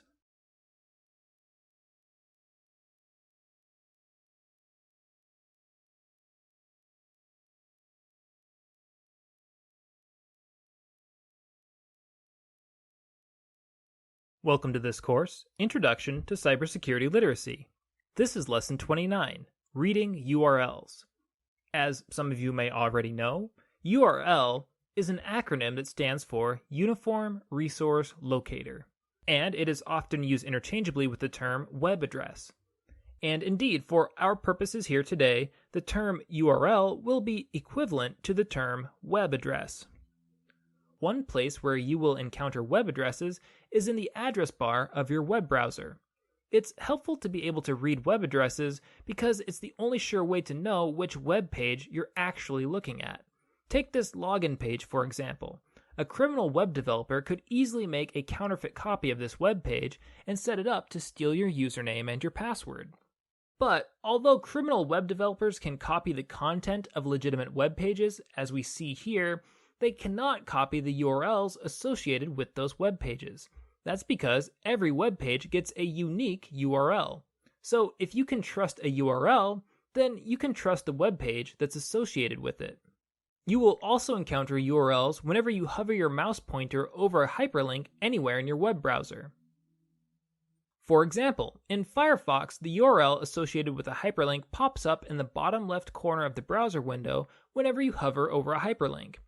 The browser is telling you that clicking on this link would be the same thing as typing this URL into your browser's address bar and clicking enter. Let's click on the link. We can see that clicking on the link navigates to the URL associated with the link. So it's a good idea to learn to read URLs so that you can tell where you're going before you click on a hyperlink. This is an important security skill because a lot of cybercriminals will try to lead you to illegitimate web pages through hyperlinks in emails or pop-up advertisements or that sort of thing. Let's go back to that login page and practice reading some URLs. When you're reading a URL, the most important thing to do is to find the domain name of the URL. Why, you might ask? Because if you can trust the domain name, then you can trust the web page. The domain name is the name given to a chunk of web space owned and controlled by some entity. Nobody but the owner of a given domain name can publish web pages using that domain name. So here's how you find a domain name. First, ignore the http:// bundle at the beginning of the URL. If all we're interested in is the domain name, then that bundle is irrelevant to us. Now, begin at the far left of the remaining URL, and then scan over to the right until you come to a slash. Now, count back 2 periods. 1 period, 2 periods. The material between the first slash and that second period back from it is the domain name. You may have noticed that my web browser, and in this case I'm using Firefox, has already highlighted the domain name for me. It's in a darker text than the rest of the URL. This is a helpful feature, but you can't always rely on your browser to highlight domain names for you. For example, in my version of Firefox, the browser does not highlight the domain name for the URL associated with a hyperlink. So let's practice finding the domain name in this hyperlink. First, we'll ignore the http:// bundle at the beginning. Then, starting at the far left of the remaining URL, we scan right until we encounter a slash. Then we count back 2 periods. 1 period, 2 periods. The material between the first slash and that second period back from it is the domain name. Let's take a look at a couple more examples where the web designers use some different URL conventions. Here's the homepage for Iowa State University. This URL makes it very easy for us to ignore the http:// bundle at the beginning because there just is no such bundle here. We would begin on the far left of the URL and scan right until we encounter a slash. But for this URL, there are no slashes. If there isn't a slash, just scan over to the end of the URL. Now count back 2 periods. 1 period, 2 periods. The material between the end of the URL and the second period back from it is the domain name. Let's look at one more example. Here's the homepage for longurl.org. As we just saw, when there is no http:// bundle at the beginning of the URL, we just start at the far left side of the URL. Then we scan right until we encounter a slash. Then we count back 2 periods. 1 period and there is no second period here. If there is no second period, just stop when you run out of material entirely. In this case, the material between the first slash and the beginning of the URL constitutes the domain name. Okay, now it's your turn. I'm going to show you 4 web pages, and based on the URLs, you're going to determine which one is trustworthy. We're going to assume that the domain name iastate.edu is a trustworthy domain name, and that's because it is in real life. Here are the 4 web pages. And here's the domain name that you're looking for. Pause the video now and find the page with the correct domain name. Unpause whenever you're ready. Did you find it? Let's check.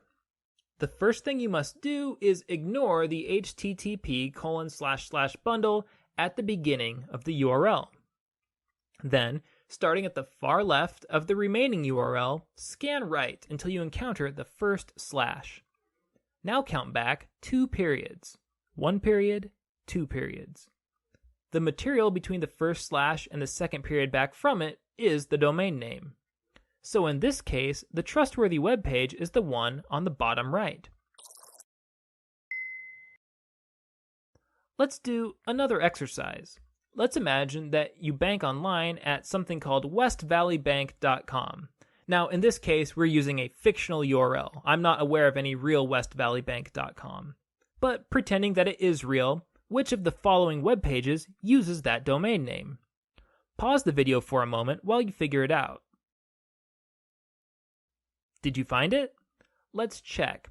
The first thing you must do is ignore the http://bundle at the beginning of the URL. Since this URL doesn't have such a bundle, you can just start at the far left. Now scan right until you encounter the first slash. Now count back 2 periods. 1 period, 2 periods. The material between the first slash and the second period back from it is the domain name. In this case, the trustworthy web page is the one on the top right. I want to look at one more problem that you might encounter when you're trying to read URLs. There are services called URL shorteners that take long URLs and condense them down into shorter ones. TinyURL is an example of a popular URL shortener. It can take a long URL and shorten it down to a much shorter string of letters. These shortened hyperlinks are good for web and mobile messenger apps that limit the length of your messages. But the problem with shortened URLs is that you can't tell where they lead. The domain name of this URL is tinyurl.com, so we do know that tinyurl is going to redirect us somewhere, but we don't know where to. So maybe you think that this message is fishy because maybe your dad doesn't usually use the acronym OMG, or because he doesn't usually use exclamation points. How can you investigate this link without clicking on it? Now, let's assume for the moment that for some reason you can't get a response from your dad, so you can't just ask him about it. You can convert shortened URLs into a readable format if you expand them in a URL expander. LongURL.org is an example of a relatively popular URL expander. Just copy and paste the shortened URL into the URL expander and click the Expand button.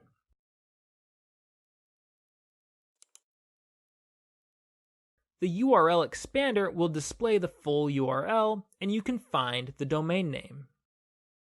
In this case, the domain name is from a trusted domain, isualum.org, so we know that it's safe to click on the link.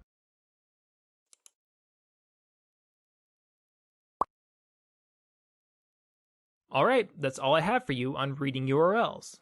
In the next lesson, we'll talk about some of the social threats that we face online.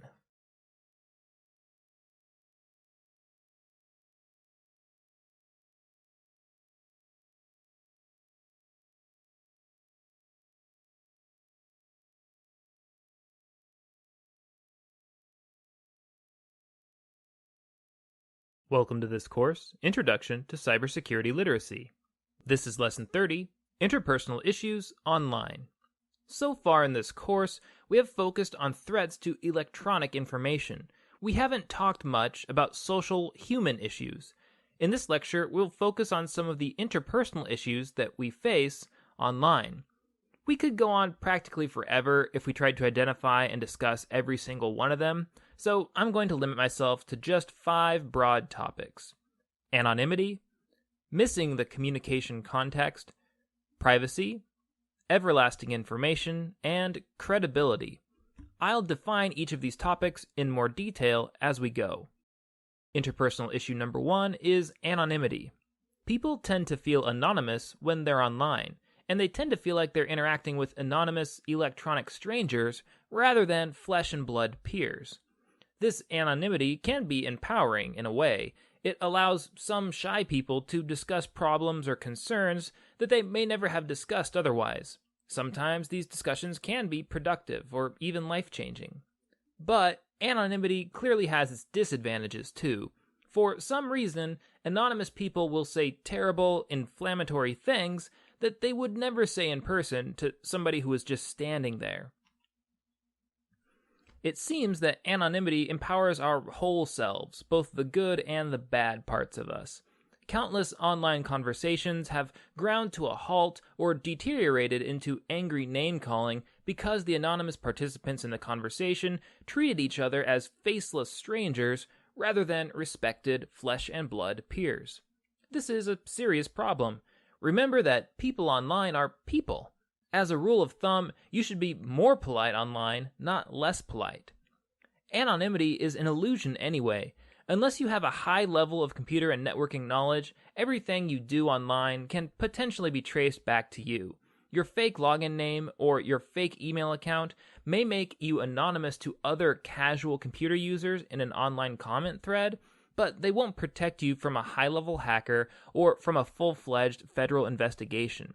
You would be best served to assume that everything you do online can be traced back to you. Interpersonal issue number 2 is missing the communication context.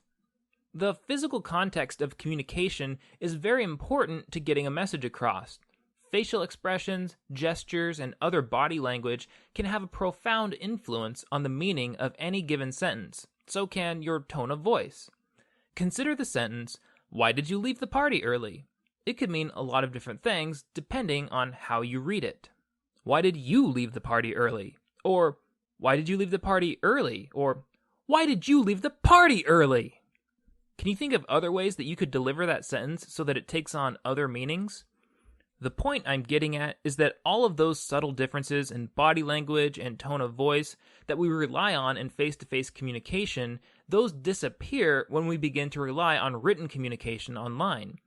Sure, we can use capital letters or emojis to add emotion and emphasis to our writing, but those tools can only go so far. It's incredibly easy to misread somebody's intention in their writing, especially if we ourselves are cranky or suspicious when we're reading their writing.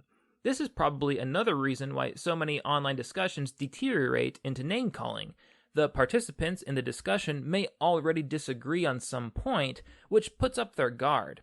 Once their guard is up, they tend to read each other's statements in the worst way possible. When you're reading what somebody else has written online, it's a good idea to read it in the best light possible.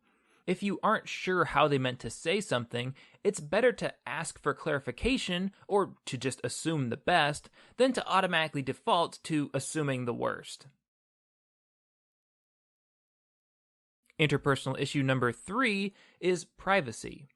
We have talked about privacy a lot in previous lessons, but the basic ideas bear repeating. Nothing you do online is really private. Now, institutions like banks have a lot of legal and economic motivation to keep your information private, but even powerful institutions like banks can't always safeguard your privacy. Not perfectly, anyway. When you're dealing with regular people who don't have legal or economic motivations to guard your privacy, then the situation is much worse. Your friends and family, they have social motivations to guard your privacy. They want to get along with you, and they probably want what's best for you. Social motivations can be incredibly strong, but social motivations can also change quite suddenly. All it takes is one moment of anger or weakness, and a friend could forward your private information to hundreds of people. The best mindset is probably to simply accept that nothing you share electronically is really 100% private. If you have pictures, secrets, or opinions that you want to keep to yourself, then you probably just shouldn't share them electronically. Interpersonal issue number 4 is everlasting information. The internet is made up of millions and millions of computers spread across the entire globe. When something gets published on the internet, it tends to end up on several computers in different locations, and over time, there's really no telling where that file will be copied or where it will end up being saved. For this reason, it's extraordinarily difficult to delete anything that has been published online. Even private files like emails or photos uploaded to social media accounts usually persist in some form on some computer somewhere long after the user decides to delete those files. So be careful about what you upload online because, frankly, the internet is forever. Interpersonal issue number 5